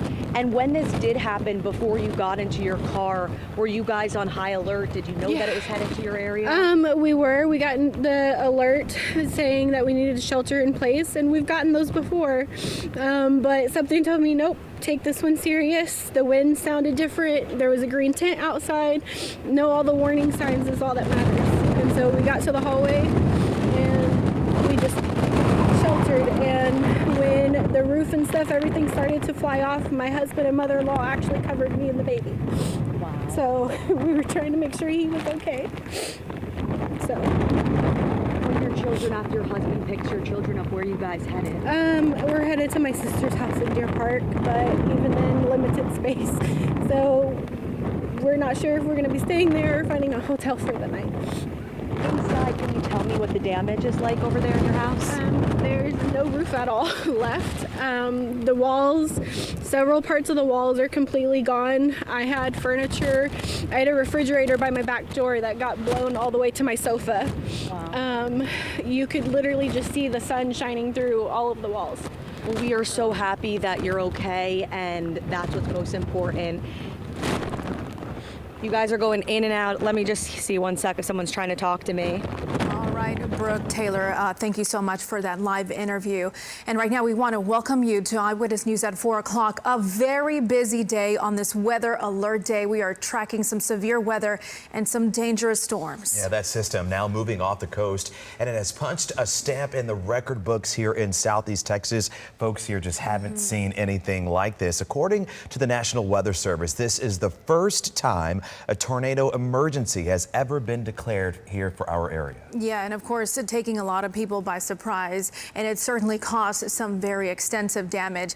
Right now, you're taking a look at wind over in Pasadena, sheets of rain just blowing through that neighborhood. Yeah, and we have crews all over the city pretty much for the most of the day, and the county also getting a view of the flooding and storm damage out there. Take a look at this from Eagle Lake. Look at that right there. We spotted flooding and damaged trees here.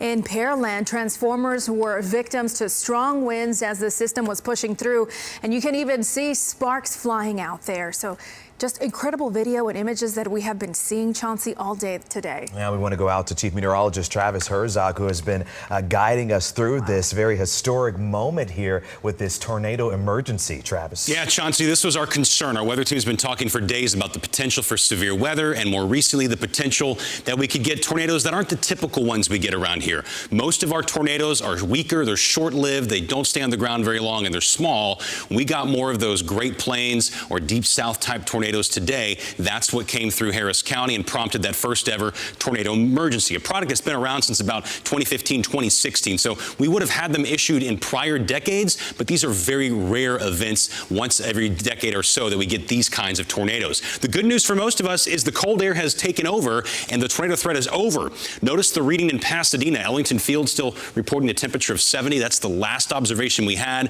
before the tornado came through and cut out the power. But now that most of us are in the cold air, the threat for tornadoes is over here locally, but there's still a tornado watch in effect until 6 p.m. That does include portions of Galveston, Chambers, Jefferson counties into Louisiana, but it does look like the leading edge that could cause the tornadoes has basically moved out of these counties. And so I think we can breathe a sigh of relief. If you haven't experienced any tornadoes, you're not going to at this point, because we have now seen everything clear its way on out of here. So that's the good news there. This is the line, and embedded within this line of heavy rain is where we had that circulation that caused that extremely large and destructive tornado that prompted the tornado emergency. So this is now in the vicinity of Beaumont, and so folks in Beaumont eastward into Louisiana are going to be under the potential threat for additional tornado development as we go through the evening. But locally here, the rest of us in southeast Texas are doing okay. Our future track shows that by the time we get to 6 o'clock, that rain is out of the state and no more severe weather threat anywhere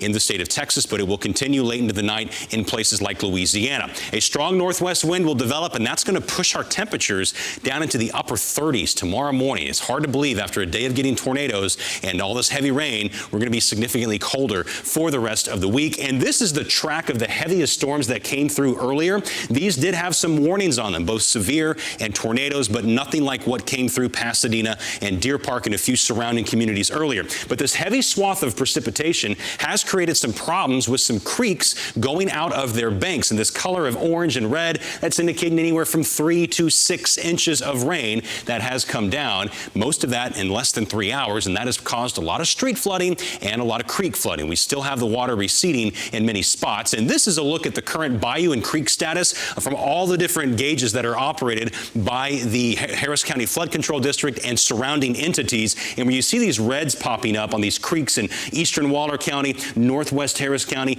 that's where some of those creeks have gone out of their banks. The usual suspects here. All the bayous are in good shape, and where you see yellow, that's where these creeks, bayous, waterways are getting about within 2 feet of getting to the top of their banks. So we may still see some additional rises in northwest Harris County, especially as these work their way down through the system towards the Addicks and Barker reservoirs. Otherwise, if you don't have flooding right now around your neighborhood, you're going to be okay and no more severe weather threats. So that's the good news here from the ABC 13 Weather Center.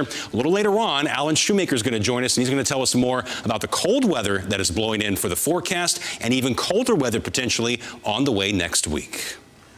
All right, Travis, thank you. We want to go out now to Chaz Miller. He is live on the grounds for us in Pasadena, where they are seeing extensive damage. Chaz? Hey, Chauncey. Yeah, we've been walking around Pasadena for the last hour or so. First time we've seen something like this. You see a tree there clearly snapped off and into those individuals' roof. We talked to them a minute ago. Very nice people. They don't want to be on TV, however. But there you can see a little bit of damage there to the corner of their house from this tornado. And the scene you see on your screen right now is the scene you're getting a lot of here in this neighborhood. People out looking around. And Travis mentioned the temperatures. It is certainly colder than it used to be. I'm going to talk to this gentleman right here. He's good, but it's certainly a lot colder than it was when we got out here. So there are cooler temperatures, but you look around this neighborhood, guys, and it's the same scene no matter what street you go on. At this point, it looks like if you still have a fence, consider yourself lucky. A lot of these fences down. We just went into somebody's backyard and you could see clear across the neighborhood because all of those fences were no more. Lots of things like this. And there's really, it seems like, no rhyme or reason to any of it. You see a house like that where that tree snaps and goes into the roof, and then you see a house like this where the tree snaps another way and spares this house. We're gonna make our way across Finlay Drive right now and take a look at this. We've seen quite a few trees down. I don't know if I've seen any that have taken up this much real estate. You can see right there on the other side of these trucks in a second, people out here kind of trying to assess the damage here, and we'll see if we can get a look at them. We're right off Mickey Gilley Boulevard where we were earlier to show you all of that damage at that trailer park and that lodge through there. These people are in their garage hanging out. They're shaking their head no, which means don't talk to us, but if I asked, how are you guys doing? Horrible. Can I talk to you real quick? You're not going to be on TV? Talk to you. Who will talk to me? Miss Terry next door. All right, I'm going to talk to Miss Terry. You guys stay safe. And she'll talk to you. All right, let's go talk to Miss Terry. Thanks, guys. You can see the damage all through here. You can see limbs down here. You can't get through the sidewalk. All right, here's Miss Terry. They told us that you would talk to us. No, she's running inside. Understandably, not everybody wants a camera in their face as they are assessing damage from a tornado. Thankfully, though, you know, not a ton of damage through here. You can see a little bit of what looks like to be an awning or something out here in her yard. More trees down through that way. Are you doing okay? So they told us that you would be the one who would want to talk about what's going on. So I would be the one. That Miss Terry was the one. So I assume you're Miss Terry. I'm Miss Terry. First of all, Miss Terry, are you okay? Yeah. And so I just was at work. You were at work, so you weren't even home. So you didn't know what you were going to come home to. Yeah, I did. You I have a did? 91-year-old in there. My stepdad's here, so How is that's he? why I have the generator. He's fine. He's like, the damnedest thing. You don't have a fence and you don't have your awning over the back, but the lights are still on. That's because I bought a $12,000 generator during Harvey. Yes. So how extensive is the damage? You can go Are look. we able to go with you? And I would imagine it looks like everybody else's backyard that we've been into. Yep. You can hear the noise from said $12,000 generator. Your metal fence. Money well spent. There you go. Oh, yeah, I bet so. So let's see if we can't get around this fence a little bit. No, you're able to get through there? All right, I'm going to follow Terry back through here. We'll slink our way through here. Wooden fence down, metal fence still up. You can see your awning up here, your back fence down. Talk to us a little bit about, from talking to your stepfather, just what he experienced going through something like, was he here by himself?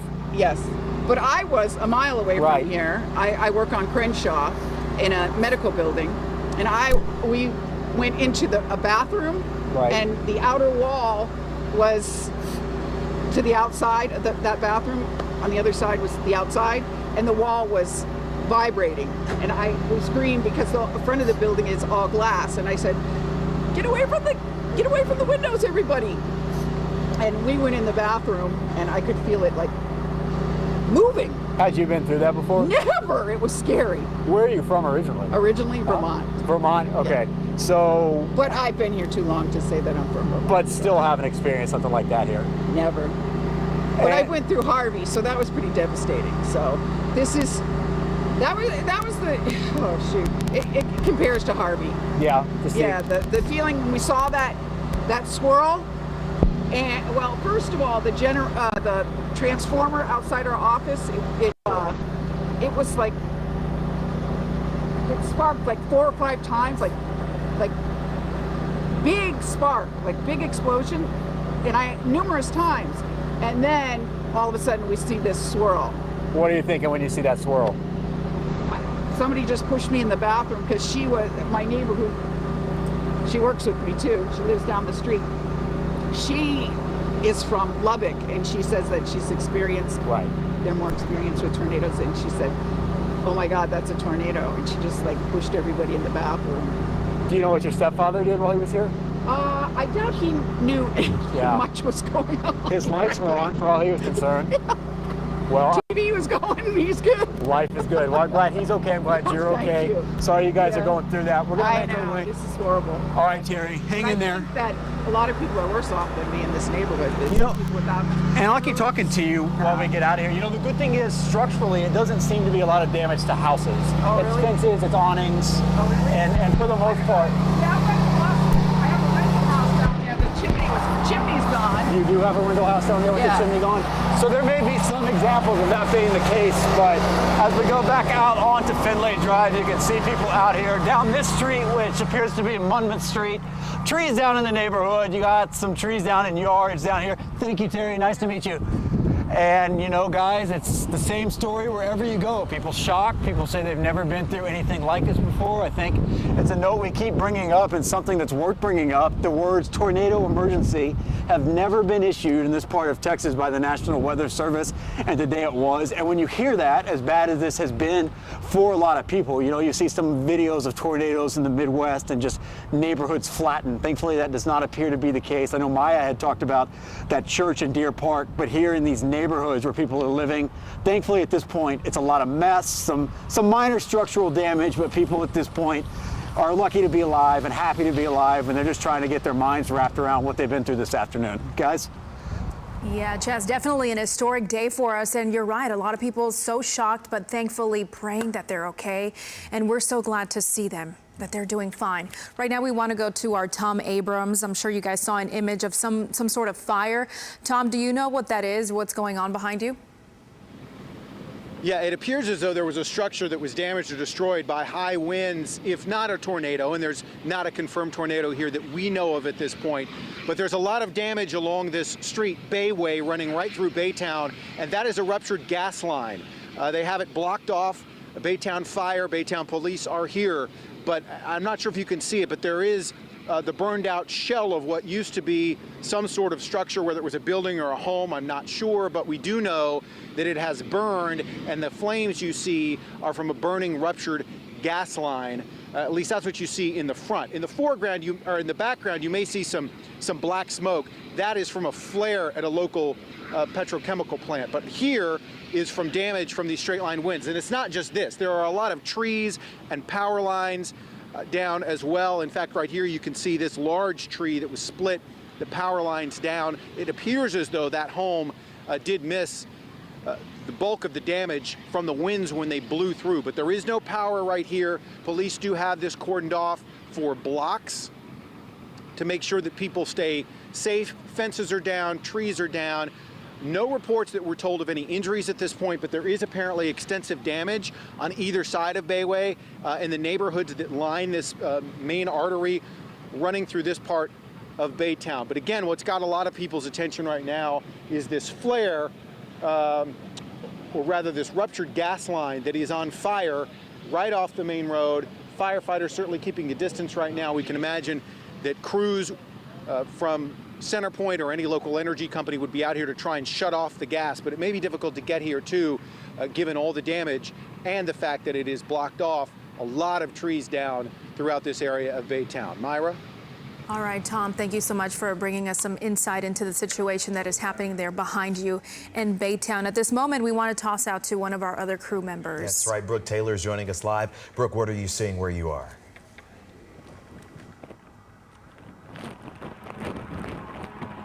You guys could see this area. There's a lot of damage right now. We have roofs that are caved in. We have this damage over here to our right now, and people, they are just trying to figure out where to go right now. And a lot of neighbors, they've actually been walking around to try to see if they can help any of their neighbors to see their damage. You said that you live across the street? We're that way. How are you guys? We're good. It's pretty incredible because you see the damage over here, and then I was just walking just about a block away and no damage. So that's where we are. But we felt the pressure change in our house. And that's when I grabbed them and get in the hallway. I mean, you look around right now in your neighborhood, and this is just devastating to see what people are dealing with right now. A lot of people left without a place to sleep tonight in their own home. This lady right here, I was just talking to her. She has 5 kids, and they're all okay. They're staying there right now, but going going to stay at her sister's house, so it's bad.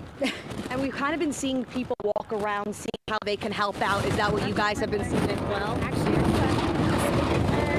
her and our son are trained medically, so they're like out trying to help. So, wow. And these neighbors over here, do you guys know who they are? No.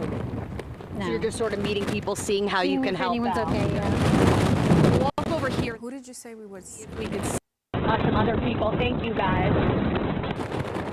Come over here. You could see all this debris on the ground right here. As people in the neighborhood kind of just walk around and figure out how they can help, what's going on. We spoke to a woman a few minutes ago. She had 5 children and she was hiding in her car. She tried to call 911, but she said the service here was so bad that she could not even get through to someone. You could see people over here trying to figure out what's going on. Do you guys live in these homes over here? Wow. Any damage to your house? Yeah. All of our fences gone in the back. Roof damage, our little storage shed on the side.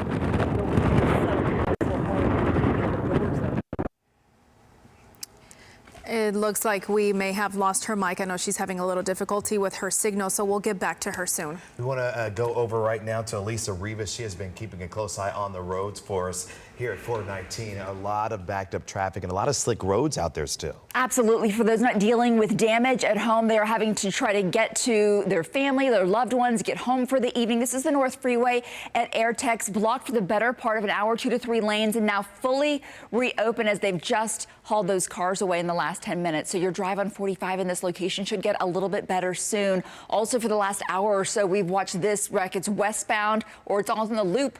The West Loop southbound at Old Katy Road, causing backups onto the North Loop as you're coming westbound in that location. Also taking one more look, a lot of wrecks here in the rainy weather. This area just clearing. This was closed with flooded waters for maybe the better part of 2 hours this afternoon. Finally clear. Not yet open, the Katy Freeway at Post Oak. Those exits that go underneath or subterranean, you can see they are still filled with water. So let's go ahead and give you a look widespread. You're doing much better, and a lot of you might have changed your plans, stayed home, or gotten home early. So we're not seeing huge amounts of traffic volume, but still some areas difficult to traverse like this. You might have to change your route. Here are your drive times for the afternoon. Like I said, over to the north side, you do have that wreck that just cleared, so your drive to the Woodlands should improve quickly. Out to Clear Lake, we had those lingering showers down 45, so you still have a very long drive. No major wrecks to speak of. Just a slow drive out to 45 this evening.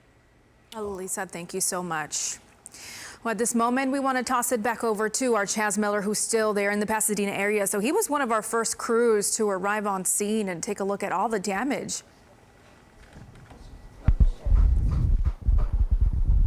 Meyer, good afternoon. Yeah, we've been looking at damage out on the street all day today, but now we're at a house, inside of a house on Monmouth that's experienced quite a bit of damage. It's not shocking, but the power is off at this house. Lots of power lines down everywhere. So in terms of trying to check things out, these people are having to do this in the dark. Let's take a look at some of the damage that have happened through here. This is Janice.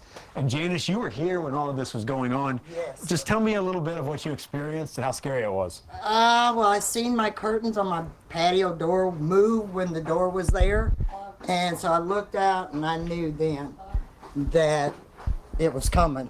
So I got myself and my dogs in the closet, and this is what we walked out to. So let's walk through the house right now. Janice, when you guys came out to this, what was your initial reaction? I'd imagine it was a lot of shock. Yes, and I didn't think it was that bad because I just saw the inside, not the outside.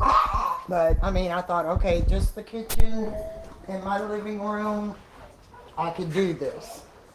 But it's the roof, it's the siding of the house, it's windows, it's everything. It's just, I don't know what we're gonna do. You know, I said something to you there a minute ago off camera, at least you're okay.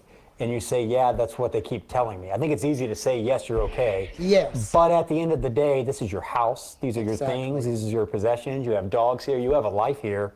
And this is what it looks like right now. Yeah, and we gotta stay here. I mean, we gotta fix it again. Like I said, 2 floods, now this. I was going to say, you said fix it again. So Harvey? Yes, Harvey and the one 20 years before Harvey. Allison. Yeah, both of those got me. And so you've been through it before, you know the process, but even, you know, they say the 3rd time's a charm. It never gets easier. No, I kind of want to walk away if I could, but yeah. I know I can't, so.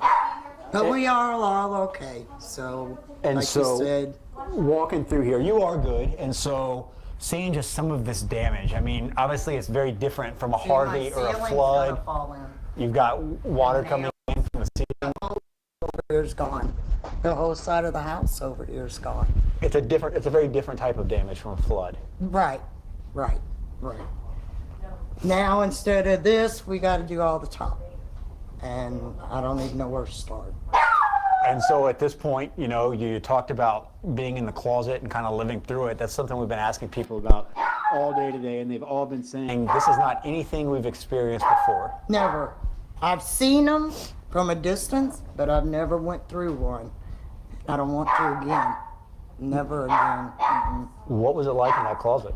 Noisy, but calm, if that makes sense. I was calmer in there than when I got out. Really? Yeah, I guess because I knew that's where I should be and praying. That isn't what I looked into, but it is. You talk about praying and you talk about being in that closet. When's the point that you realize, I'm okay? I come out, I can see what's going on. When it got quiet. When it got quiet. Yeah. And it just rushed over you. Then it was just open the door, and I can't even cry right now, really. You're overwhelmed. Yeah, it just hasn't hit me yet, all of it. Every time somebody says, come look at this, I go into panic mode because of what they're going to show me. And is this your daughter who we spoke with This is earlier? my daughter. So Grandchildren live here. they all, so you've got a full house. Yes. And I'm sorry I didn't catch your name. Sharon, Chaz. So you actually work at a Murphy's around the corner, a gas station. You guys had to experience it there.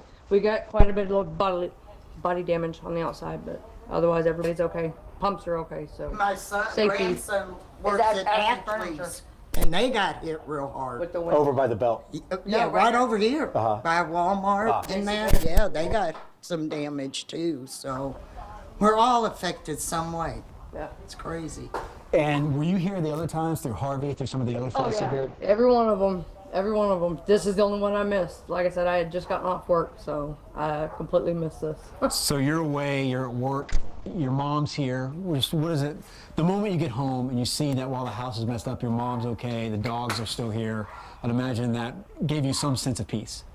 Oh yeah, definitely. My heart's rushing, but I'm good. I'm good. We got the okay from the doctor earlier. She's good, so we're good. All right. Well, just the excitement needs to.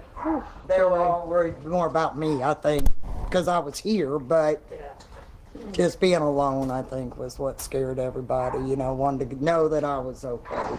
well, I'm glad you're okay. And as I mentioned to you earlier, your liquor cabinet is perfectly intact. So I'm ready to do it. I'm bet ready you are. to do it. Well, thank you guys, and stay safe. And we appreciate you. All right, guys. So there you can see the inside of, the inside of one of these homes. They've still got a sense of humor, and their kindness is intact. They've been through this before, and they'll get through it again. Great observation there, Chaz. The liquor cabinet still intact. Thanks for that live report. We want to move out of that area and go down to Deer Park. That's where we find Brianna Connor. She's live on the ground there for us. Good evening to you, Brianna.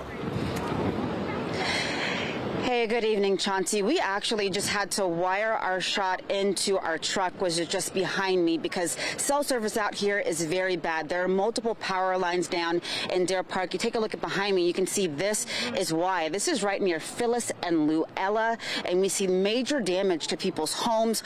All the people that you see in the street right now are just people who live in the area who took it upon themselves to help block this road off, direct traffic around the damage, and behind them And you see that is where law enforcement, firefighters are trying to figure out what's going on at the scene and to make sure everything is safe.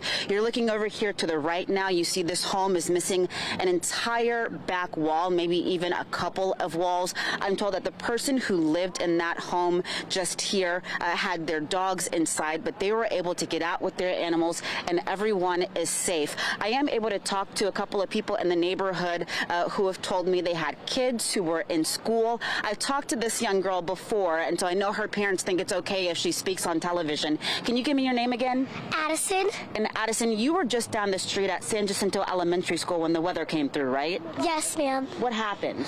There was like trees knocked down. It was really scary for half of our class.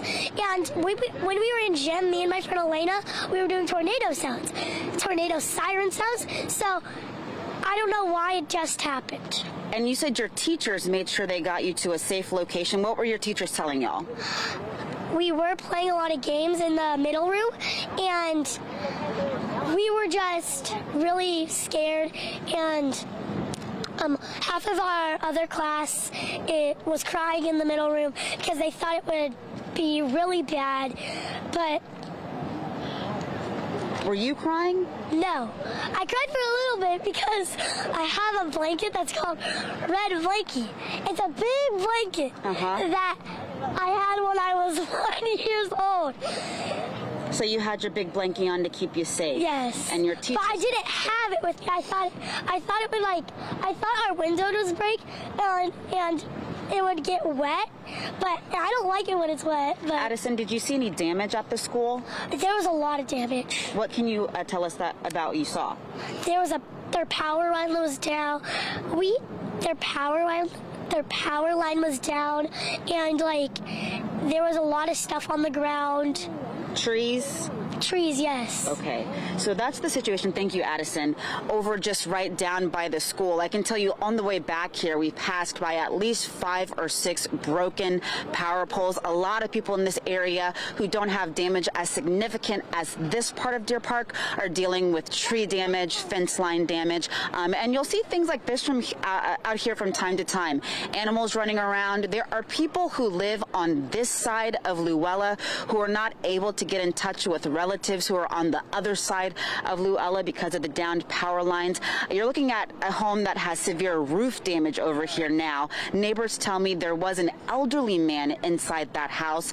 He was in there when the storm came through, and there were some busted out windows that cut him up a little bit, but I'm told he is doing okay. A lot of people thankful that there was no serious injuries to folks out here, but really just a very scary afternoon, especially when you consider kids were in school. It was a very busy time to be out and about. You see there's a lot of cleanup happening in this area right now. We're going to try to talk to some more people, get some official word from law enforcement agencies out here about the damage and the toll that this storm has taken in this Deer Park community. So we'll do a little bit of that legwork, and we'll come back to you guys shortly with some more updated information just as soon as we can. Chauncey, Myra. All right, Brianna, thank you. Certainly widespread damage, and you thank little Addison for her perspective out there on the damage in that area. Quite the well-spoken little girl.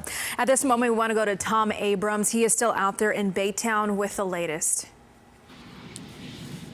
That's right. They're still working. Centerpoint does have crews here, and they are digging what it looks like a trench to try and get this ruptured gas line turned off and get that fire out. We have Bruce Brown, a longtime resident of Baytown, lived on this street in this house for 25 years. Bruce, tell me what you experienced this afternoon.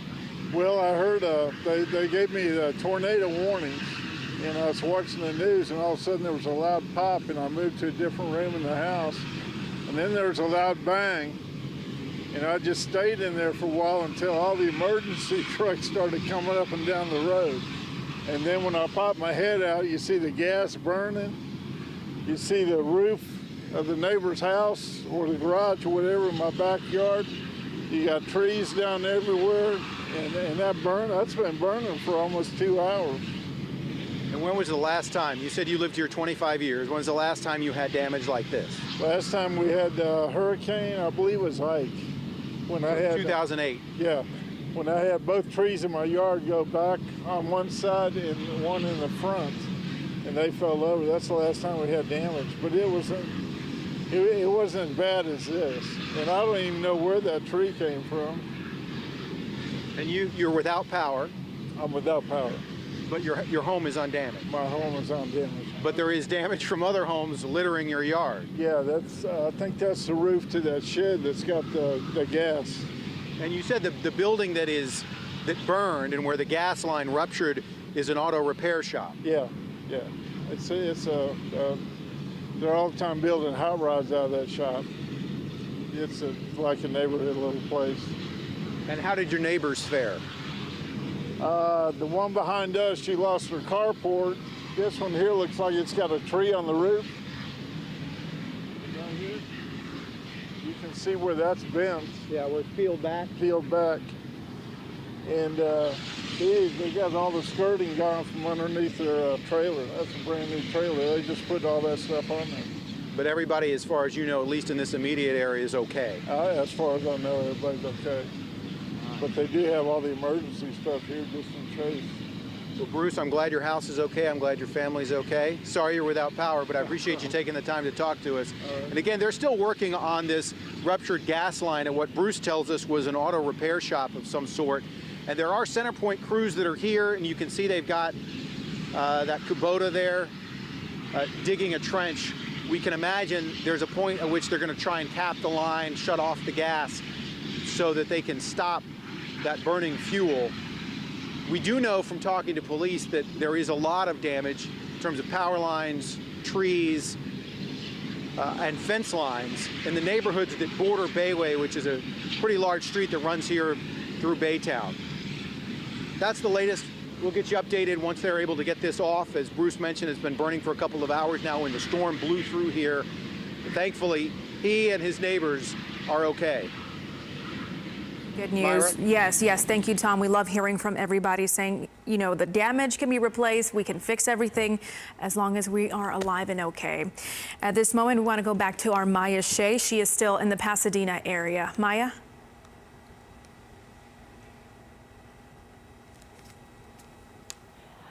Yeah, we're in the 6400 block of Georgiana, and where the neighborhood's really coming together and starting to really rebuild or at least patch things up, even as the temperature's dipping down, and we're just an hour or two away from when the tornado hit. You can see there's trees on roofs. We have roofs on trees, and just extensive damage throughout the different neighborhoods. And people are telling us stories about how they were literally in their homes just hunkering down and hoping that they would make it out alive. A lot of prayers. You can see just how extensive the damage is here. This particular house, part of the roof is gone. Someone else's roof is on the roof of that home. And like so many neighborhoods you guys have been hearing from our ABC 13 team members across our region, there are so many kids in these neighborhoods just trying to survive. In fact, that right there in the trees is a swing belonging to a young child. And this family, they said they managed to survive unscathed. They are the only ones on the street with their carport still intact. And here's a young family right here. I know you guys were all in your home. There's like 5 or 6 of you guys, right? Okay. This young lady, Diana? Danya, tell me about what it was like. It was so scary. There was a lot of noise outside. And were you guys hunkering down?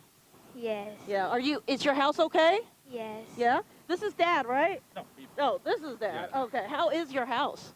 That's okay. Have a few damage, some damage in the roofing and the windows, but it's okay.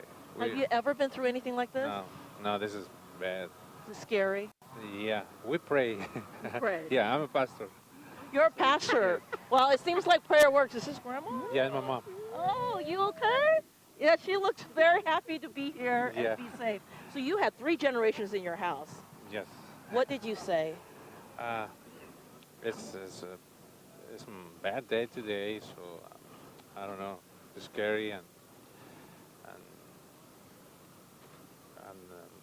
I can't tell you. Well, we're glad that your whole entire family's okay. Your house looks a little rough. There might be some more cleaning up to do. and some repairs, but we are glad to see that. You can see throughout this neighborhood, people are trying to piece things back together, and they're just doing anything they can as they're assessing the damage. You guys okay? Tell me about how scary it was when you guys lived through this. It was very scary. I heard they always say it's like a train, and that's so true in my experience from this. Yeah, my son was napping, my 2-year-old, and so I just grabbed him up and ran into the bathroom. And then I guess you heard what sounded like a train, and yes, and then just a bunch of things hitting the house, the windows, and things like that. But your 2-year-old's okay? My 2-year-old's fine. We are all fine. I've talked to my neighbors, and all the neighbors are fine, and I think that that's just such a blessing. We're all fine. It is really, when you look at how extensive, I mean, there's not one house unscathed. No, there is not, and it's like those things can be replaced so we can all help each other, but people can't be replaced, so. And it sounds like that you've checked with all your neighbors and no one else is hurt? No, yeah, it's been amazing because everyone's just here for each other, and we've all been helping each other the whole time, and it's so sweet to see and know that that's where we live. It is sort of surreal because you're finding each other's houses in your yards. Yes, it's very where we're like, I told my neighbor, I found your trampoline. It's in the backyard, so. And roofs and awnings and everything. Cars. Yes, yeah, it's been crazy. Well, we're glad to see that everyone's okay. Most importantly, that your 2-year-old's okay. Thank you so much. Yeah. But lots of cleaning up ahead. We can see this as we kind of walk toward the center of the neighborhood. We're around the corner from where we were earlier this afternoon, where we saw some extensive damage of a church and a dance studio. But here you can see these nice folks are trying to get their tree off their trucks and the rest of their house, trying to make the best of a scary situation. And I know there were a lot of people in the house at the time. We'll see if anybody wants to come and talk to us about what's been going on as they're trying to, how's it going up there? try to make it happen. Can you tell me a little bit about how scary it was to have everybody here and just my son-in-law was just getting home with my granddaughters, and they were barely parking in when the wind started blowing, and one of those aluminums flew on the truck, and the tree limb flew. Thank God it didn't hit the truck that they were in. They flew on the other truck. So yes. Your son-in-law drove your grandbaby? Well, no, they were coming. They were coming from, he went to go pick them up from school, and they were coming, and he was parking in. And that's when the wind started blowing, and he couldn't come out because the wind was blowing him. Yeah. Have you ever seen anything like this? Nothing like this. It's first time. First time ever. What was going through your mind when you were living through a tornado going through your neighborhood? Awful, awful. It sounded really awful. There's been extensive damage throughout Pasadena, and it looks like it actually tracked northeast. Yeah. And as it kind of sliced through your neighborhood, you're looking at your neighbors. What do you think the next hours and days will bring in your community? Just a lot of cleanup, and we're all trying to help and everything. Yeah. Yeah. Well, I'm so glad that everything turned out okay and that the kids are all safe. As you can see, this is a resilient community as everyone's already coming together, cleaning things up, getting things going. It won't be an easy road, but they're already on it, a path to recovery. For now, we're live in Pasadena. Now back to you guys. All right, Maya Shea there live on the ground for us in Pasadena. We want to show you some other video from Pasadena. The damage out there is extensive. Look at the top of this house. And this is what we've seen all throughout this neighborhood. And Maida, we talked about this earlier, how tornadoes like this, they tend to just hop. So you may have sporadically. Yeah, so you may, like this one area right here, you see that one house untouched, just a little debris in the yard. Then across the street, look there, you see just the side of the house just completely torn off. And we were listening to Maya Shea interview one of the young women there in the neighborhood, and she said they were taking it in stride, obviously saying, hey, looking at the damage and telling the neighbor, by the way, your so-and-so is on my yard and whatnot. So it blows things so quick and so fast, and it happens in the blink of an eye. It does, and we've been talking about how historic this is, this tornado emergency. This area hasn't seen this, so a lot of people were afraid, and they just hadn't been in this situation before. Listen to what one neighbor out there in Pasadena told us. We were all inside. Tornado, we could hear the noise. The drop down ceiling inside started lifting up and down. We all went into the bathroom. The storm went over pretty quick. came outside and saw all this damage. Is everybody okay, first of all? Yes, we checked. We don't even know where that trailer came from, by the way. That one right there with all the damage. That wasn't here. And then around the corner, all these got blown around. There's two crashed into each other. A lot of debris. So what is this? Is it a storage facility or?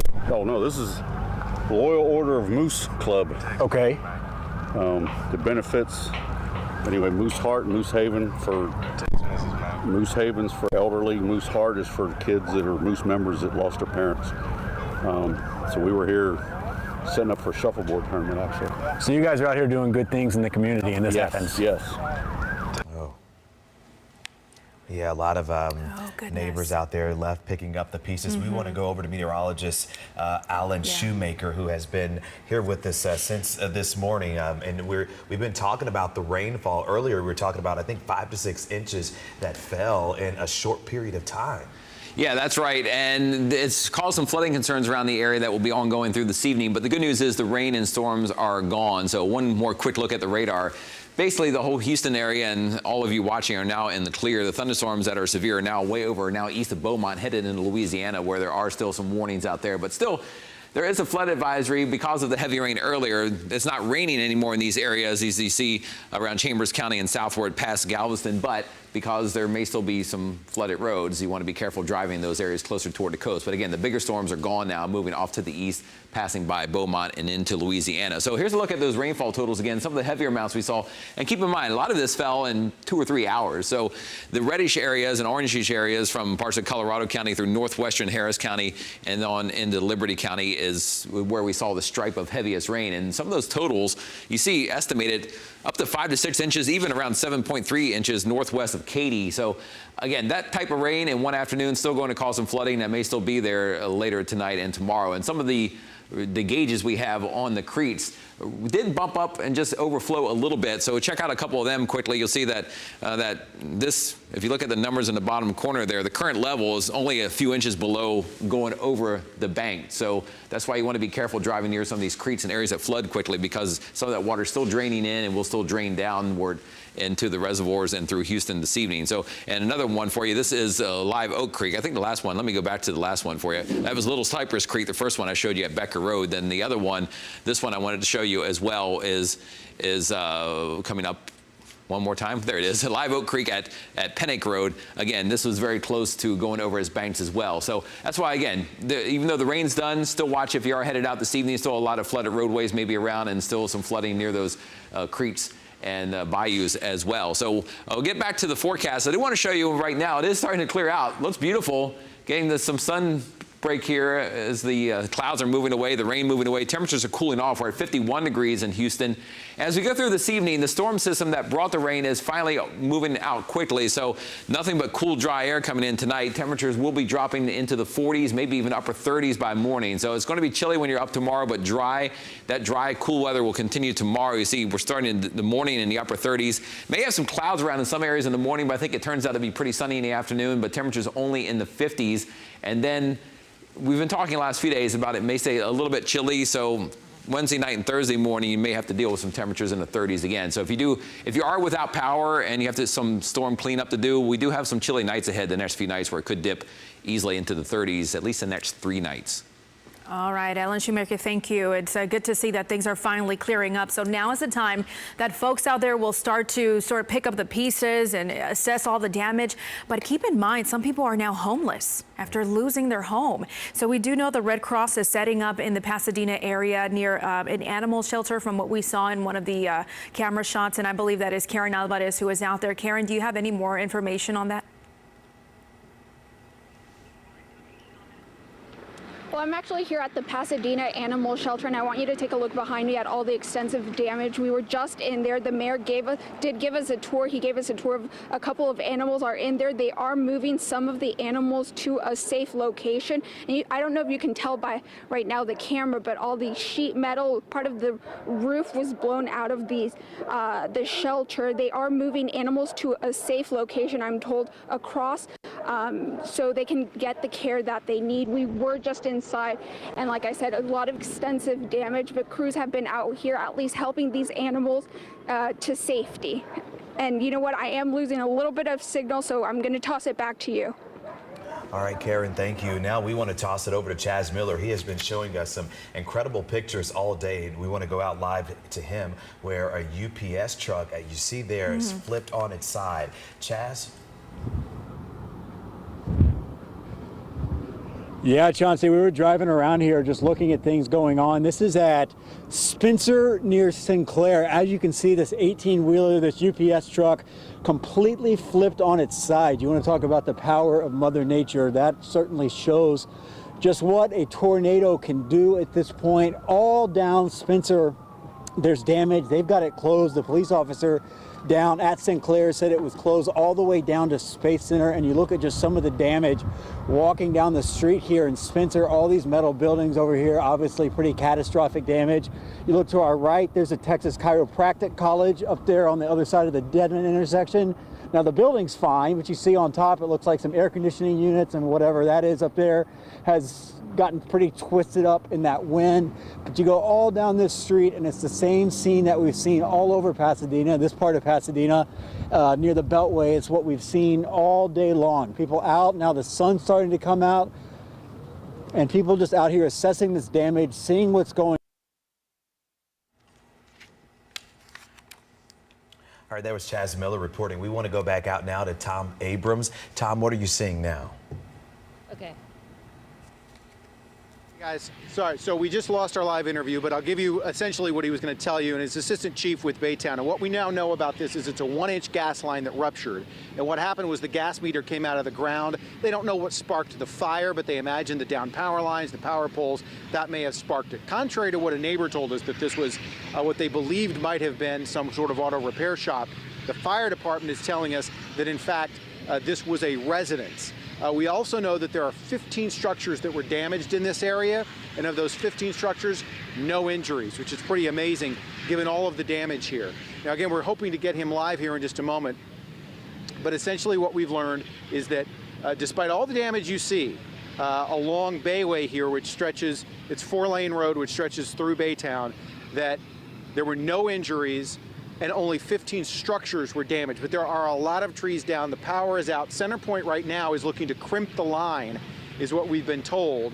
So there are CenterPoint crews here that have been working for some time. They're digging a hole into the ground to reach that line some bit away from where the fire is currently burning that gas. Once they're able to do that, they'll crimp the line, shut it off, and the flames hopefully will go out. But despite the fact that there was this damage and this fire, nobody was injured, which is pretty incredible given the extensive damage that we've seen for blocks and blocks here in Baytown.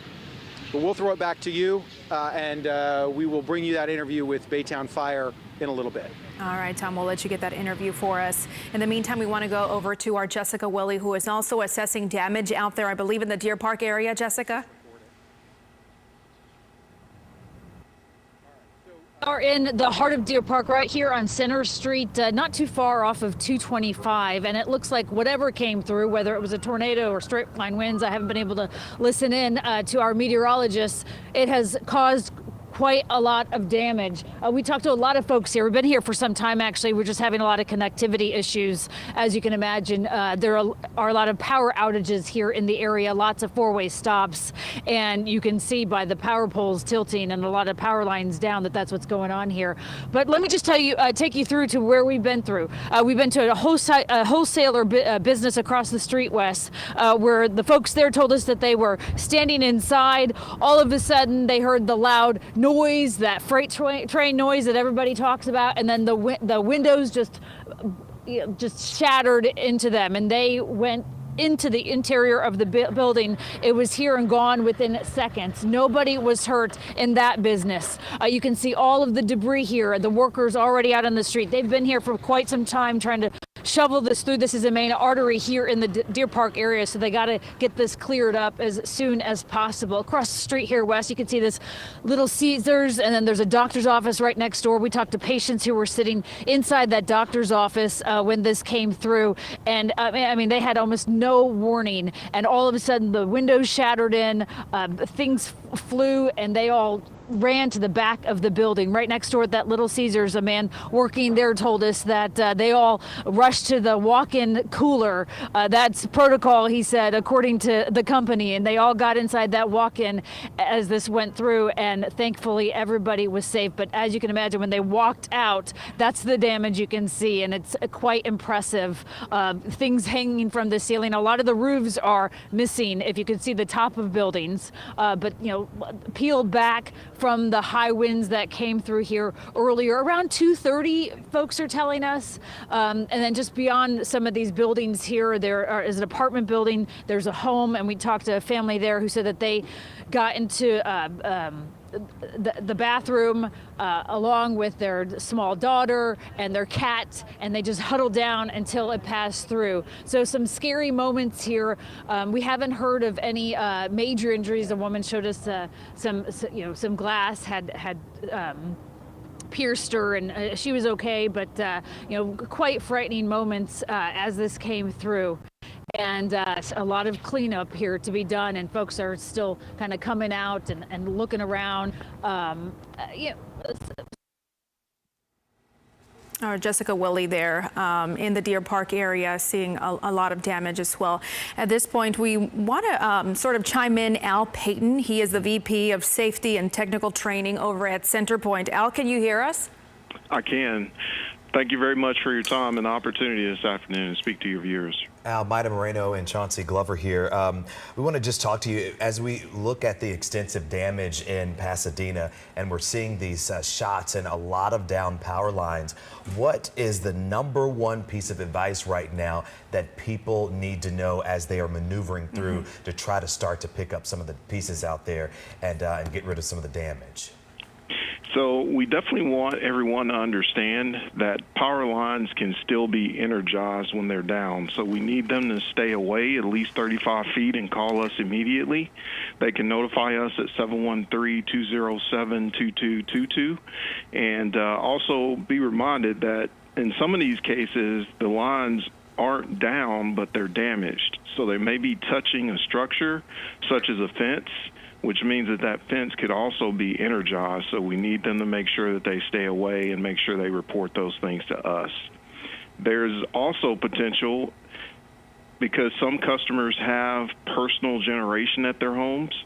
If their generators aren't properly hooked up, it could actually cause backfeed on lines. So we need them to also be aware of that. So the best advice is to stay away from down power lines and call Centerpoint so that we can have our trained technicians address those situations. Yeah, and at the moment, can you give us a sense of how many folks are without power at this hour? So currently, we're sitting at about 82,000 customers that are affected, and that's something that we're going to see fluctuate for the remainder of the day. We may actually have to disconnect power at times to bring customers back on, and so we're going to work very hard to make sure that we're bringing our customers back on as quickly but also as safely as possible. Gotcha. Mr. Payton, I've always been taught that I guess you treat every down power line as though it is live. But are there any telltale signs that that power line that is down might be energized? Well, Chauncey, you mentioned it. It's a situation where those signs could exist or they may not. So we always instruct everyone to treat them as live, because you may not always see sparks, you may not always see smoke, and that is something that should not be used as an indication that a power line is energized. And once again, for our viewers, how far away should you stay away from it?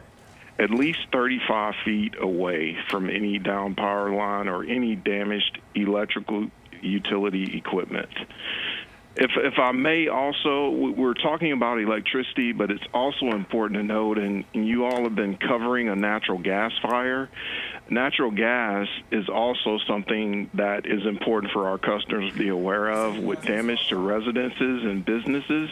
We want to remind them that if they do smell gas, they need to leave the area immediately and make sure that they call us at 888-876-5786. All right, Mr. Payton, talk about the work right now being done to get these folks the power restored, and as a timeline, what can we expect as far as when they will receive power again? So it's going to vary depending upon each customer and the amount of damage that they've sustained in their area. And we need our customers to also be aware that they may be on a different circuit than their neighbor. And so their neighbor across the street may receive power sooner than they have, or they may not lose power at all. So we're going to work, again, as quickly as possible, but as safely as possible to restore power to our customers. And they can also sign up for our Power Alert service. And that alert service will send text messages to their phone to let them know when they could expect power to return to their homes. All right, Al Payton, thank you so much for that insight. We truly appreciate it.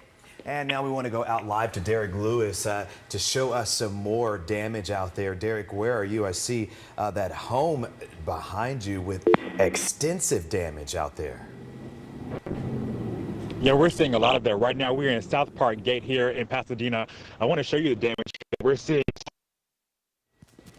All right, his shot there went out. We're having some technical difficulties, but are you with us, Derek? I see you back there trying to. Are you yeah, back I can with still us? hear you. Okay. I was just talking about, if you can still hear me, that these houses have been destroyed for the most part, almost for the, when it comes to the type of damage.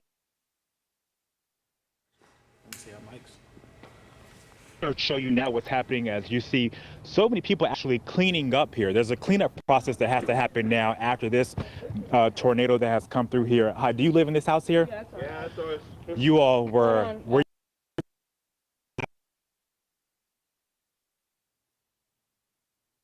that there was what our house got hit, Yeah, and he we said saw our it on the house got security hit. camera, and we're like, oh, it's just a bit of water and rain like normal, and we rounded the corner and we came home to all this. Yep.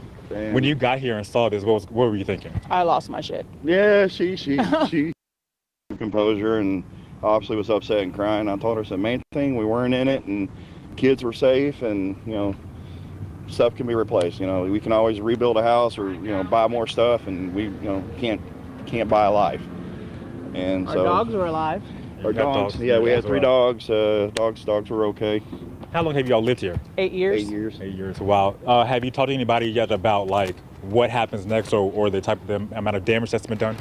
No, not yet. We're about to go tell his grandma and check her house that she has, and then figure it out from there in the morning, because I can't. I'm still trying to process all of this. All my daughter's stuff, all her softball stuff, everything like gone. Yeah, So you've been inside. Yeah, I went inside. We went inside to get the dogs. And I they had to told us get we my had out. dog, and then I went to see some things I could pick up. My daughter wanted her blanket, and it's one of the few things she hangs on to. So I was able to find that. We got the dogs out, but structurally, it's pretty much gone. Talk to us about what it looks like inside. In the top story here on the right side where our bedroom's at, there's where I would normally be sleeping is 2 2x6s sitting on the bed. Roof's completely gone. Both bedrooms. The closet's completely blown out. Obviously, garage is done. The daughter's room's the same. Daughter way it was. room's completely toast. It's no roof, leaking, insulation everywhere. It's destruction. It looks like the outside of the house is pretty much what it looks like on the inside. Yeah. It's like you went in there and picked everything up, threw it all around, and just threw it on the floor and walked out. That's what it looks like. So where are you all going to be staying tonight? That's what we're trying to figure out. We're trying to work that out currently. For I believe ourselves and our dogs. I believe we have my mom lives in Deer Park, so she's offered to help us. I'm probably going to stay with my mom today in Deer Park, and then we'll figure it out from there. But everything's gone. What's that feeling? This neighborhood that you lived in for so many years, and when you turn around and see all this, this debris where people come together to clean up, what feeling does that give you? It makes you feel good. Like the neighbor's son called me, let me know the house got hit. He was checking, make sure we weren't in it. Obviously, neighbors next door, we're talking to them, and obviously you're upset because of the physical things you lose, but there was no loss. Everybody's okay, and The dog catcher came and made sure our dogs were okay, because he knows that we have dogs. He came and made sure our dogs were okay and helped them get out. So. Thank you. So I think it's good that you all did not lose life, and nobody lost their life or anything like that. Again, but people are hear about the that's been done to their home. That's what we're seeing a lot here through the Pasadena area. Chauncey and Myra. All right, actually, you're tossing back to Melanie and Eric at this point. Derek, thank you so much, and certainly send our sympathies out to that family as well as so many. You are joining us now on Live at 5, an incredibly busy day here, tracking severe weather and dangerous storms, and really things we've never seen before, like a tornado emergency in this area. The live footage we're getting from our crews out there in Pasadena and Deer Park is just jaw-dropping. We really haven't seen that here in the Houston area in recent memory. We do know the National Weather Service confirming a survey team is scheduled to make their way through southeast Texas, and they believe at least 2 tornadoes hit, but we'll have a better idea, a much better idea tomorrow. So for a look at weather and what's all taking place here, let's get over to our meteorologist here, Alan. Yeah, it's been a very busy day, and things are calming down now, are going to be calm for the rest of the night. So here's a live look at the last hour on our Doppler radar. And again, everything's mostly cleared out of Texas. There's still a few storms in the southeastern corner of the state, east of Beaumont. But the Houston area, all of you watching, are now in the clear. No more storms coming your way tonight. There are still some flood advisories around the area. This flood advisory, even though it's not raining, this goes until 6 p.m. from Brazoria County through Chambers County, all the way up through Galveston as well. So these areas right here, even though it's dry now, had some heavy rain earlier. So if you're driving, you may still encounter some flooded roads the closer you are toward the coast southeast of Houston. Now, estimated rainfall has been another story. Besides the tornadoes that rained heavily for several hours, and that area of heavy rain from Colorado County all the way through northwestern Harris County into areas around the woodlands and then farther east, around 5 to 7 inches of rain estimated there. So you want to be careful driving too. Could still be some flooded roads. There is a flood warning in effect right around this area, just northwestern Harris County, Little Mountain Creek at Mathis Road, where the water, if you look at the levels, it's exceeded the top of the bank. So there's some flooding there in that creek, but a few others nearby are very close to those levels as well. So really anywhere you're traveling, northwestern Harris County areas, Waller County nearby, just kind of watch, because you may encounter some flooded roads and spots just with all that water that came down, so it hasn't had time to drain. So be careful again if you're headed out tonight. Otherwise, it's starting to clear out right now. Temperatures are in the 50s. Dry weather has taken over. It's going to be a much calmer night and calming down all across the area. Galveston, where again we had the storms blow through with about in the last hour, you see some ominous looking clouds, but it is clearing out there and drying out. So it will be a cool night. If you don't have power because of the storm, be ready, because late at night it will drop into the 30s, and that could be true the next couple of nights. So I just want to give you a preview tomorrow before wrap things up that, again, tomorrow, no storms, sun comes out in the afternoon, temperatures are cool, 30s and 40s in the morning, 50s by afternoon, but we're done with the storms here. Thankfully, it looks like a much quieter night, and we'll be tracking a few more chilly nights ahead coming up in your forecast here later this evening. All right, good to see things clearing out now. Alan, thank you, and a lot more going on again in Deer Park and Pasadena. Yeah, we've been talking about just what a historic kind of storm we saw today. In fact, I want to quote the National Weather Service. They called it a large, extremely dangerous, and potentially deadly tornado. Fortunately, we have not heard of any deaths or even serious injuries at this point. But one of the places that was really hard hit was Baytown. And in fact, just a short while ago, we actually saw a fire in Baytown, a gas line which appears to have broken. Let's go to Tom Abrams, who is standing by live right now. And Tom, can you give us some updates on that fire? Sure, here's the latest. That fire is still burning. That ruptured gas line, a 1-inch gas line in a residence, essentially broke when that tornado came through. And firefighters tell us they do believe that same system that ran through Pasadena did produce a tornado here. It damaged 15 structures, we're told, though not a single injury. We spoke with the fire department about that fire and how long they think it might burn. So CenterPoint's on location now with their dig crews, and they're trying to get to the source of the gas line. They can't get to the valve, so they're going to have to try to crimp the line to stop it in the immediate, and then repair it. And so the gas meter, tell me how that's happened, do you think? Well, I believe it was just pulled up from the structure, one of the structures themselves being lifted. So that pulls the line, so you have raw gas going, and it just needs to find something to catch it on fire. So imagine it's the transformer or something like that caught it when it sparked. And so again, that was a residence, but nobody was hurt. The firefighters tell us that CenterPoint crews are working. We've seen them digging a hole here, and that fire's been burning for the last couple of hours. They're trying to find that right spot to be able to crimp it because they can't get the valve to turn off. So that's why it continues to burn. You can see some of the trees down, the power lines down. We do know this entire area is without power. We've spoken with several homeowners who say they're fortunate that their homes in and of themselves were not damaged any worse than they were or destroyed. In fact, this home right here has trees all around it that are down. We know that the tool shed was damaged, but the house itself is intact. Although the homeowner tells me that with the power out, he's still not exactly sure how much damage his home sustained. Reporting live from Baytown, Tom Abrams, ABC 13 Eyewitness News. Yeah, really scary to see a fire like that and to realize that's a possibility in a storm like this. Thank you so much, Tom Abrams there. You know, we had Tom right there in Baytown with that residence that had the gas line that is now burst. We've also seen damage in Deer Park as well as Pasadena. We do have our Derek Lewis stationed right now. He's been gathering information and pictures of the damage there in Pasadena. Derek, what is the latest? Yeah, take a look here at the damage that's been done here from this tornado here in Pasadena. We are in the South Park Gate neighborhood near Crenshaw Road.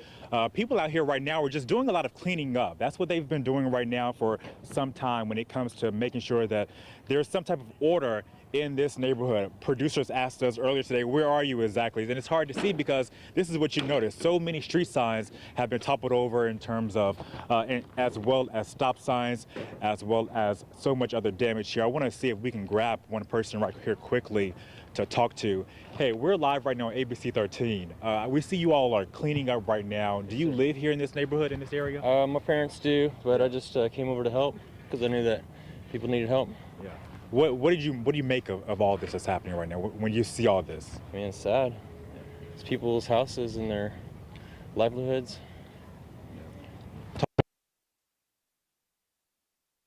Okay. I'm actually across the street past.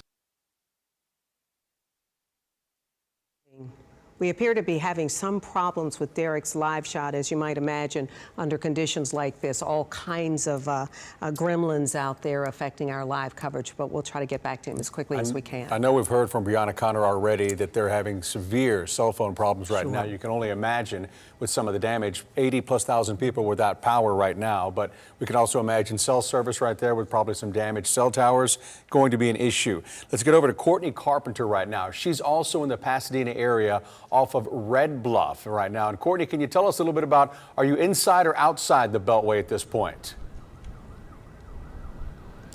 Oh, good question. Let me look at my map. We're at Villa of Red Bluff. We are in a neighborhood right off Red Bluff Road here in Pasadena, and we are just outside the Beltway is where we are, Eric. And I'm here with Kathy.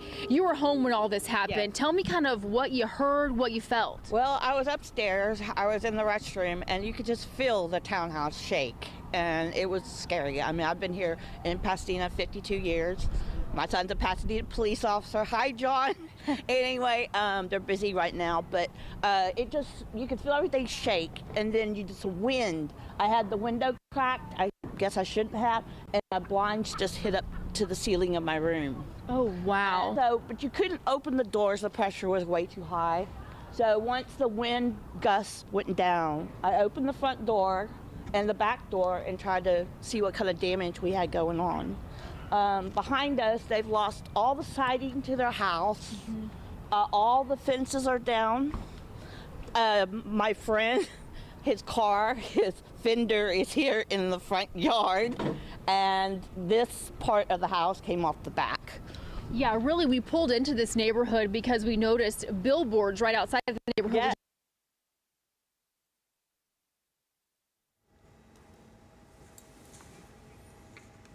Over a fence. Big piece of metal hanging in a tree around the corner. Yeah, sheet metal all wrapped up in the trees. Center Points give us word that it's a possibility it could be several days because there's some light poles in the back and that are down. So we don't know how much longer we will be without electricity. And you said you've lived here your whole life. Obviously, Yes. You haven't experienced something like this. I mean, how? Not a tornado. I've been through hurricanes. I mean, I can remember when I was 13, Alicia, Ike, and they were bad. But I have never been actually in a tornado, so I was really scared. But yeah. Everyone seems to be okay. Yeah, and that's what I was about to say. There's obviously a lot to clean up out here. I mean, all your neighborhood, all your neighbors out here trying to figure out kind of what to do next. But I guess overall, I know you said you I'm mentioned just happy that we lived through it, and we're lucky because some people don't. Yeah. But anyway. Well, Kathy, thank you so much. We'll continue. I know we've already had, just since we've been out here in the last few minutes, some neighbors come up to us, hey, like our fence is down. You know, we've seen several damaged homes out here in this subdivision right here off Red Bluff in Pasadena. We'll continue to bring you guys the latest. Reporting live here in Pasadena, Courtney Carpenter, ABC 13 Eyewitness News. All right, Courtney, thank you for the update right there. We'll certainly check in with you here momentarily, but listening to the interview that Courtney just got from Kathy there in Pasadena, talking about at one point she couldn't open the doors on that townhome because of the pressure. It was keeping those doors locked shut despite her trying to get outside. And she talked about the number of hurricanes and tropical storms she's lived through. And she said, we're just happy we lived through this tornado. Want to go right now to Maya Shea, who is also in Pasadena. By the way, we don't yet have confirmation whether or not there were 1 or 2 tornadoes in Pasadena. We'll have to wait for the National Weather Service. But Maya is there now. And Maya, I believe you're at a church, is that right? That just ended up being kind of a pile of rubble. And we heard these folks didn't know about the damage until they watched ABC 13. Is that right?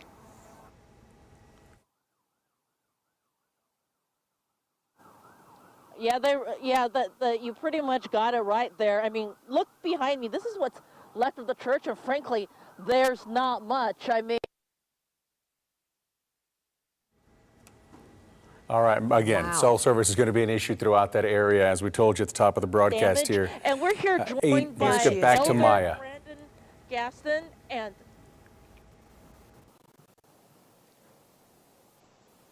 did they lose us? Did you guys lose us?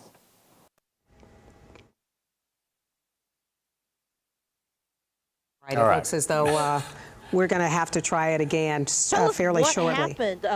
There's Maya again. Let's give it a try.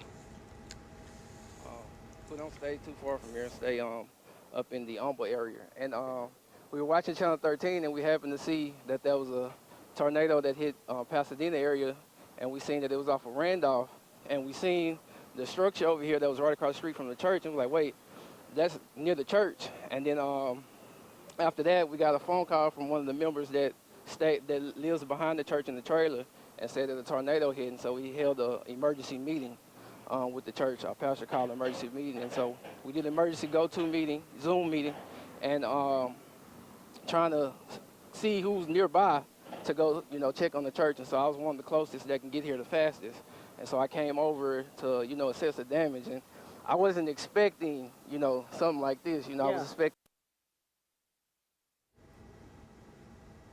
All right, once again, we have lost that shot, but at least we heard enough there that they didn't realize what had happened till they had a chance to actually watch it on the news. So on that emergency meeting there, getting some boots on the ground and Yeah. eyes on what's taking place there at their church.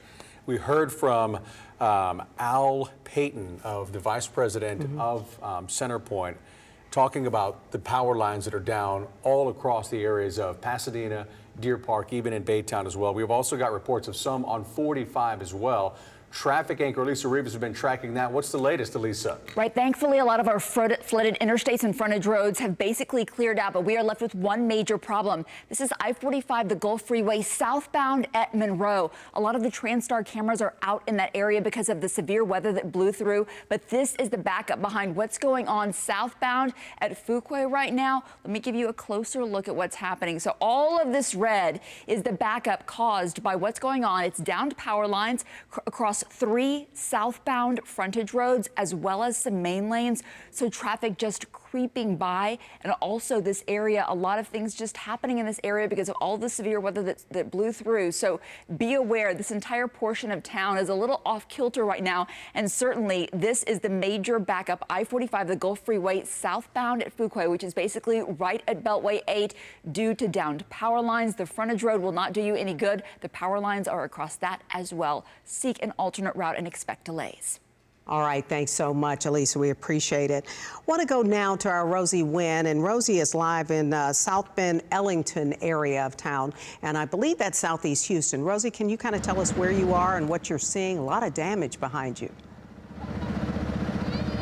Yes, definitely, Melanie. So we are at the Beamer Place Apartments, and that's just right across the street from Beverly Hills Intermediate. And like you said, that's Southeast Houston in the South Bell Ellington neighborhood. An absolute mess over here. We're trying to be careful of where we walk because there are nails on the ground.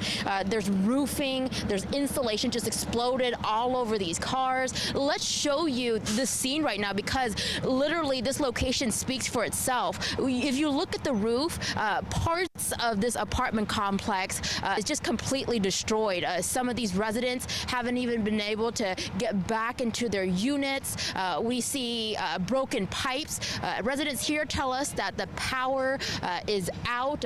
We know that Houston Fire, multiple fire trucks are here to assist people who have been impacted. We spoke to residents who have children that go to school just right across the street, and they weren't able to get a hold of their children or at least come pick up their children when all of this was taking place. I have one resident over here. Miss, can you come over here? We'd love to talk to you. You live here at the Beamer Place Apartments. What is your name? My name is Lupe Garza. Okay, Lupe Garza. I understand you weren't home at the time of the storm, but you came back to see all of this. Take me back to the moment when the storm happened. Where were you, and what brought you back over here? I was at my daughter's house, and I was heading back home, and I noticed a lot of fire department hidden behind us. There was a lot of cars in the front of us. Everybody's trying to get home, and got close to my area, and I seen people keeping us like putting their hands out so we wouldn't go through there because it was a disaster. When I walked in here, it brought me back to the memories when I lost everything with Hurricane Harvey. So you've been through this type of destruction. I've been through this, but it was not as emotional as it is now. Why is this event more emotional than back then? Because it took me this long to get over it, and here I am back at it again. It's setting you back. You've been moving a few steps forward, and now it's taking you back. And this is your family member as well? Daughter. I'm her granddaughter. Your granddaughter? Yes, ma'am. Where were you at the time of the storm? We were driving on the way here. And how long have y'all been living in this apartment complex? We just moved in Monday. You just moved in Monday? Yeah, on Martin Luther King Day, we just moved in. So how's your unit doing? Is it destroyed? Is it okay? We don't have any lights, that's all. We don't have any power. We stay on the back end, and we came in and seen, but other than that, we have no power right now. So are y'all out here surveying the damage, or you can't get back in? What's the situation? We're trying to get back in so we can get out. We can't even go drive by our house right now. My car actually flooded over there. It's flooded on the back end over there. So are y'all blocked because of all of the first responder emergency response? Yes. Now, y'all are out here seeing the damage in real time. Some people have their houses completely destroyed. This part of the apartment complex completely decimated. What are your thoughts and emotion when you see this? It hurts. It hurts. It really hurts. And my soul is destroyed because I never thought that I'd see this so bad. And again, it's terrible. So what's the plan from this point on? Are you waiting until you can get back into your home? What's the plan for the rest of the day? I'm going to go back to my daughter's house, and then I'm going to wait till the lights are turned back on because that's the only issue that we have. We don't have any electricity. Do you have another place that you can go? I can go to my daughter's. Okay. Well, ma'am, I'm so glad that you are okay. I'm glad that your unit is okay, and keep your head up. I'm so sorry you have to go through this again. It's God's work. Yeah. We can't control.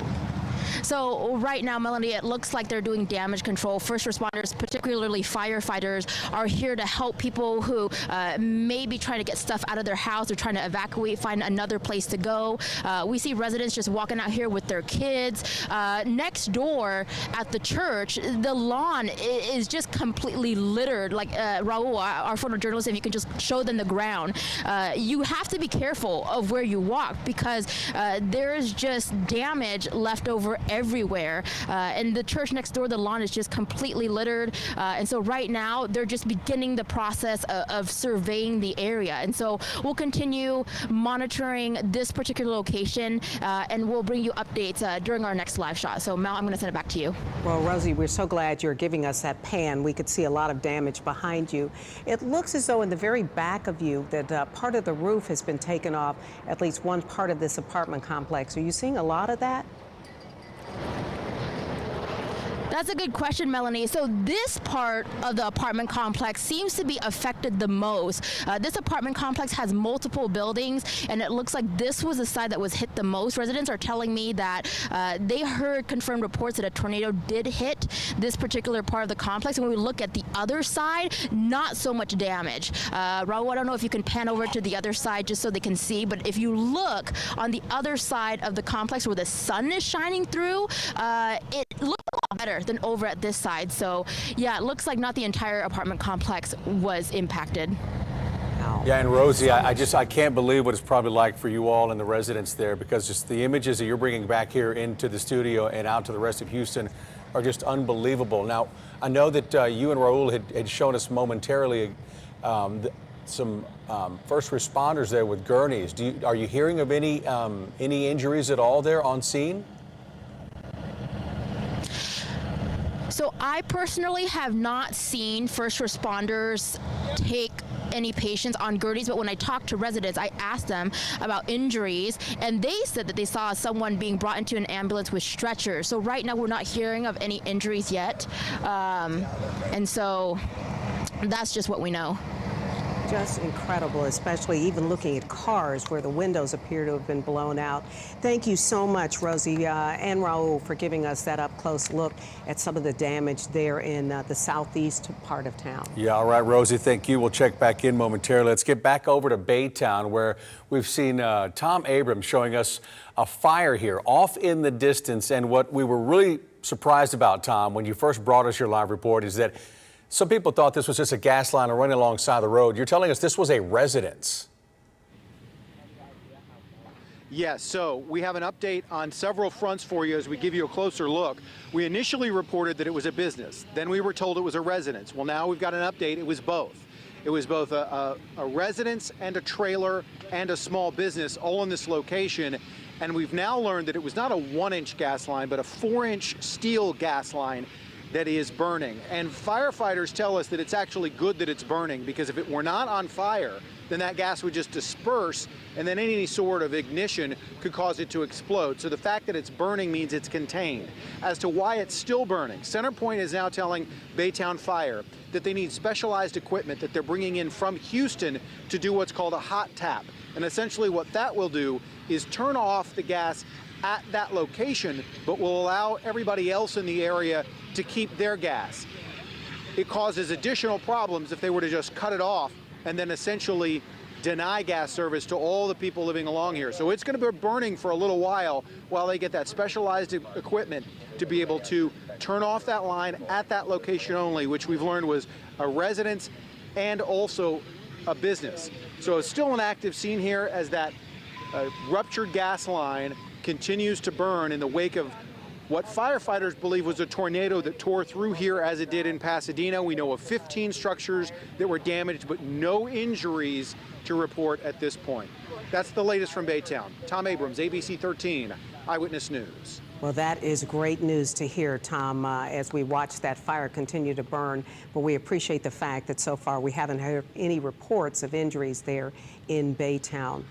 We should mention that Sky Eye is now up, so we're beginning to get a sense of just how widespread it is. Yeah, we sure are. Some of the pictures that we've brought you via some ground shots have been just simply jaw-dropping, amazing. But we've also got Don Armstrong in Sky Eye. And Don, you've been up in a helicopter a long time, for many years. You probably haven't seen too many things like this in the Houston area. Well, not in the Houston area, and certainly not in Pasadena. We usually cover other things over here in Pasadena, big chemical part of our Houston makeup here. But this is along Spencer Highway here at Space Center Boulevard, also called Randolph Street, depending on which way you're going. This is obviously over here on the east side of town. And I want you to look at some of these tin roofs along these businesses here on Spencer Highway. A lot of them torn off. One of them in particular over here at a storage facility. I don't know what happened here, but apparently it peeled it off like a tin can. It started at one end here and just peeled this particular building's roof completely off, as you can see there.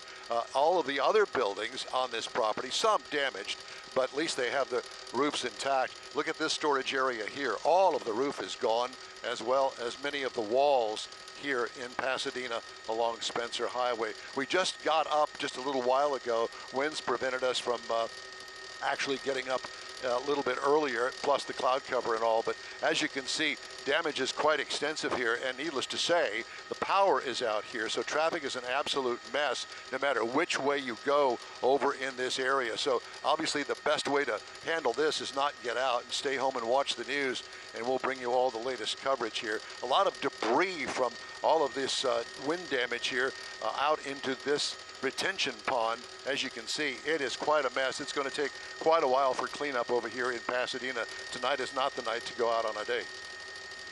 Wow, no kidding, Don, as we look at all of this. Now, the building that you showed you just a while ago, where you said the roof had just been peeled off, is that some kind of warehouse? Is it storage? Is it possible to tell? Yeah, it's a storage facility here. You can see all the doors that have fallen off the front of it once it lost its roof. These are pretty flimsy to begin with. They are just storage areas. They're not insulated or anything, but once the wind gets underneath the roof, it just continues to peel it off all the way back down out across the property here over in Pasadena. Just incredible. Yeah, and Don, as you're kind of, as you've been kind of trolling around through different areas and just surveying the damage here, the damage is extensive and covers so much area. I mean, we're seeing, I guess, some first responders here and there, but it looks like for the most part, a lot of people are just having to come out of their house, seeing what they can do and deal with it with themselves right now. And you're seeing this just as I am. I have not seen this before. People getting out, actually inspecting the damage. Look at the roof damage here. Many thousands of dollars for each of these buildings along here. It's quite extensive. I'm actually quite surprised. I did not know when we got up to take a look at this that it would be this bad over here in the Pasadena area. Yeah, just incredible. We're going to talk to Travis in just a couple of minutes about what appears to have been the massive size of this tornado, but really good to get a chance to look at some of this. As you are in that area and just trying to see what you're seeing, does this look like a house, or what is it that you're seeing there to the left of our screen? Over to the left. Well, it's almost center now. Apache and is that Denmark? I'm not sure what that street is. Oh, you're talking Dinkman. about the streets, okay. Yeah. Yes, over here, well, another retention pond. Yeah. There's nothing in this one, but damage around here is quite extensive. The funny thing about it is, it's not really funny, but the odd thing about it is, all of those homes that I just showed you are just across the other side of this pond. This apartment building looks pretty much intact. Yeah. So in typical bad weather fashion, it just hops, skips, and jumps across these neighborhoods. Yeah, I was thinking the same thing, Don, as you were giving us these live pictures, how literally one home on one street can be so badly damaged, the home across the street can seem untouched sometimes. Well, and that's right. And, especially these tin roofs and metal structures, it's quite remarkable. The other thing I did want to point out to you is that there are some flares going on over here at these refineries. One of them is right here. It's quite extensive, a lot of black smoke.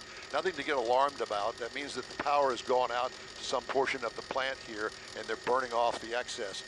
This is quite typical when we have bad storms in the area, that these chemical companies will have burn-offs, if you will, fires at the end of their flares. So don't be alarmed at that. We've not heard anything out of the ordinary from any of the petrochemical companies in the area. But there's a look at some of the damage and all of the stuff that's blown out over here. James is helping me look at some of the area here. James Fox, our pilot this afternoon. Which one, James, are you looking at? Which way? But down to the left, okay. All right. Yeah, and while he's kind of getting you your bearings there as well, Don, one thing I did want to ask, since you're up in helicopter, for a living, so when you're kind of looking at this, we're still waiting on the National Weather Service to give some sort of report on how long this was on the ground. But just from you kind of eyeballing this and your experience, how much of an area are we talking about here you think you're seeing damage? Well, clearly several miles, and you know, it's hard to tell because you came to us when we just got up here and was looking around ourselves. So I really can't tell you the exact number of miles, but it does seem to be quite a distance, especially in this particular area. This is just outside the Beltway here on Spencer Highway, and I think that most people, many Houstonians that come to this part of town will know exactly where this is.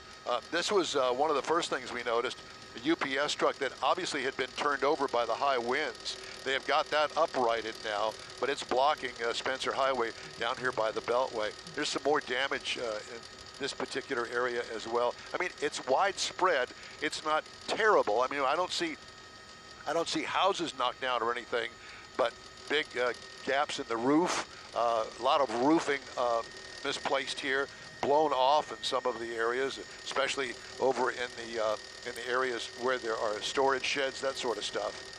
Here's somebody's backyard. Look at part of the roof there over the swimming pool and into the swimming pool in the backyard. As we pan around here, you can see what I'm seeing. There's some extensive damage to that roof right there. You know, once these roofs start going, the wind gets underneath them, it just kind of peels off. And so what looks like a terrible situation, somebody could have been inside and said, well, I heard a funny noise, and then go outside and see half the roof gone. Yeah, and we've been hearing from so many people who actually had a chance to run into the center of the house, whether it was a bathroom or closets. It's so helpful for us that we use our exclusive ability to show which streets there are, because I'm sure a lot of people at home are saying, where is that right now? And you have the ability to juxtapose the streets over our live pictures.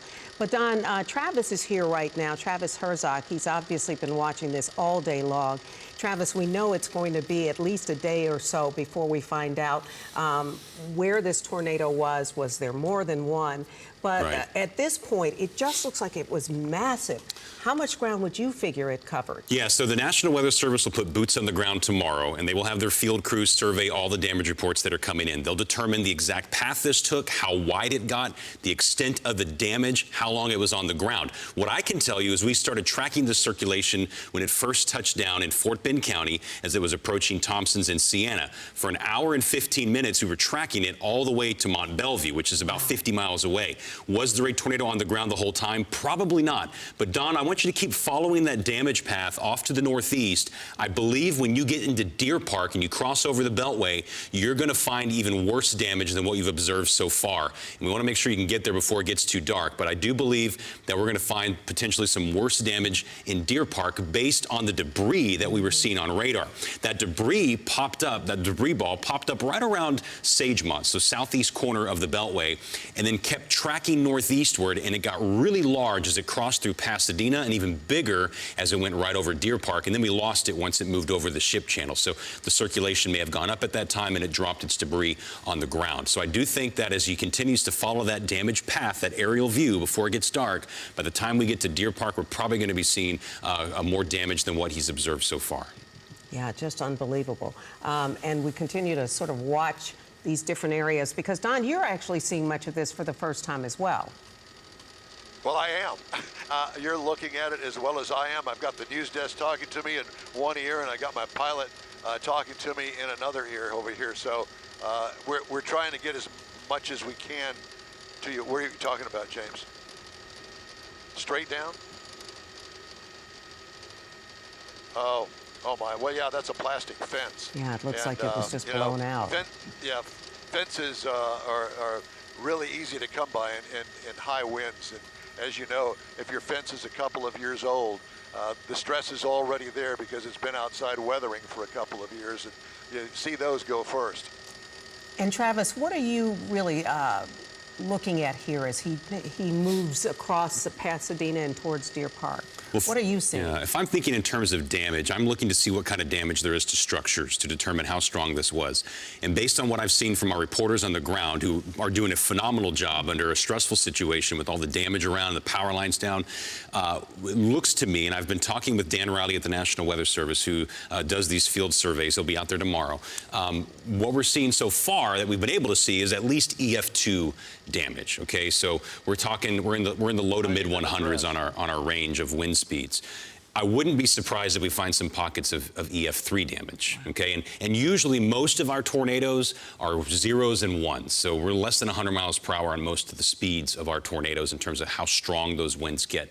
This one, like we were fearing, would have the potential to be a bit stronger than that. So based on what we've seen at least some EF2 damage that has occurred. And so when those crews go out there tomorrow, they're going to be looking at the type of building that it is. How strongly was it built, right? Because some buildings are going to collapse a little bit easier than others.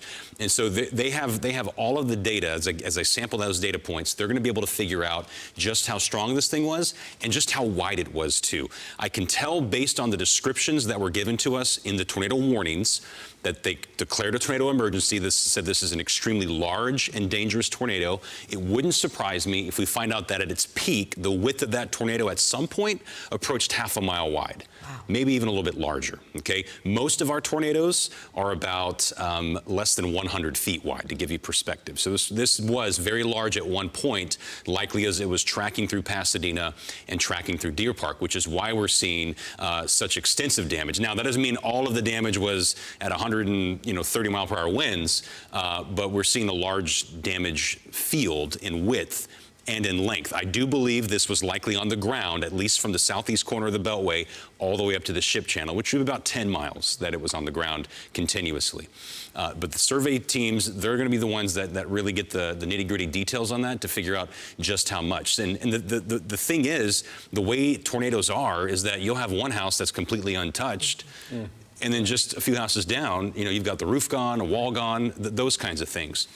And can we talk about the historic nature of this? As you've been saying all afternoon, a tornado emergency is literally something we've not heard in this area, as far as I know, ever before. And the main reason for that, Melanie, is because it's a newer term. Mm-hmm. So I think 2016 is when it became widely in use. And so we really haven't had any tornadoes like this that have hit these populated areas since then. If we had had that term available, say, in November '92, when we had an F4 go through Channelview, that would have been a tornado emergency. So it's kind of a bit of just we haven't had that term in use for a while from the National Weather Service. But yeah, this is definitely a rare event. We know that we can get these kinds of things. David Tillman and I talk about this all the time. We can occasionally get those strong, long-track tornadoes that can stay on the ground and do the kind of damage that you are seeing right now to vehicles, to homes. We're getting reports that trees that were 5 to 10, I think, inches, I can't remember if it was inches or feet in diameter, but trees snapped in half, very large trees in Deer Park. So as he continues down this damage path, Travis, we'll see worsening damage. Talking about these terms, since a tornado emergency is one of the newer terms here, unbelievable. Wow. Look at this as well. Yeah. One of those you were talking about. Some homes not damaged near this one, but this particular home really took the brunt of some serious winds.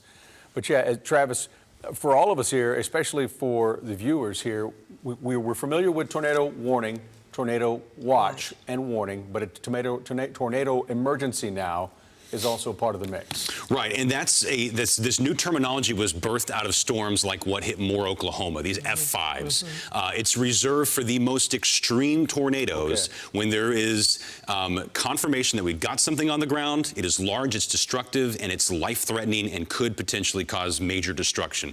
That's why we don't usually see tornado emergencies in this part of the world, in this part of Texas, because our tornadoes are usually those brief spin-ups that are on the ground. We hear that. We know big tornado is on the ground right now. And it's not only is it going to do a lot of damage, but it's potentially going to be life-threatening as well. Now, in terms of wind speeds, when we're talking about, let's say, EF2 winds, we're looking at 111 to 135 miles per hour. Okay, peak winds. If we get to EF3, now we're at 136 to 165, which is basically approaching the strength of like a Category 5 hurricane, just on a much smaller scale, right? And that's the things we always say about tornadoes is the chances that you're going to cross paths with one are actually pretty low because they're fairly small. But you get a tornado going through a populated area like Harris County, it's going to be impacting people. Most people in Houston fared just fine today, right? Yeah. But these are the communities that are going to be picking up the pieces for a while because of this destructive tornado. Now, we're looking at an incredible amount of damage in this particular area, probably some of the worst we've seen since Don has been up.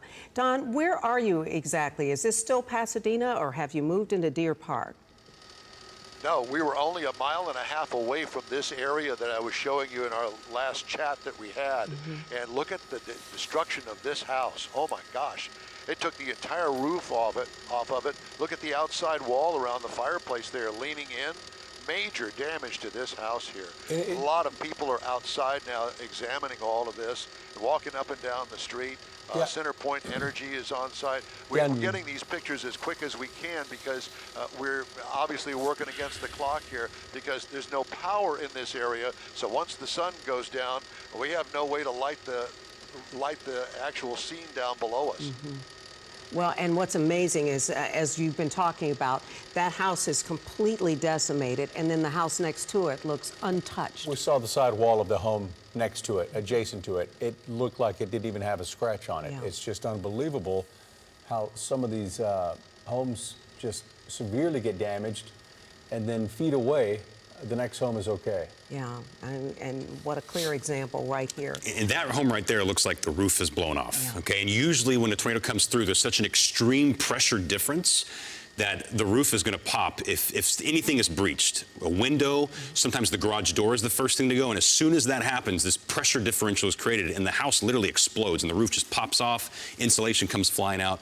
That's the kind of thing you can see with these kinds of tornadoes. Yeah, we heard from the woman here that we just heard from in Pasadena. She was talking about trying to get out the back door and couldn't, Travis, because the door wouldn't open even though she was yanking on it. Yeah, that could be from the force of the wind or from the force of the pressure difference, and likely a combination of the two. Yeah. Well, you know, one of the things that you all were able to do, you and I were here earlier in the day about noon or so, and at that point you were warning, all of our meteorologists were warning people, move right now, get inside if you can find a bathroom, a closet, if you can find a helmet to put on just in case your roof caves in. And mercifully, it looks like a lot of people paid attention to that, stayed off the roads, got inside, and we've heard over and over again from many of the people we've been interviewing that had they not been able to get inside and away from the outer walls, it might have been a very different story tonight. But so far, we've heard of no injuries to speak of, certainly no fatalities, and we're just holding our breath and hoping that that holds. Yeah, I imagine that there's definitely minor, at least minor to moderate injuries with this kind of damage that we're observing. We got reports as such from some storm spotters relaying to the National Weather Service. By the way, that damage that we just showed you, it looked like that roof popped off, and maybe part of a second story gone. That's indicative of at least EF2 damage right there. So, so that gets us kind of in the EF2 range, and I wouldn't be surprised if you start seeing you know, walls that are completely missing along with the roof. Then you go up another notch in terms of damage there. Okay, and as we look at some of these homes, we've seen a lot of it looks like power crews on streets trying to do what they can at this point. Again, we heard from Al Payton of CenterPoint telling us, well, about I think he said 82,000 at last count. Yes, and that was at 5 p.m. So he said, unfortunately as well, to connect more people and get things fixed and repaired, they might unfortunately have to disconnect some people to repair some of the lines that are going to feed more homes.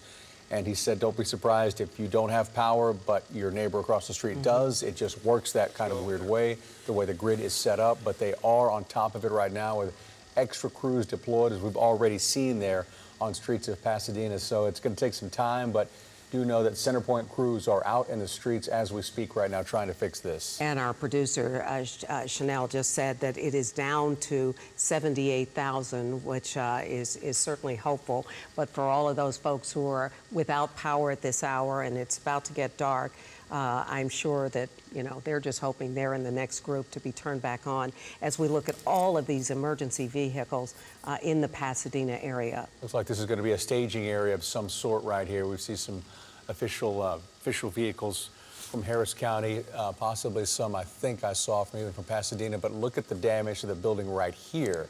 This was a large building. I'm not sure if this was possibly a motel or an apartment complex, a small complex. It looks like it was an apartment complex. People out there in front, it looks like this was severely damaged, including the vehicles out in the parking spots here. And we talked to Rosie Wynn not too long ago, and she was at an apartment complex. I believe it was the Beamer Apartments at South Belton, Ellington, and she was talking about the fact that there as well, you had some units that were untouched, and we saw the roof peel back on other parts of that complex. So I'm sure we will be seeing many of those images over and over again. Don, can you tell us where you are right now again? And look at these trucks that are flipped over onto their sides. Yeah, we're over here off of Center Street now, And it looks as I think it was whoever it was that was saying that this could be a staging area. I think that's what's happening here. Who is this? Is this a Atascocita? Atascocita. So they have come down to assist. You know, when we have emergencies like this, first responders from all over the area come in to help.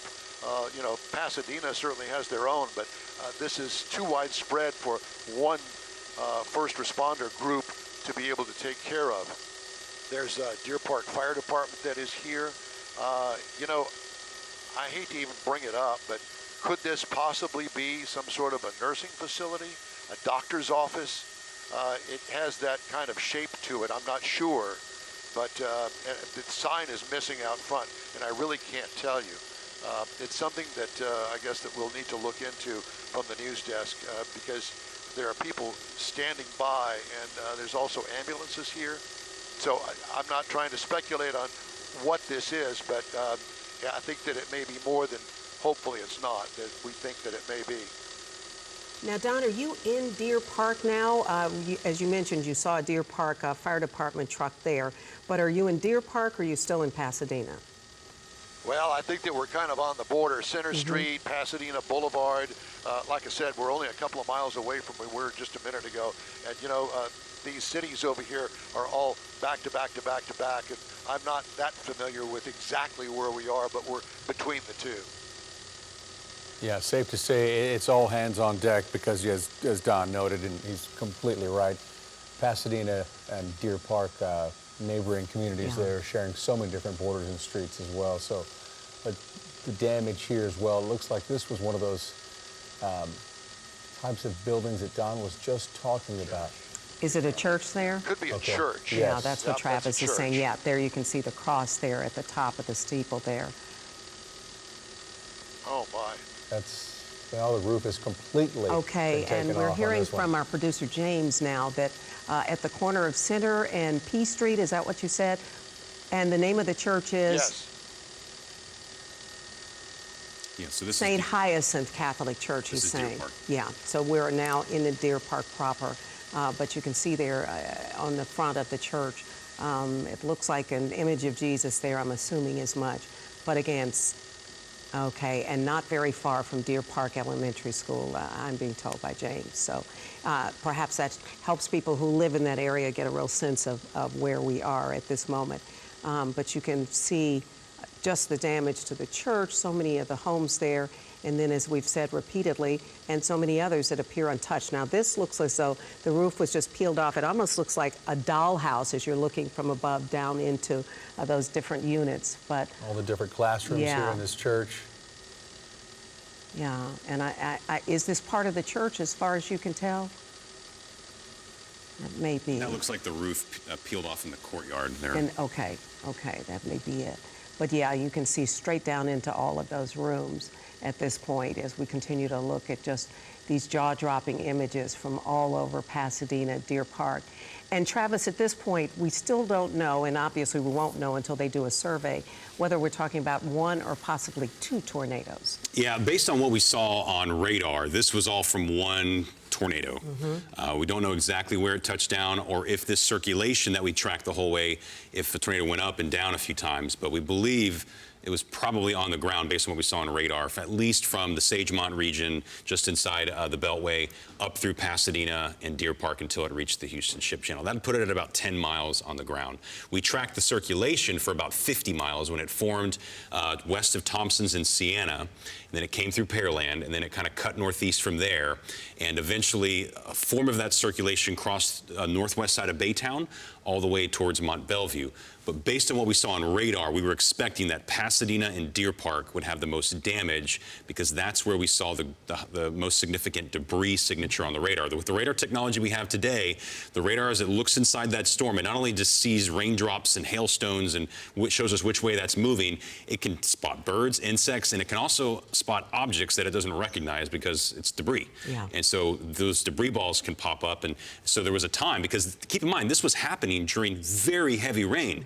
You couldn't see this tornado, but it was a radar confirmed tornado because of what we were seeing on the radar with that debris that was circulating around and that ball that crossed right through parts of Pasadena and Deer Park. So many of the people we talked to talked about how quickly this came. 1 minute they were trying to get inside the house, the next minute, you know, they could hear all the winds, the typical freight train sounds, and watch their homes actually being ripped apart.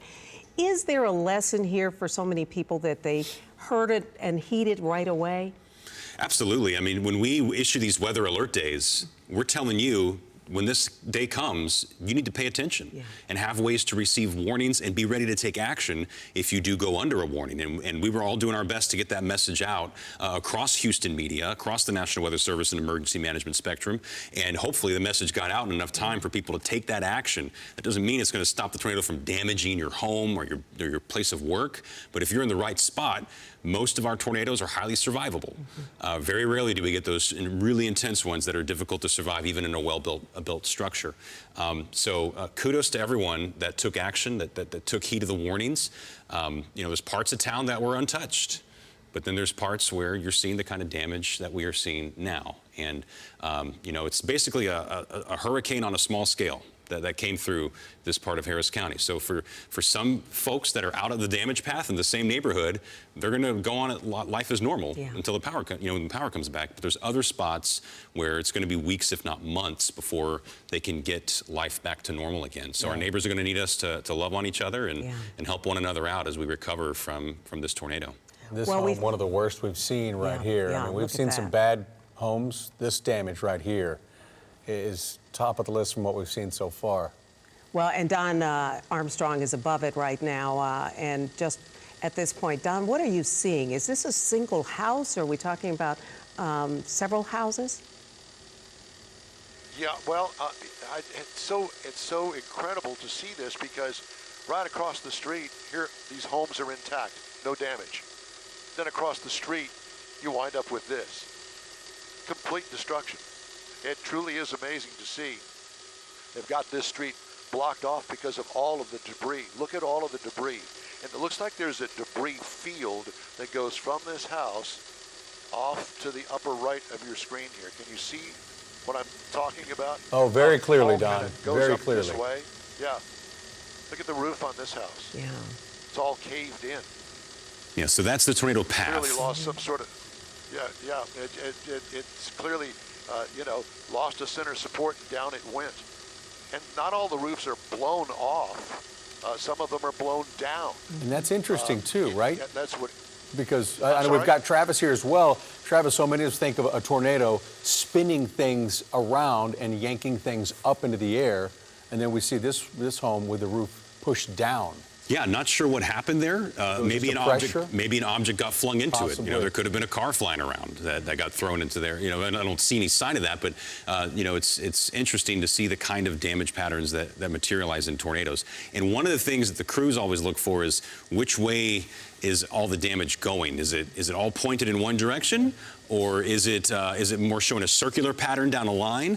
And in this case, this is the clear path of the tornado, and so you see damage scattered in all these different directions, but you see that clear line that the tornado took. So this was not a straight line wind type event. It looks like an RV camper there, flipped over into the corner of that home. And Don has just followed this path from that first home that we looked at, and it's kind of gone in a diagonal northeast direction. Thanks to our producer there. So,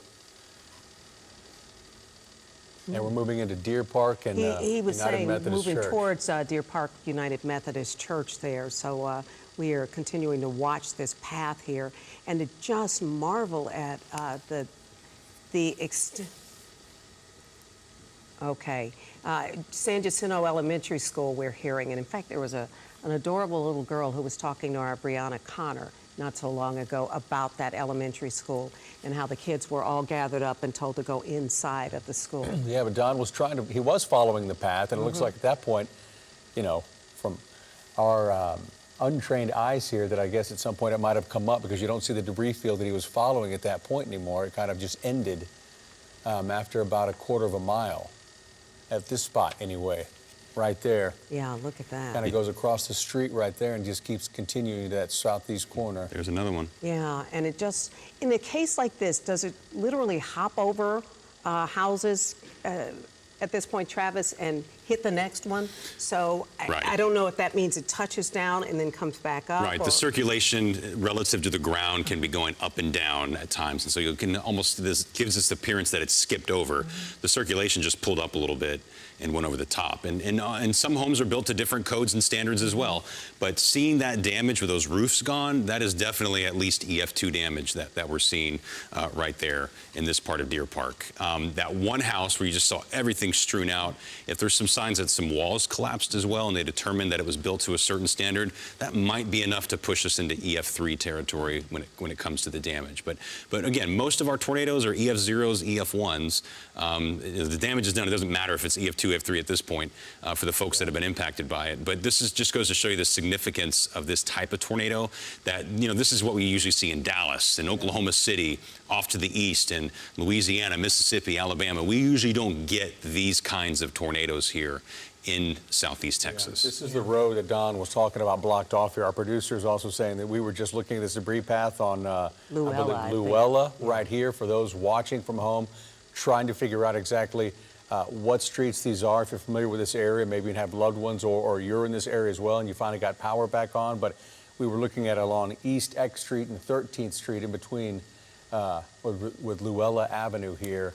And this is where some homes were hit very hard, several streets. And you can clearly see that it looked like there is a type of path that the tornado took as it touched down at different spots here. Yeah, it's just stunning to see some of these images for the first time. And Travis, you believe at this point it was at the very least an EF2? Based on the damage that I've seen, and based on how the types of damage that we use to classify these things, that's what I've seen so far. And perhaps we're pushing into EF3 territory with some of this damage that we're observing right now in Deer Park. Some of the damage is unbelievable, as the gentleman's in his front yard right there, and fingers crossed, we've not heard of any severe injuries at this point. We're still waiting for official word from, you know, officials with Pasadena, Deer Park, and Baytown, but at this point, we've not gotten any information indicating that anybody was severely hurt, which is great. When you look at some of the damage that we've seen here, it looks like somebody could have really lost a life here. But right now, we're not hearing that has happened. Has not been reported yet. We're still waiting for official word again, as some officials from all these different cities are able to come together and maybe hold a press conference and get more information out about what they're dealing with. But that is a bit of good news at this point, if there is some. Yeah, just passing over the water treatment plant there in Deer Park. And looking, I guess, to see if there's any other damage. But it did look like, Eric, based on what we were seeing on radar, that once it crossed this part of Deer Park and worked its way towards the ship channel, we started losing the circulation on radar. So that may have been one of the last points, so that thing really bore down before it began to lift back up. But again, we will have to wait for the National Weather Service to do their thorough assessment tomorrow. They'll have multiple teams combing through these neighborhoods, looking at the types of damage that we have seen, and they'll be able to figure out the exact path this took, the exact time it was on the ground, how wide it was, look at this. The strength. And this is what Don's showing us, the rail trains cars knocked over on their side. Yeah. Those, as we know, are not light.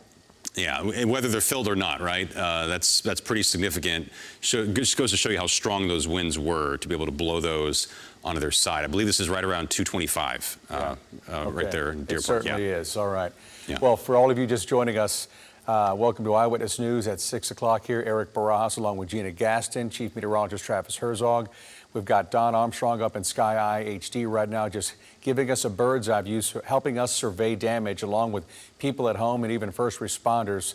Some of the damage we're seeing from Deer Park, Pasadena is simply magnificent, unbelievable. Yeah, it has been a very difficult day for so many of our friends and neighbors, but fortunately the headline here at this hour is that we don't know of anybody losing their life in what was a very unusual weather event with tornadoes touching down here in southeast Texas.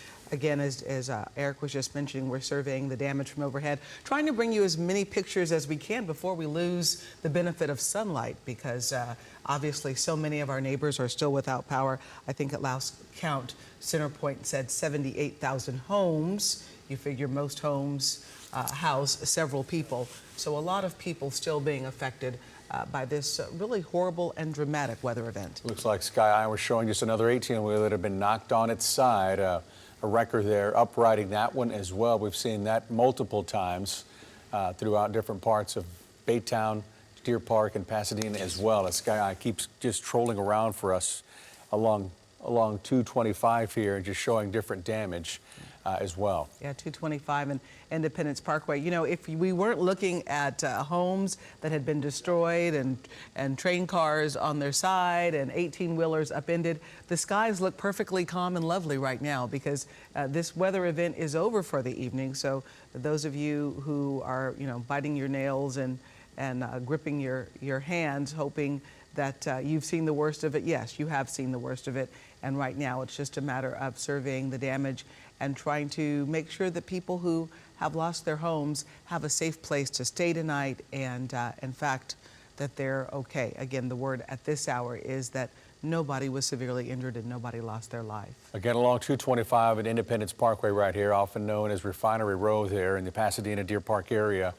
No reports yet of any major damage from a lot of the large and small refineries and chemical companies in that area. I know a few did have to shut down for some time as the tornado was moving through, and some are dealing with some flare-ups as well, as we've already seen a couple of stacks flaring off right now.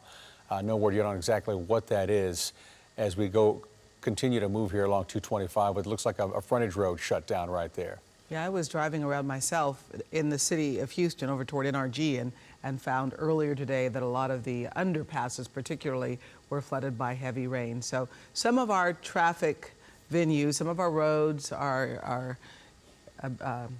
exit ramps and our frontage roads are still affected by what has happened today weather-wise.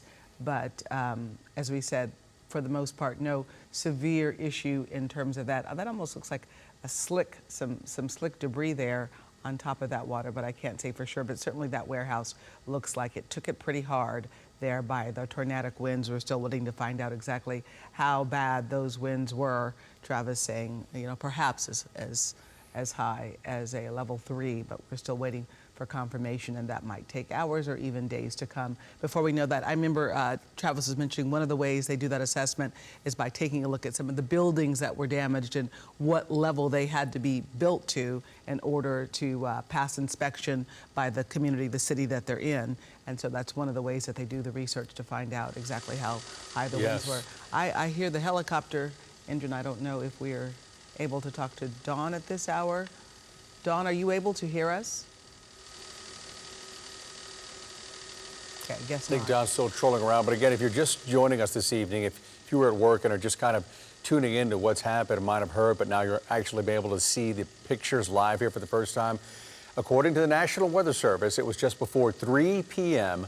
when they set out an alert saying a, quote, large, extremely dangerous and potentially deadly tornado was on the ground near Pasadena, headed toward Baytown. We're told also as well that tornado emergency warning was the first ever issued for the Houston area. Chief Meteorologist Travis Herzog saying it's somewhat of a newer term in the last few years. Nevertheless, that we were hearing this term because this was a large tornado. This is according to the National Weather Service. Yeah, but again, Travis giving us context that we have seen it this bad. It just wasn't labeled with that designation. Karen Alvarez is standing by live for us right now. You're in Pasadena, Karen. How are the families in that community doing at this hour?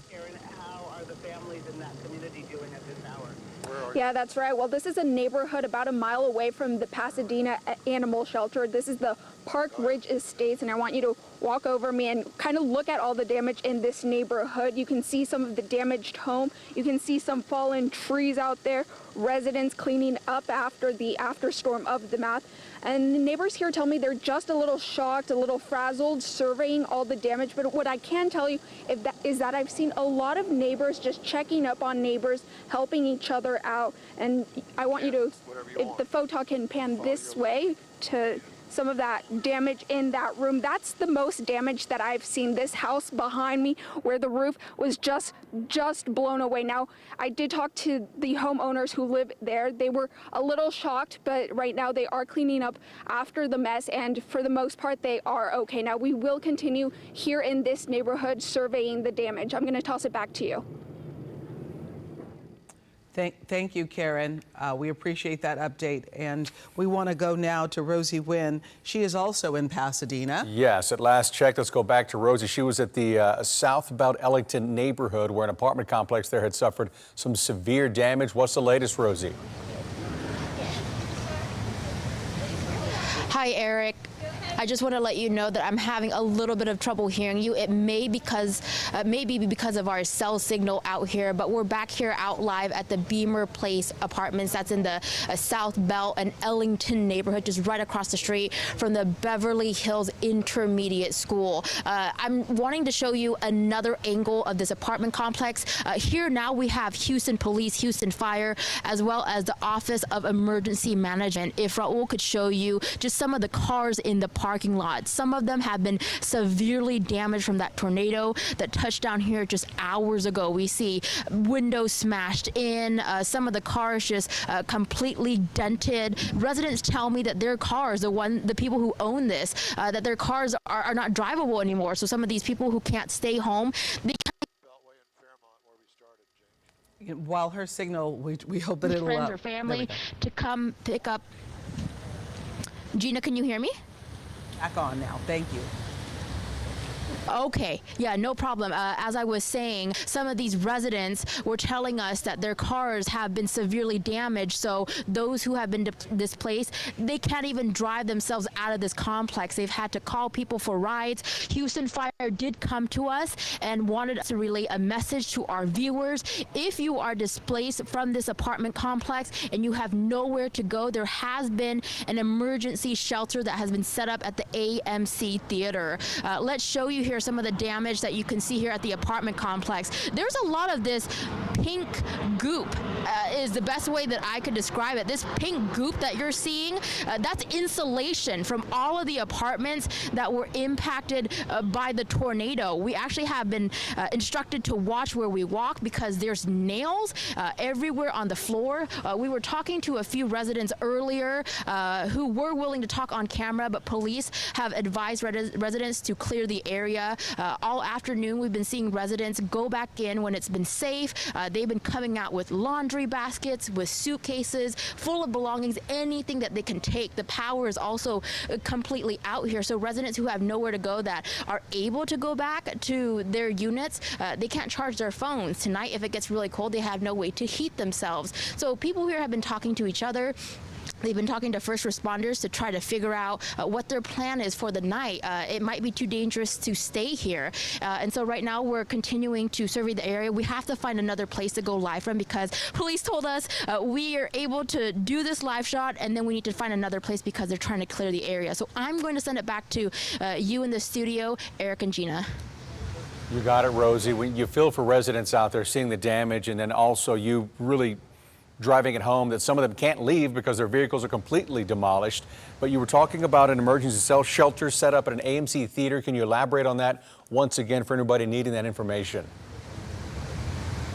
Yes, so a few residents here obviously can't go back into their units because it's so severely damaged. There's also a broken pipe that's over here. So if these units have not had water damage, their windows are blown out, their roof is gone. And so as the Office of Emergency Management, firefighters and police have gone through to survey the area, they understand there's a lot of people here who have no place to go. So they made a makeshift shelter at the AMC Theater. They're setting up beds, just a place for people to go. It's nearby. I have not quite looked up the exact address yet because the firefighter came over and told us right before our live shot. But if you don't have a place to go tonight, you don't want to stay at home where it might be too cold, you do have a place to go tonight. Don't feel like that you're being left in the dark. Rosie, appreciate that. And some very practical information for people who are in need of it in the Pasadena community tonight. And yes, it looks like someone vomited on those cars.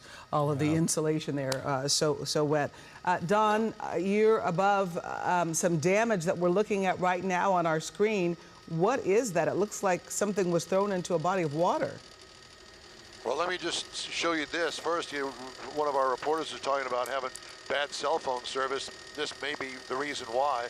The cell phone tower is really cockeyed there, as you can see at the top of the stanchion, and it's bad in this area. Look at this damage here. Oh my gosh. I mean, the whole place is just completely destroyed. This is right off of the Beltway. Let me put up SkyMap for you so you can see exactly where we are here. Yeah, Fairmont Parkway right here, just off of the Beltway. Completely destroyed. Now, let me just bring this to your attention. The fact that we were talking about a pathway that kind of headed east and northeast, and I showed you some of the houses in its path. This is kind of in that same path, except it's further south. So this is kind of like the beginning of it from what I can see. As you can tell, most of these businesses in here, some way or another, they have some damage to them. And this is probably the worst that we've seen as far as a business is concerned. Certainly hope that there was nobody in there when that tornado, if that's what it was, hit here. High winds, no doubt. Tell me where, James? To the right. Yeah, unbelievable. Yeah. I mean, we had a reporter there earlier. You go where you need to go, Don. We're just going to be talking about what you're showing us, but we knew that was the area where the Moose Lodge is there. If you're familiar with the Pasadena Deer Park area, we had a reporter, Chaz Miller, there talking with people there earlier. Simply unbelievable, the damage that this pathway that Don's been able to somewhat find. It kind of comes and goes, but for he's able to at least piece together. And that's a lot of houses right there. We've been talking about how sometimes it hits one house and the next one to it looks like it hasn't been touched, but those are several homes side by side and by that big warehouse, all being struck awfully hard by the high winds from the tornado tonight. Yeah, we also want to get you back on the ground as well, because some of the stories that are coming out of these areas, again, Deer Park, Pasadena, even Baytown, are really unbelievable. Let's get down to our Derek Lewis in Pasadena. Derek. Yeah, Eric and Gina, right now we are in South Park Gate neighborhood in Pasadena, and you know what? Although this weather event is over, this is just the beginning for so many people who now have to clean up and the beginning stages of trying to get their lives back to normal. I want to show you now some houses here. You can see people here cleaning up. They're covering up the windows, covering up the doors after this event has come through and really almost destroyed everything. But I want to hit on that point too as well, how you have one house that has been destroyed, has so much damage, and then you look to the house next to it and there's absolutely no damage done at all. So it goes to how these events can really hit one house and skip by the next. Now, it's really dark in this area right now because, again, there's no electricity here for these families. Street lights are not on. The sun is going down. So now they're fighting with that as well as they try to clean up this mess here. Robin, you were inside your home here when this happened earlier today. Talk to me about what happened. Well, I was supposed to be on a job today for a school district, and I got a call saying I didn't need to come in. And so I was just doing things around the house and cleaning up, and so I heard the warning came in through my phone, and to get to a safe place, so I went to the middle of my house to the restroom, and there's a dressing area there where I had two doors on either side of me, and so I got down and I called my brother, and I heard it coming over the house. Sounded like a freight train, like you always hear that it does, and so I was able to talk to my brother during the whole thing, and he was keeping me calm. So I thought the roof was coming off. I didn't know it. It messed up the chimney a little bit, but the main thing was it blew out the windows, and it blew out the garage door, which missed my car somehow miraculously. What is that feeling like when you normal at one moment and the next everything just turned upside down?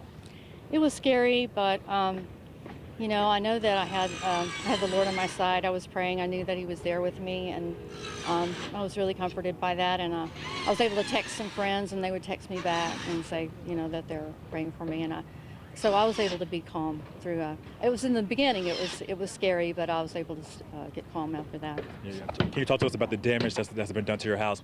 You know, we know the garage door, and then this window here that we're looking at right now. Right. Well, the bricks were torn off the side. You know, the windows need to be replaced. All the fences down in the back, and my grandma's table, oak table, and things were, they're saturated with water. I don't know how that's if that's going to be able to be restored, but that's fine. Those are all things that can be replaced, and they're not important. What's important is I didn't get hurt, and everything else can be replaced. It's fine. What are your plans now? What's happening next in terms of where you're staying tonight or moving forward? I'm going to stay with my brother in his apartment, and we'll be fine. We're going to get the place boarded up tonight, so nobody will be able to come in and stake anything. Thank you for talking to us. Glad you're safe, and sorry for this that's happened. But yeah, that's the story for so many people here in this neighborhood, really trying to just get things back to as much normalcy as they can after this event here that happened. That really caught a lot of people off guard. But again, they're doing what they can to get things back to normal. We have seen so many people coming by, helping out, saying, hey, how can I help? Hey, do you need a bottle of water? Really a sense of community here in this neighborhood. People just coming here to volunteer, helping out their neighbors, something that you see now in this process. Eric and Gina? Yeah, Derek, it's really just tough to see this. You feel for that woman, and you see people driving up and down the road, hopefully trying to help either with some water or maybe just, offering a place to stay. Now, some of the people you've been talking to, we know we heard you ask her where she's going tonight, but we also, your heart breaks because we're seeing the sun go down. There's no power. Centerpoint's telling us at the bottom of our screen, 76,000+ people still without power. Are you hearing other stories of what people are going to do tonight, Derek? Yeah, well, right now they're still trying to figure that out, whether it's staying with family members, relatives, friends in the area. We talked to another family here who says they're going to a hotel tonight. But that's just the reality. You wake up in the morning, your life is fine, you go to work or whatever it is, and then you come home to this, and now you have no place to stay. You don't know where you're going to go. So they're figuring all this stuff out right now because again, they don't have power. Their houses have been destroyed. They don't have things that they need to stay here. So they're finding these alternative places to stay at tonight. But again, either hotels, family members, relatives, really whatever they can at this moment to have a place to stay tonight. All right, Derek Lewis there on the ground with some great reporting and just great insight from one of the stories that we're hearing over and over right now. A nice lady having to deal with her home being severely damaged. Luckily, she's got some neighbors, some good friends, her family already boarding up her house for her as she's going to go stay with her brother tonight. Yeah, we have been telling you, and it's right there on the screen, that 76,000 people are without power, or I should say 76,000 homes, and we're getting more particulars that 58,000 of those homes are in the Pasadena community, and that's why we have so many crews right there in Pasadena, and that includes Chaz Miller, who's been there pretty much all afternoon. Chaz, you've been talking to folks at this Moose Lodge, and we got a chance, because of Sky Eye, to see above what that community looks like, and boy, you can really see the extent of the damage there. Yeah, Gina, it's rough. This is where we started our day today. You see the Moose Lodge back here behind me. We talked to them when we got out here today. I don't remember what time it was, 3:30, sometime around there. They were out here assessing the damage. These people, they do good things for the community here in Pasadena. They do charity events that help the young, that help the elderly. Today, in fact, these RVs you see out here, well, they were here to take part in a shuffleboard tournament. We talked to one lady who said that the one you see right here on your screen over to the right, Noe, with the trailer connected to the back, she says that's their home. They were just sitting in there watching a movie, minding their own business when they heard it. They said they had to escape to the back part of that RV and just ride it out. Thankfully, they're okay. Everybody we've spoken with today is physically okay, mentally maybe not so much. Property-wise, well, you can see on your screen right there how property fared. This trailer all the way on its side, the one behind it, it's got entire panes of glass busted out of it. Just a really scary scene, and it's sadder that these people were out here. They don't even live here. They would travel here to help the Moose Lodge raise money. You can see the damage goes all the way back into this area. I don't know if you guys could see it on Sky Eye or even if it's still there, but earlier there was an RV. I would imagine it's still there, and I can see it through the crack. There's an RV that somehow was picked up and carried into that body of water back there. So the damage through here at Mickey Gilley Boulevard near Kent, quite extensive. Let's go back over here, Noe, and there's entire buildings flattened over here. Earlier today in this same spot, we talked to the owners of a CrossFit facility. That's completely crushed. They said that they had to hide out in the bathroom, and that's the story that we've heard out all day today here in Pasadena. People hiding in the bathroom, waiting it out, praying it out, and in the end, thankfully, they're okay. But as you can see right here on your screen, a lot of damage in this area. I know earlier We had gone over to Spencer Boulevard and Space City, all sorts of damage over there too. Anything metal was pretty. Okay, it looks like we have lost. Oh, there we go.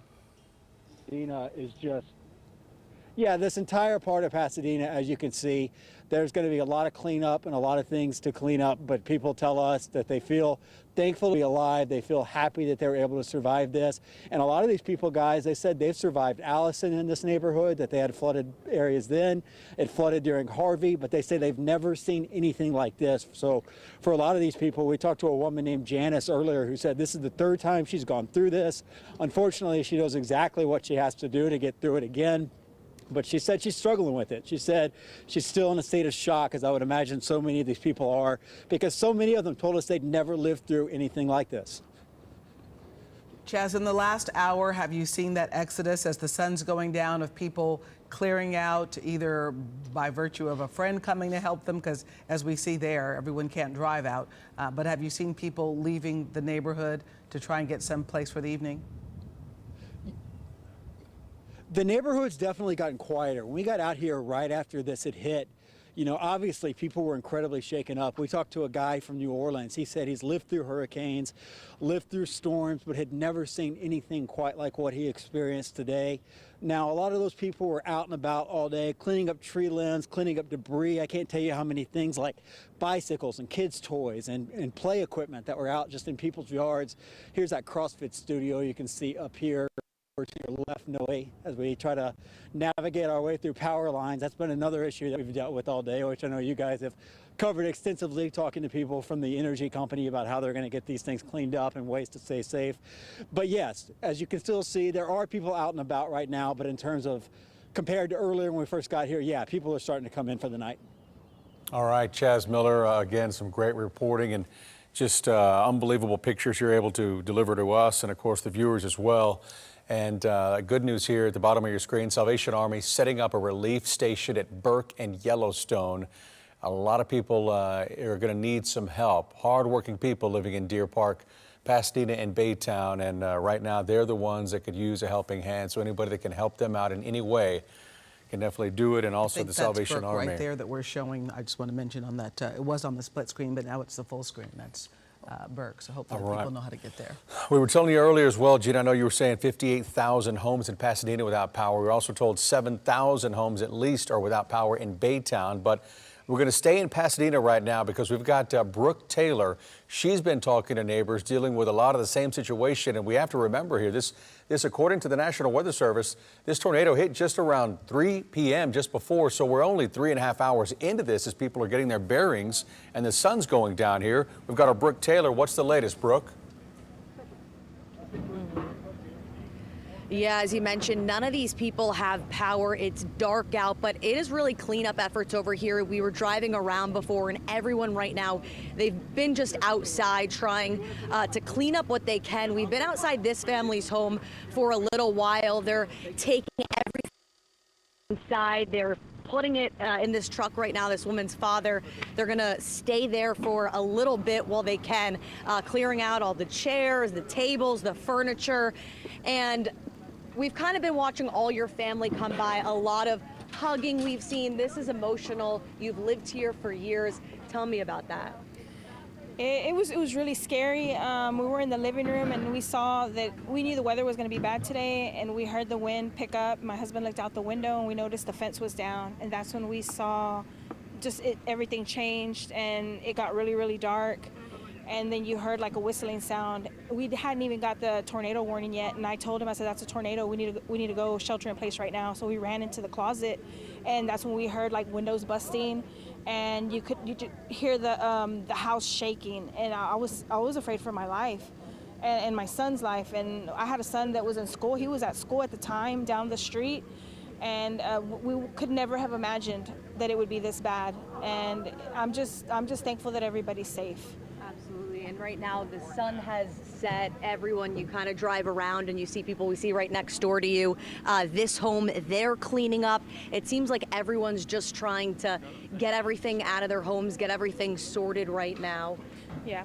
That's what we're trying to do. We're trying to secure the things that we do have. You know, we work really hard this neighborhood is full of hardworking people. I've lived here almost 20 years, and we're not going to give the looters an opportunity to come in and take what we've worked hard for. So we will be staying home, and so will many of our neighbors, and we're going to protect what's ours. And you said 19 years you've lived here? 19 years, yes, ma'am. Ever seen anything quite like this? One other time it did happen, but not to this extent. It's a little roof damage, little water damage, but not to this extent. This is like a scene from the movie Twister, is the best way to describe it. Yeah. And where are you guys headed right now after this? Just to my parents to drop off some stuff at their house to store some of the things that was salvageable. And this is your son. We were talking to you a little earlier. You mentioned that you were at school when this happened. What was it like over there when your teachers told you there was a tornado? Tell me what they told you. So, my class is like a corner class, like kind of like towards the outside. We share walls with the outside. And then they told us to go to the inner classes because it's more safe there. It's in the middle. It's more, I guess, like, yeah, it's more secured. And then they told us to rush over there, and people were scared. Some people were screaming. Of course, the teachers told us to calm down. It'll be okay. And they told us to go to the under the desks. There was about 22 students there, and I heard the tornado, the whistling. It sounds like a train, kind of that. And then you got picked up from school? Yeah, right after. Mm-hmm. How do you think the teachers, how do you think everyone handled it? Everybody, I feel like the teachers just handle it, stay calm, and yeah. It seems surreal. Yeah. Mom, will you show me over here what this is over here? So this is our covered patio, and one of the beams to this patio actually was in our living room. It went through the roof and into our living room. So there was a big hole there, and it ripped off part of our roof, and in the front it ripped off our roof. That's the window that was busted in. I'm assuming one of the poles hit the window, and then a window on the other side of the house was also busted, and the whole house was flooded from the inside as well. There's water everywhere, water damage. Have you had a chance to speak to any of your neighbors yet? What have they said to you? So I've spoken to a few of my neighbors, and some of their damage was more extensive than mine was, and I just told them that I want to help them however I can, just to let them know we're here to support each other, especially through a time like this, because that's when we need to come together, is during times of tragedy. And this is a tragedy for a lot of us. Hopefully most of us have homeowners insurance that'll take care of it, but for those that don't, they're going to need our help, and I let them know that we're here for them. Well, thank you so much. We're happy you guys are safe right now, and I know your children, that was your main concern, and they're here. So thank you for taking the time to speak with us. We've been seeing sky eye from above, all this damage, but really to be here on the ground and speak to these people, so many of them just devastated, losing their homes. You saw this one, just so much damage here, and people right now just trying to pick up the pieces. We'll send it back to you guys. All right, Brooke, thank you for the live update right there. It's just the stories we're hearing out of these areas. Pasadena already. You heard this. Brooke asked that lady, the mother of the house, what do they plan to do? Some of the kids might go stay with a family member, but she and her husband are going to stay at the house and make sure that everything is secure overnight. She's got other concerns besides just patching up the house. So much going on for everybody here since this thing really just hit 3.5 hours ago. Yeah, I'm sure she's not alone in that sentiment. No, not at all. We just got word just minutes ago from Pasadena police that there has been one person who has suffered a life-threatening injury. Non-life-threatening injury. Thank you. I'm trying to listen to two people talk. Thank you. Non-life-threatening injury. That is the first injury we've even heard about, which is just incredible when you look at the physical damage done to cars and to homes and to businesses. We have been covering in the last half hour Pasadena, but there's also concerns in Baytown today, and that is where Eyewitness News anchor Tom Abrams has been reporting for us. Tom, what is the latest there from Baytown? Sure, here is the latest and some positive news as we try and give you a close-up look at the Centerpoint crews and fire crews wrapping up their work here at what was a 4-inch gas line that ruptured and caught fire. They have shut that off, and the gas line is isolated so other people in the area still have gas. I believe we have some video to show you of what it was like for several hours this afternoon after the tornado blew through, doing a lot of damage to both trees and power lines and some 15 structures here in Baytown that were damaged along Bayway. We know that there were no injuries. That gas line finally turned off and the fire out, but it did destroy a residence and home business that were in that area right there. And we were able to walk up a little bit just before it got dark, and the damage is substantial, a total loss for that particular home and business. But again, nobody injured here despite the 15 structures damaged, the trees and power lines down. Pretty incredible when it's all said and done. Reporting live from Baytown, Tom Abrams, ABC 13 Eyewitness News.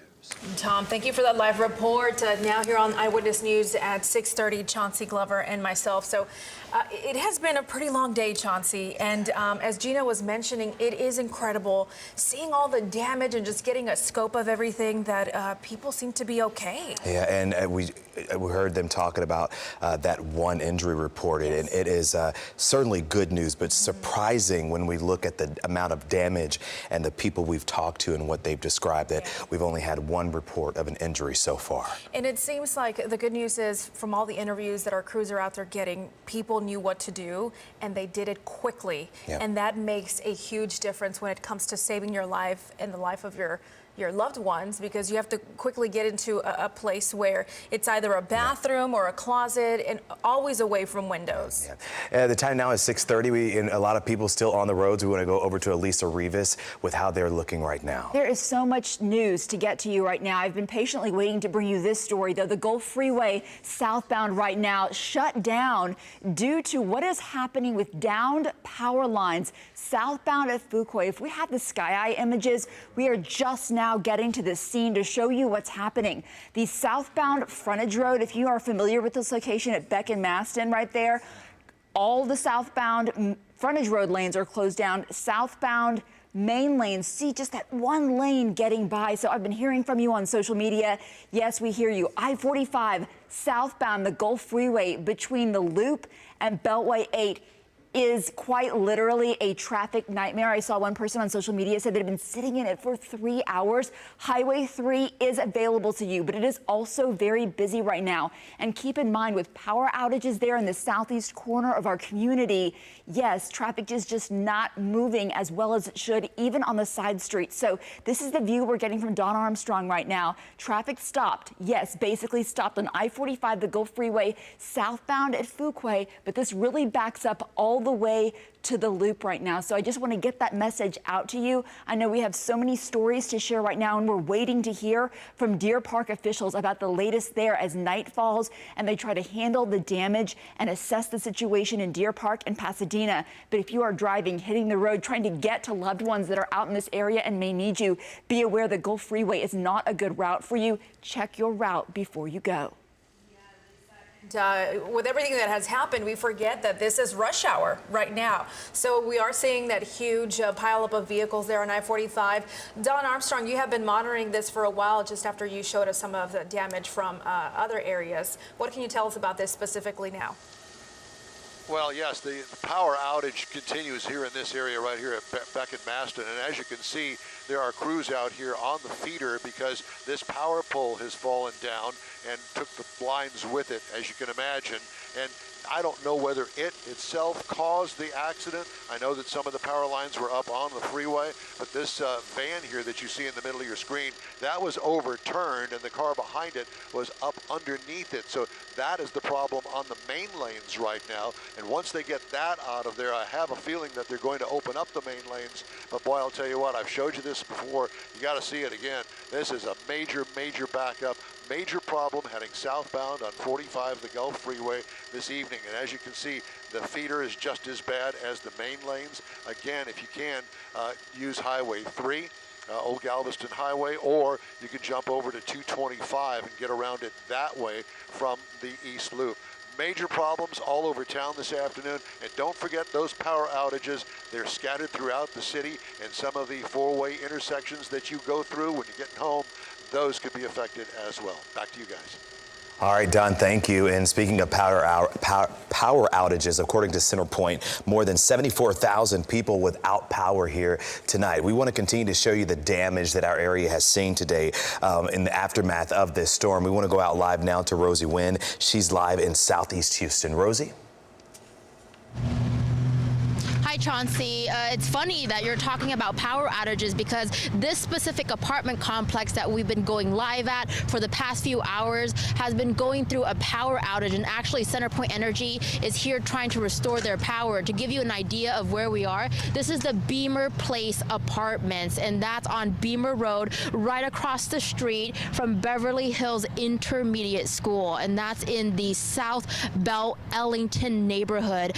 The reason why we are out here now on the sidewalk is because where we were from inside, where we were showing you the damage and the destruction from earlier, it's completely dark, right? The sun went down, there's no power in there. First responders have tried to clear residents out, so we wouldn't really be able to show you the damage anymore. But the good news is, despite all of the damage that we saw, the Office of Emergency Management reported that there has been no injuries. We know that dozens of people has been displaced all afternoon. We saw people walking out with laundry baskets, suitcases full of clothes, anything that they could take with them. The one particular side of this apartment complex was completely destroyed. There were cars that are undrivable, completely dented in, damaged by the debris that was blown around by the tornadoes. Here on Beamer Road, there's been a lot of traffic. We've been unable to leave because there's flooding on the roads. I don't know if Raul can pan over. All right, Rosie, we're going to cut you off here for just a minute. We have been keeping an eye on a news conference there in Deer Park, and it looks like they are about to start. So let's listen in to see what they have to say. Deer Park in your prayers this evening. Obviously, we're all aware that approximately 2:49 this evening we had a tornado touchdown in Deer Park and across our city. Public Works has been working very hard over the last number of hours to remove debris. We have approximately 30 road closures from debris and or down power lines. We're in communication with CenterPoint. They're in the process of getting a lot of their personnel out here, getting our power situation dealt with.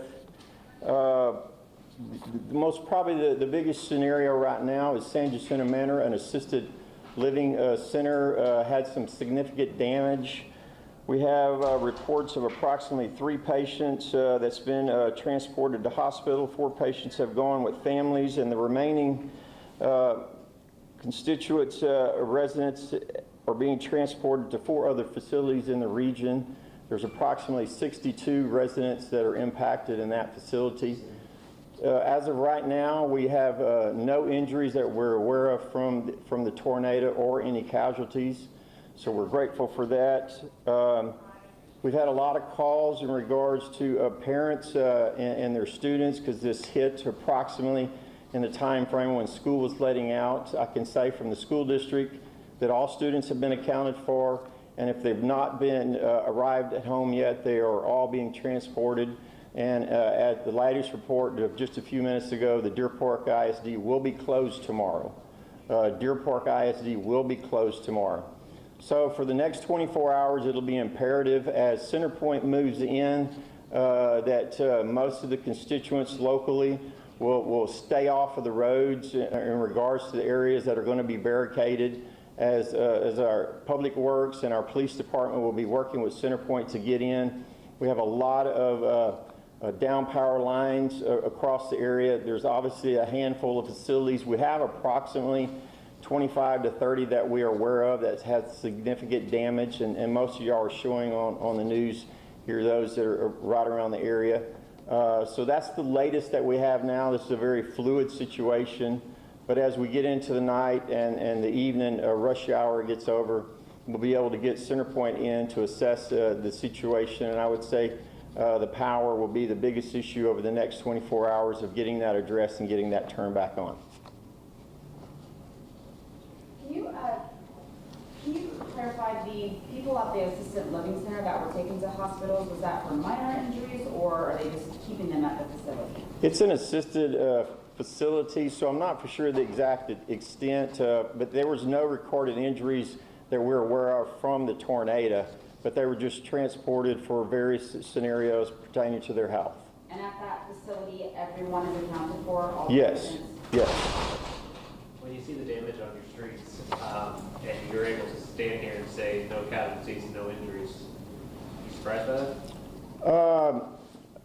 Yes and no. I mean, it was because my house was not impacted per se, but it went right over my house and you know, all the trees. So I was there. So yes, there is one aspect of it that's amazed that no one got injured, but I'm just grateful to God that he was able to protect life in here. And so we'll deal with the property and we will recover and rebuild, and we'll get the power back on.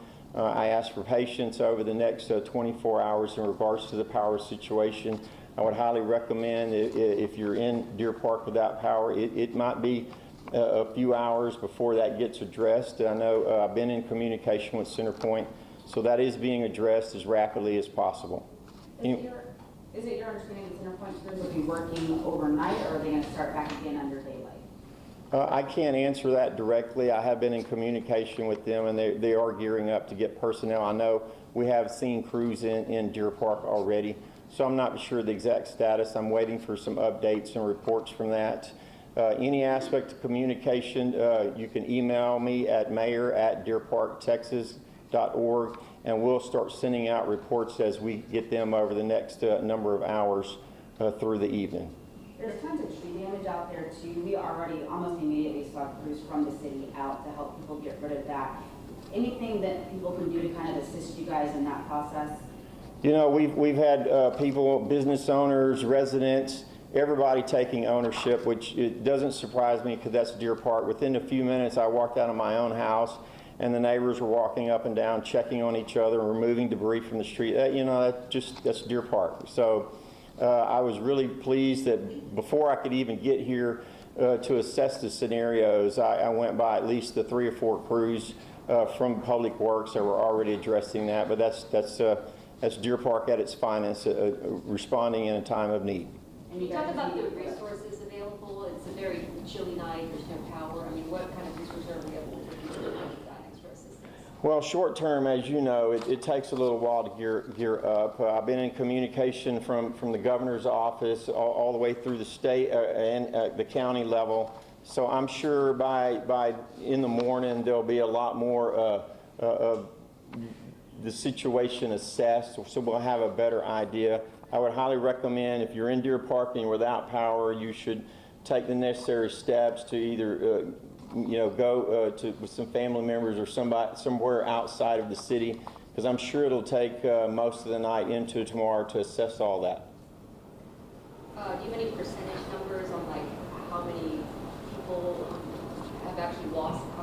No, I don't have any of that data, and like I was just on the phone with CenterPoint a few minutes ago, and they were sending me information that I don't have currently, but all that will be coming forth as soon as we get it. We're going to start spitting it out on a regular basis. So again, email me if you're not on already the distribution list, and we'll make sure you're added so we can spit that out as we get it through the evening.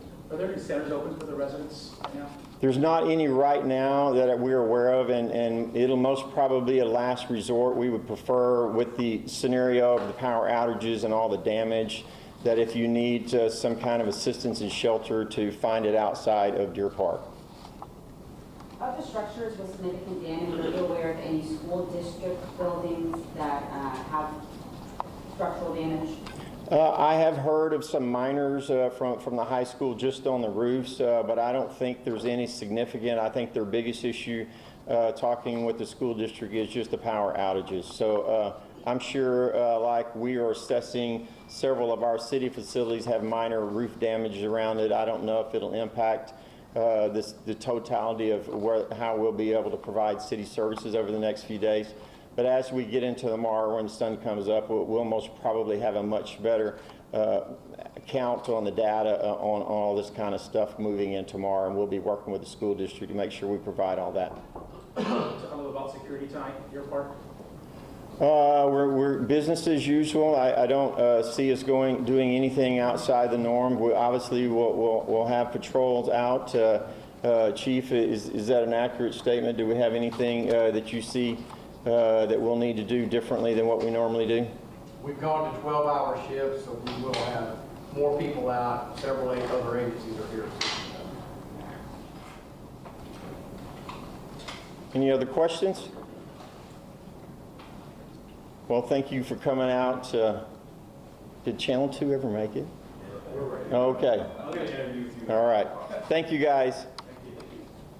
You have been listening to Deer Park Mayor Jerry Mouton Jr., and he's there working in conjunction with Deer Park Police to sort of give us the latest on what has been happening. It is still a very fluid situation, so they're trying to work out everything and inform the public. We do know that there's about 30 road closures there in the area. They're talking either debris or down power lines. So the mayor basically saying it's going to take some time to recover and to rebuild. Please have patience with us right now. And if you need to get to a safe place for the night, you will, because this is going to take some time, Chauncey. Yeah, the mayor also talking about the biggest scenario there in that Deer Park community, that assisted living facility that had to be evacuated. 3 patients, he said, had to go to the hospital. Some went to family members. 62 residents staying at that living facility impacted by today's storm. Now we want to focus on the good news really quick. Him saying grateful to God for participants there in Deer Park ISD have all been accounted for. We want to go over to Chief Meteorologist Travis Herzog now, who has been keeping a close eye on this all day. And Travis, we talked about how this is very historic, this tornado emergency that our area hasn't even seen before. Yes, it's a relatively new term, implemented 2016, but still, even going in our history, you very rarely see a tornado emergency issued. It's like a once in a decade or so type event with the frequency that we get. And the viewer videos that are coming in right now, the viewers like you that are sending us video from earlier in the day, those are starting to trickle in. We're getting some of those cleared to show you what it looked like as that tornado was blowing through, because the thing was wrapped in heavy rain. What I want to do right now is show you a timeline tracking when the first tornado warning dropped. This was the circulation over Fort Bend County. I'm going to take you all the way until we lost it around 3 o'clock in the afternoon for a total of 50 miles. That circulation traveling from west of Thompson's and Siena all the way up towards Mont Belvieu. So this is the starting frame. 1:45 is when the first tornado warning dropped, and the first sign we were seeing that this was starting to spin up. No confirmation of a tornado on the ground at this point, just radar indicated rotation. Same story as we got towards 1:54. Then we had a radar confirmed tornado over Siena. That's when we saw on the radar signs of some debris. So at that point, we can say there's very likely a tornado that's been on the ground. If it's not on the ground right now, that was what it looked like as it went through Siena. And by the way, what we're looking at here are the Doppler winds. So anything that's green is moving towards the radar site. Anything that's red is moving around it. So when you see them paired together, there is your circulation. Watch how the character of that circulation changes by the time we start crossing 288 over towards Pearland. At this point, we also had radar confirmed tornado on the ground, and the circulation's starting to get a little bit stronger. It's still very large, getting stronger. And then once we got to the Sagemont region, just inside the Beltway, you see this bright red pixel next to a bright blue one. That's the tornado, and that's about the time we started seeing this debris ball begin to show up and grow in size. So this is at 218. The tornado has crossed just inside the Beltway. Next timestamp we'll stop at is 222. There you can see the circulation getting stronger and a little bit bigger as it tracks across Highway 3 and Fairmont Parkway through Pasadena, getting ready to cross the Beltway again. This is the circulation, and it was 2 minutes later at 2:24 that the National Weather Service declared a tornado emergency. That's reserved for the most extreme type tornadoes, large destructive ones that are on the ground that can produce extensive damage and can be life-threatening. It's the first time we've had one issued here in Harris County, and I believe in all of southeast Texas. When we had the Onalaska tornado in April of 2020, they called it a particularly dangerous situation, but they did not call it a tornado emergency. This was the first time our local weather office has done that, and we'll keep tracking it across the Beltway into Deer Park. And here we go. This is 225. You can still see this very large, strong circulation on the radar that's spinning around as it works its way through Deer Park. And then at 226, the character of this changed a little bit, and I believe that may have been because of the debris from the tornado. I'll show you the debris path in just a little bit, but here it is crossing 225 where it knocked over those rail cars. This is when it's crossing the Houston Ship Channel, and this is about the time we started to lose the debris ball, and we started to lose that really strong, large circulation. You could still track something that resembled a circulation through Mont Belvieu into Liberty County. This is at 3 o'clock, and at that time, the tornado warning expired. We had one briefly reissued. for parts of Liberty County, and then that one was canceled pretty quickly as well. So that's the path that this took. Now, the National Weather Service is going to fan out crews tomorrow, assessing all the damage in all the different neighborhoods to figure out how long that circulation was on the ground. Did it jump? Did it drop down for a time and then come back up and then drop down? They're going to figure all that out. The damage path, how wide the path was, how strong the winds were at various points along that path, and the total time that it was on the ground. So we'll get some preliminary information more than likely sometime tomorrow afternoon. I'm seeing at least EF2 damage. There might be some pockets of EF3 damage. Now, this is our debris tracker at 2:20. It was starting to pop up there inside the Beltway. So this is right over Genoa and just near Sagemont. This is the debris ball that we were seeing on the radar. And you can track this northeastward as it cut that path across the Beltway. This is 222, right before they declared the tornado emergency. And then you can see it crossing across. This is Center Street in Deer Park. We've been showing you that extensive damage in Center Street and Luella Avenue. That was the debris ball. And then it crossed over 225. That's when it did the damage and knocked over those rail cars. And then we kind of lost the debris ball once it got near the San Jacinto Monument. And that's maybe when the tornado lifted back up as it was crossing the Houston Ship Channel. So certainly a rare thing to see. Most of our tornadoes are in the EF0 category, EF0 to EF1. So we're looking at 110 miles per hour or less. Today, we had that potential for EF2 or stronger with 111 to 135 mile per hour winds. We believe we got to at least EF2 damage. It's possible we may have even gotten to EF3. We'll just have to wait and see what the Weather Service finds when they survey things tomorrow. On top of that, this was now Bush Airport's wettest January day in recorded history. There's only one other day in recorded history for Houston that was wetter than today at the official climate site, and that was all the way back in January of 1891. We don't even know exactly where the station was located. It was somewhere in Harris County, and it was called the Cotton Station. That's all that we know about it. But there is the path of those very heavy storms that were not producing tornadoes, but caused the extensive flooding, street flooding and creek flooding, right cutting through Cypress. And when you look at the Harris County Flood Control District rain gauges, you see these 6-inch total, so half a foot of rain here in northwest Harris County, and that has led to some of the creeks going out of their banks. So especially down here just behind the Addicks Reservoir, a few of the usual suspects are flooding out of their banks, as well as here in eastern Waller County and across parts of the Cypress Creek watershed. Everywhere else, the bayous are in good shape, and most of the creeks are as well, but we're still waiting for some of that water to drain its way on out, and colder air is now rushing in. The severe weather threat is over, and now it's going to start to feel more like winter again. In fact, a freeze is possible in the next few mornings with some frost, and we may get even colder weather on the way next week. But we're not done with severe weather season in southeast Texas. We say that starts January 1st and runs until December 31st. So Chauncey, Myra, whether it's severe weather or it's flooding, it can happen here any time of the year because we live right along that warm body of water called the Gulf of Mexico. Yep, this is Houston. All right, Travis, thank you. All right, Chauncey, so this is when we start to hear those great stories of the heroes, the people in our area that see what's going on and want to help. So our Chaz Miller, again, still in Pasadena. So I hear you have some good Samaritans bringing a favorite to all of the folks that are dealing with this. Oh, yes, Myra. So as you mentioned, this is the good part, the after the storm part, where we meet people in Texas and southeast Texas just doing good because they feel like it's the right thing to do. This is Nicole. This is Tico. They do not live in this neighborhood on Kent Drive in Pasadena, but they live in Pasadena. They have no power. So what did you do about it? We came over to clean up and then came back to deliver some pizzas. And so it's such a simple thing to do. Little Caesars, you've got these pizzas here. You go up and pick up a stack. These people have got to be grateful that you're doing this. Yeah, I think so. It's an opportunity for us to share love and to share what we believe is good nature, you know, and good morals, and God is on our side, and we just want to let people know that. And so you got your kids out here too. They're in the car over there. There you go. You've been caught out here doing good deeds. I told them my kids are probably at home playing Nintendo Switch or something, but these kids are out doing God's work. How many streets do you guys plan on hitting up? As many as 15 pizzas will allow us to hit.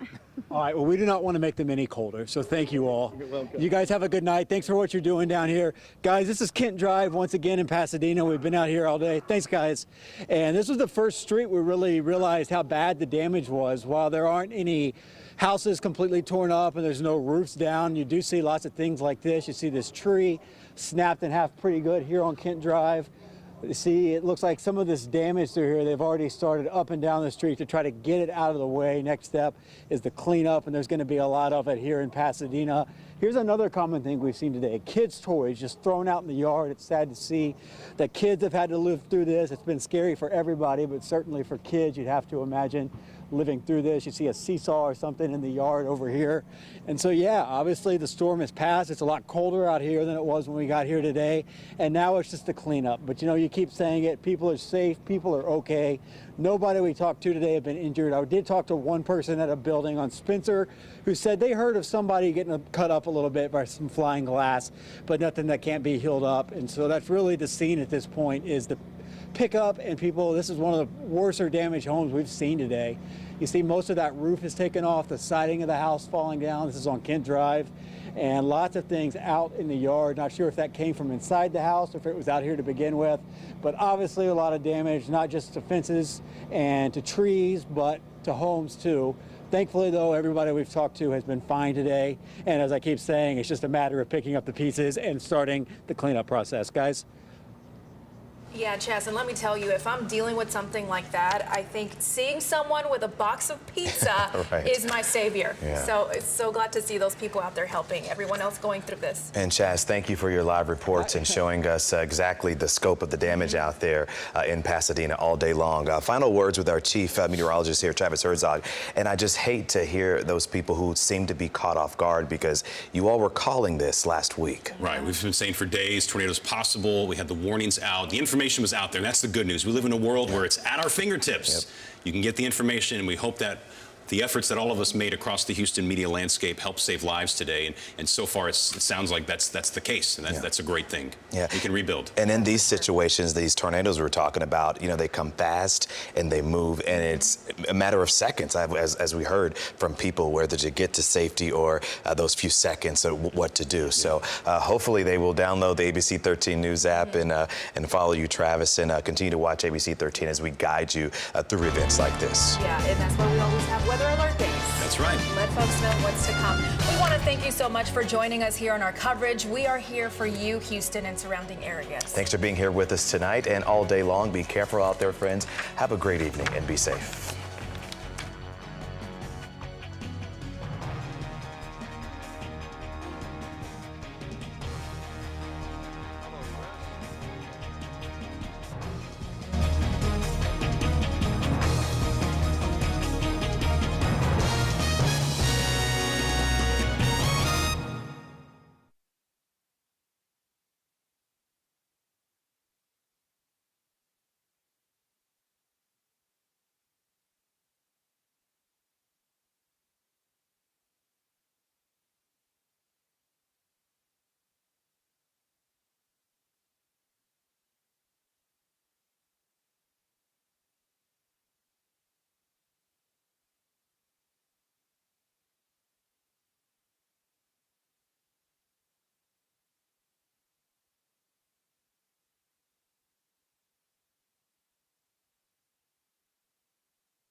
Almost. My computer's thinking about something right now.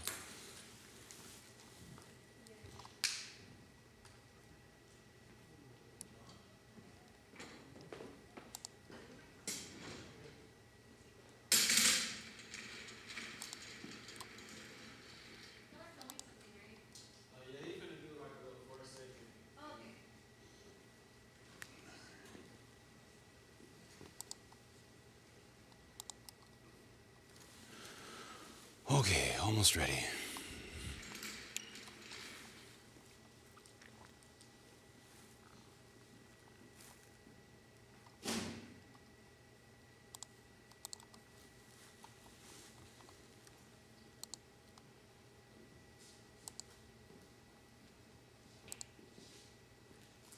All right.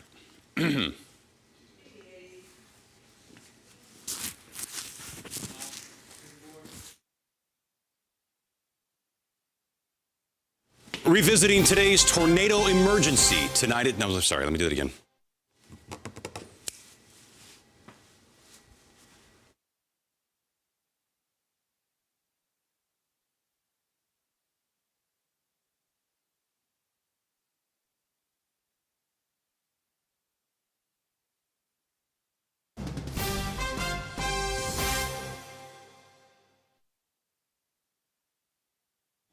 No, okay, all right. We're 1-1 now.